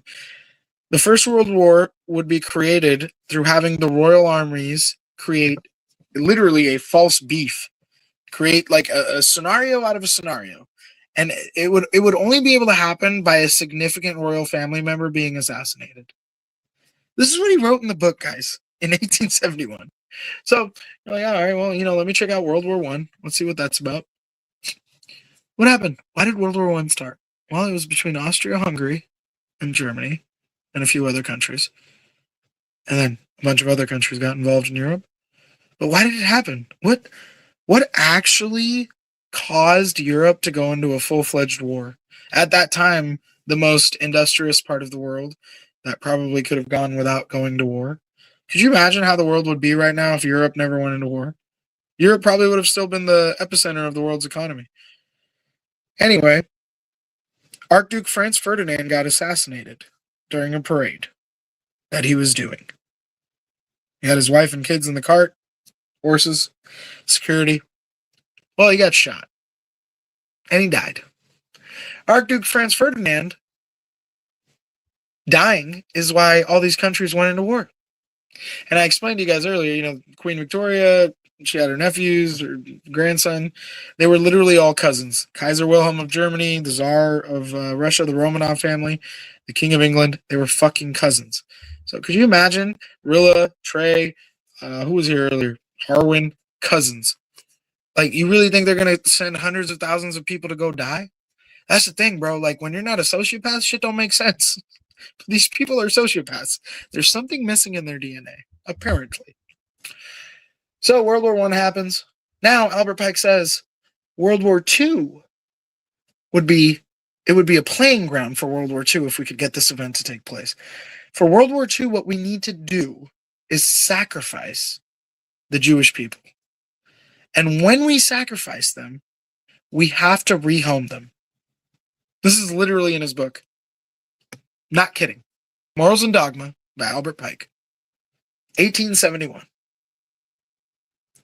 What happens in World War II? Well, you get this goofy dude who fought in World War I from Austria. His name's Adolf. Gets thrown in jail a bunch of times. Finds out about this occultic woman named Madame Helena Blavatsky, who writes all these esoteric books about weird ancient Indian sex yoga and rituals and shit. And this is before Aleister Crowley, mind you. I'm sure you guys know Aleister Crowley too. This fucking crazy ass satanic dude that everyone knows about when you look into that stuff. From England. He got banned from England. Spent the rest of his life in a Thelema Abbey in Sicily.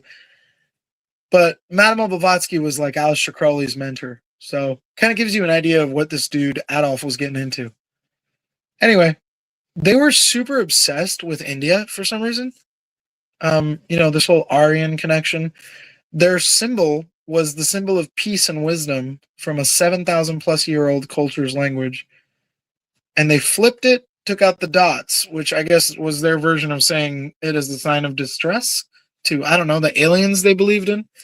But we do know this is true because the Germans had something called the Vril Society, which they spent hundreds of millions of what we would call US dollars today or euros into this society, which was consisting of a bunch of scientists, scientific soldiers, and doctors who would then travel to Tibet, travel to northern India, Punjab specifically, and dig up these places and excavate these ancient temples and shit. And I'm not lying to you guys here. You can look this shit up. By the time they'd come back to Germany, within years, they developed weaponry that nobody even had an inkling of. An example you might want to know? The V rockets. From Frankfurt and Stuttgart, Germany would launch upside-down V rockets. So think of the letter V and think of it upside down. These rockets would point straight up diagonally into the atmosphere and then make a 90-degree turn back down onto their target. At that time, anything that could launch something from that high up would probably have to be an air vehicle. Land mortars and shit like that just didn't have that kind of range. So could you imagine the British government not knowing what the fuck is going on when they're getting bombed? And you don't know where the fuck the vehicles shooting this shit are? Yeah. The MP40 gun, one of the best guns of that time, developed by the Germans, shortly after the Vril Society was doing its research. So it really begs to ask the question, what the fuck did they find over there in this part of the world that we now call a mythos of superstition and starving third world people? that allowed them to have this upper hand in war. Well, World War II happens. Now, here's the third and final kicker, because it hasn't happened yet, but here's where it gets juicy. Albert Pike then goes on to say World War III must be used regarding the rehoming of the Jewish people and the new Israel, the new Jerusalem. And it has to be waged in between Islam and Judaism. But in order to do this, he says this in this book, in order to do this, Islam has to be targeted around the world. Islam has to become the great enemy of the world. Therefore, it can be used as someone that is victimizing Judaism. It's in his book. What's going on right now in the world? From what we were talking about with Sudanese bro, why so serious? When that event took place in this country, what did we find? We found it was 8 Saudis. Who did we invade? Not Saudi Arabia. In fact, Saudi Arabia is one of our greatest allies. Kind of crazy, right? Money really talks, folks. And then we realized, who was the one that was pushing us into this situation to begin with? Oh, it was that little fucking country. Okay, all right, okay. Why did we get involved? Let's break down the blueprint. Who was the one that went to the United Nations and even said we should join this coalition and invade because there's weapons of mass destruction there? Well, it was this really good guy named Colin Powell. Ironically enough, he was a light-skinned brother. You know, shout out Nightish. No, I'm just kidding, Nightish. I love you. Probably not listening right now. Maybe you will later. But Colin Powell was coerced. And we know he was coerced because in his autobiography, he literally stated it. He died shortly after. But in his autobiography, he said one of the most overwhelming regrets of his life was having to lie to the world at the United Nations about the CIA having evidence of weapons of mass destruction, which was literally the turning point that allowed for that war to begin. 400,000 plus American boys and girls dead and gone. 4 million plus Iraqis dead and gone. Over the false pretense of weapons of mass destruction. Well, then you're like, okay, who the fuck even got us involved in this shit? What the fuck's going on? You start rewinding those UN meetings. You know, you're like, let me start rewinding and going back to some key moments here. Who's this white-haired fella? Benjamin Netanyahu. Iraq has weapons of mass destruction. This fucking guy's selling it, man, and the world bought it. Damn, that's fire. Dude's a good salesman, I guess. Been a shit show. 20 years later, $4 trillion later, we leave a bunch of high-end weaponry there, technology, equipment for these people to use, and we ditch them. And not only do we ditch them, we've had a couple of civilian terrorist attacks in the United States from Afghanis ever since, who happen to be refugees that were promised safe haven, and their families were promised safe haven for helping the U.S. government over the 20 years. Guess what? The fraction of them that made it here can't keep a fucking job. Their families are still stuck in Afghanistan, either dead or converted and radicalized by the Taliban. And you're just like, oh my God, dude, this is fucked. We really fucked over that continent. We really fucked it over. Okay. Well, what are we doing now? We're invading Iran. All right. Okay. Why the fuck are we invading Iran? Oh my God, it's because of that white-haired motherfucker. I mean, you guys, you can't make this shit up. You cannot make this shit up, right? So Albert Pike says this in this book in 1871. This is literally happening right now. And oftentimes I think these old fucking occultic weirdos, they want this prophecy to happen so bad before they die. They're like propelling this shit.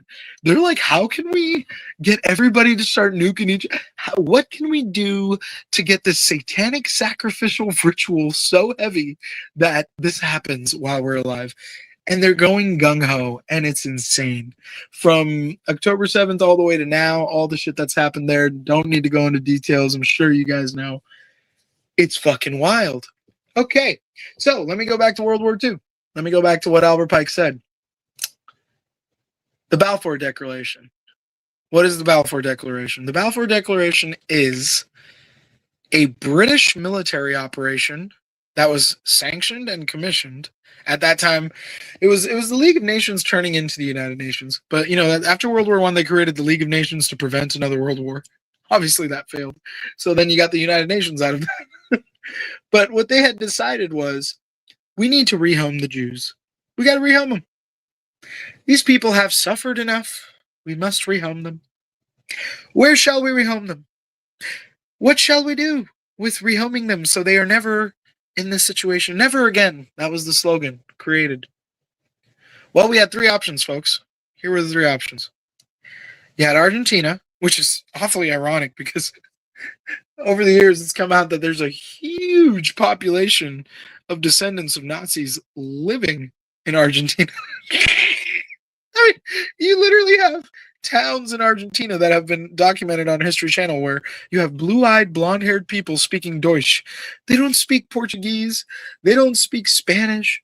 I mean, in Argentina they speak Spanish. In Brazil they speak Portuguese. But you get the point. They don't speak the shit that people over there speak, right? Even the colonized languages, right? Like in Mexico, you have Quetzalcoatl, you have these other indigenous languages, but Spanish, Espanol, is the colonizers' language. So they don't even speak the colonizers' language, man. They're speaking Deutsch. They got their own little communities with fucking bratwursts and fucking lagers and beers and shit. It's like, okay, all right. What happened? Anyway, that was one of the options. Didn't go through, obviously. The other option was one of the mid-northern states in the United States. So that could have ranged from Idaho to Montana to even as far down into the Midwest of like Kansas, Missouri, right?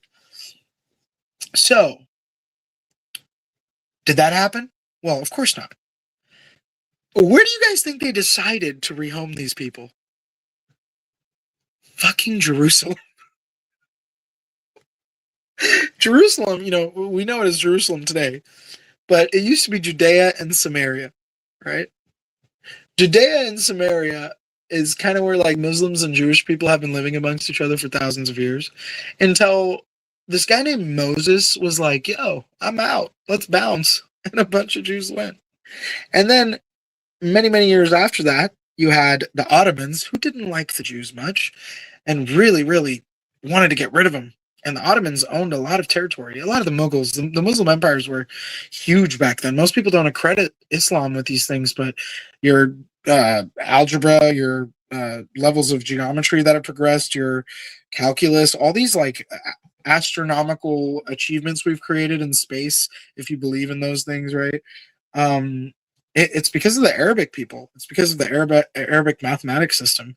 So there was a time those people were really powerful and they dominated pretty much the entire continent. And during that time, there was a lot of coin shaving going on. That's a reference that I won't get into. But there was a lot of stuff going on. Over about 110 different nations had exiled these people.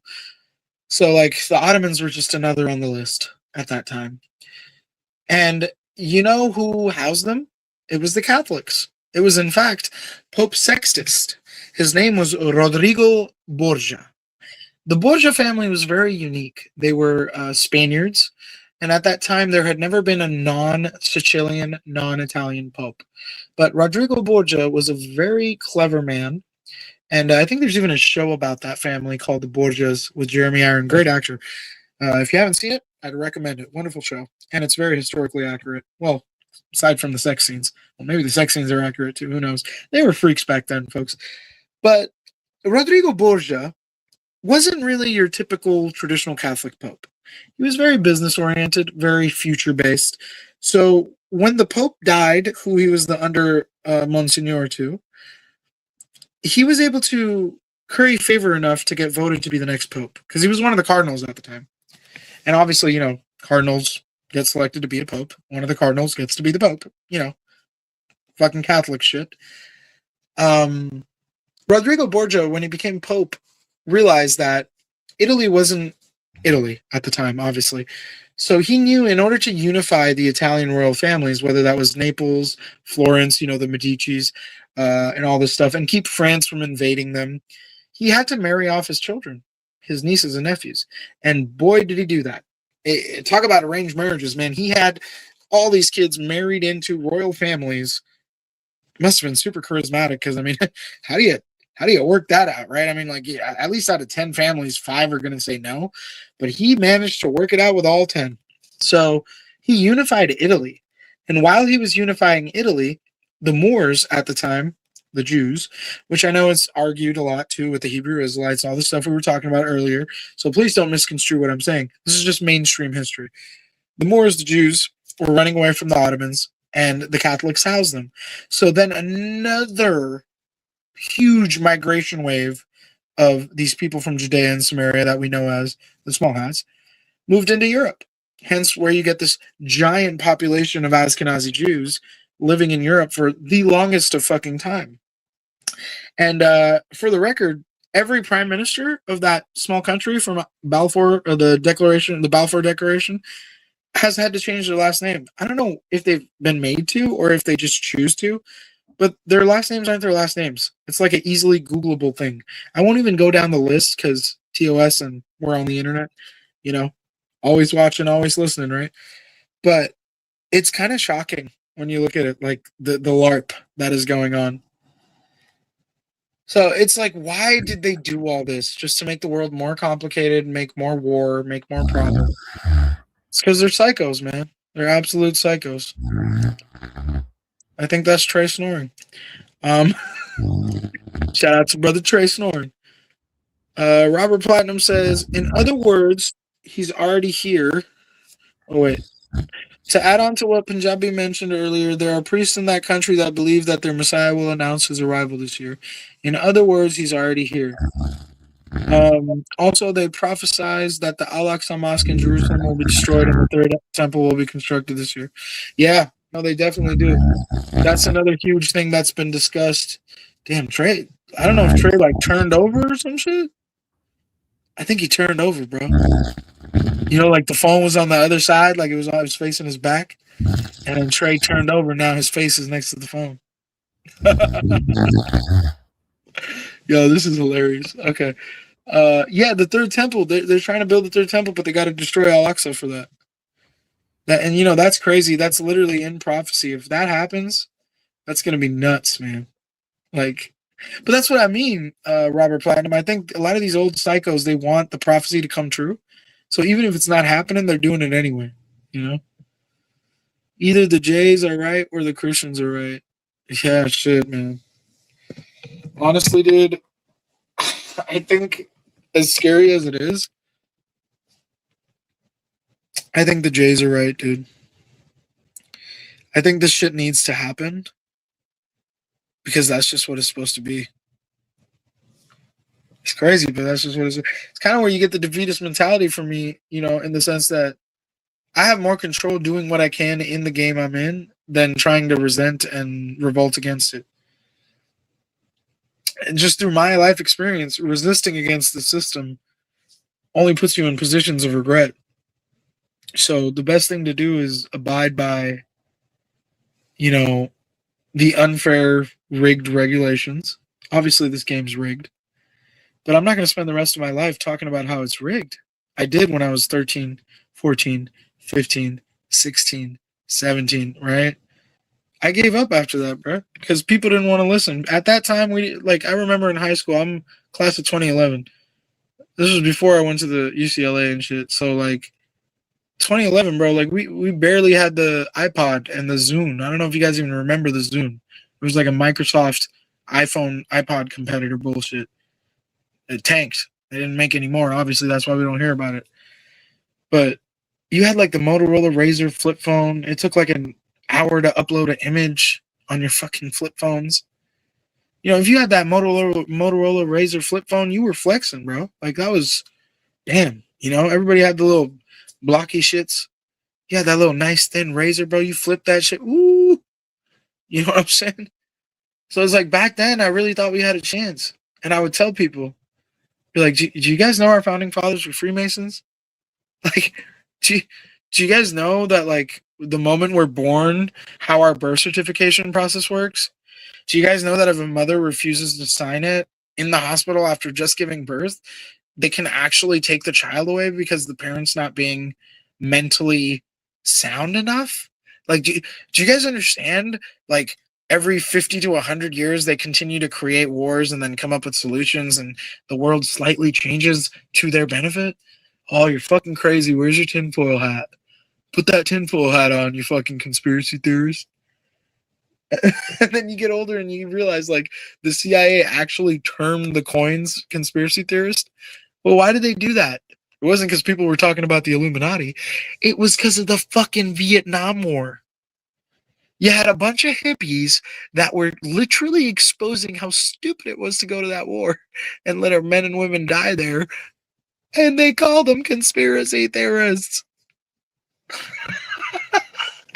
Did you know that in Hollywood, the Central Intelligence Agency has an office of regulation?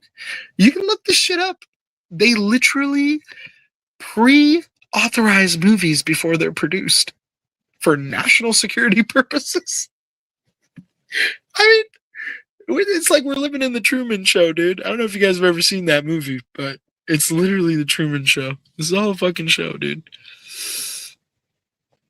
Yeah, man. It's fucking nuts. Trey snoring. Show's still going. I think Rilla's probably sleeping too at this point. This is nuts, dude. I gotta do something right now. Hold on. You know what? I got an idea because I gotta take a little break real quick for a few minutes. Non-copyright. Oh no, I can't do it on this phone. I can do it on the phone. I got you guys. Give me 1 second.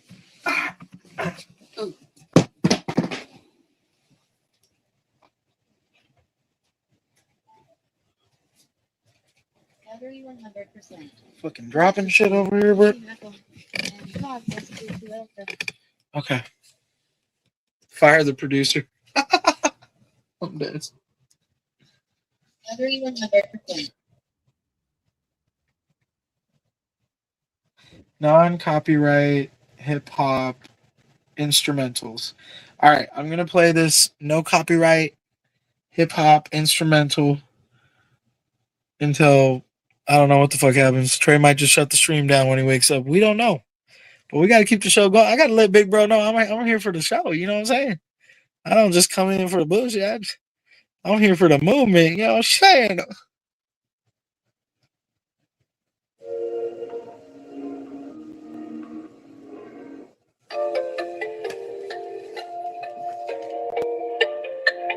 The hell? That don't even sound good.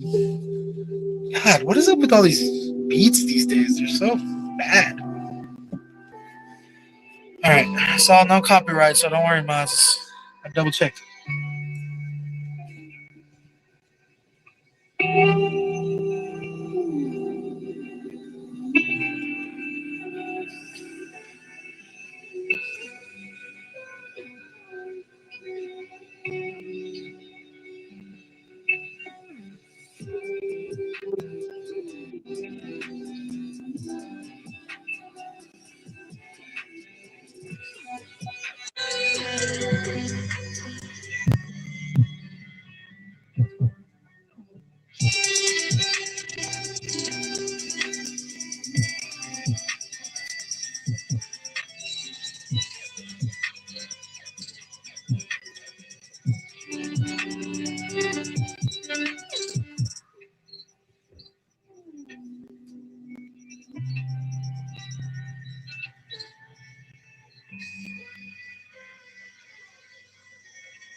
that's facts, bro. Real shit. There's no copyright. That's why it's ass. Like, what a shitty beat. But hey, that's facts, bro. Real shit. There's no copyright. That's why it's ass. Oh shit, my shit is. What a shitty beat. Echoing. Shit is fucking. Oh god. You got a guitar in this? Oh, this sounds kind of. Actually, you know what? I'm not even gonna stamp it.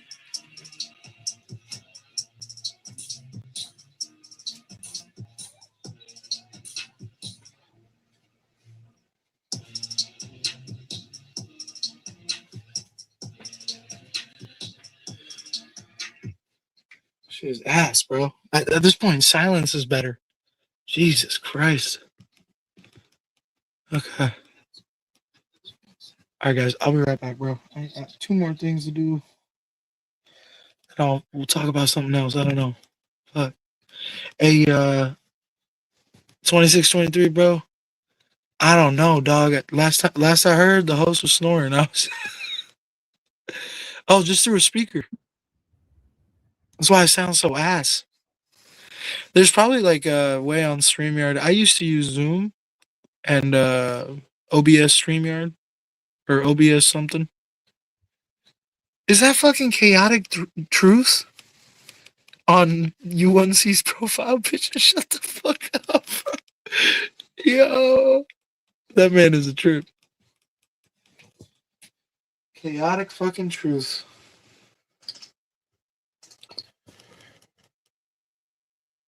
Bro, chaotic. You should like have admin privileges at this point, man. What the fuck, bro?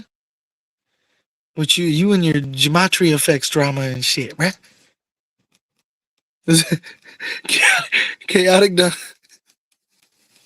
Chaotic done started kicking it with the crazy white dude. The crazy white dude won't leave chaotic alone. Can't fucking do it anymore, bro. This whole community getting cooked right now. What is happening to this community, bro?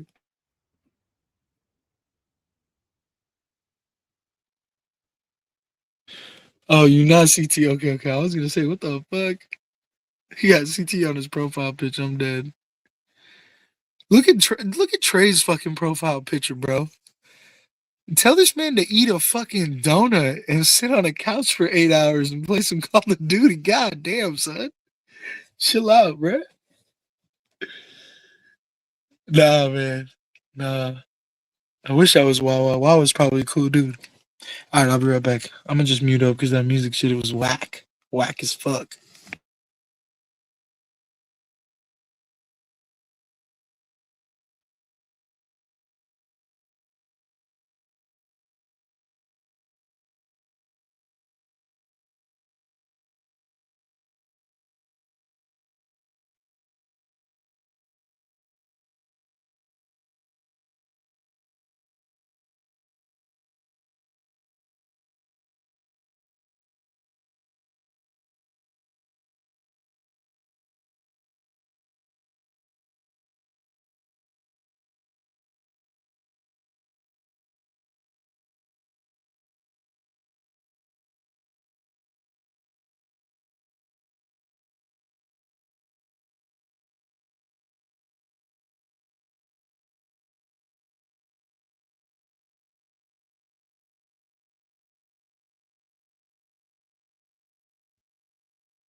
All right. We'll be back in a bit. All right, what I got for you? I got some good shit for you guys. Hold up. I got some good shit for you guys. I think I do.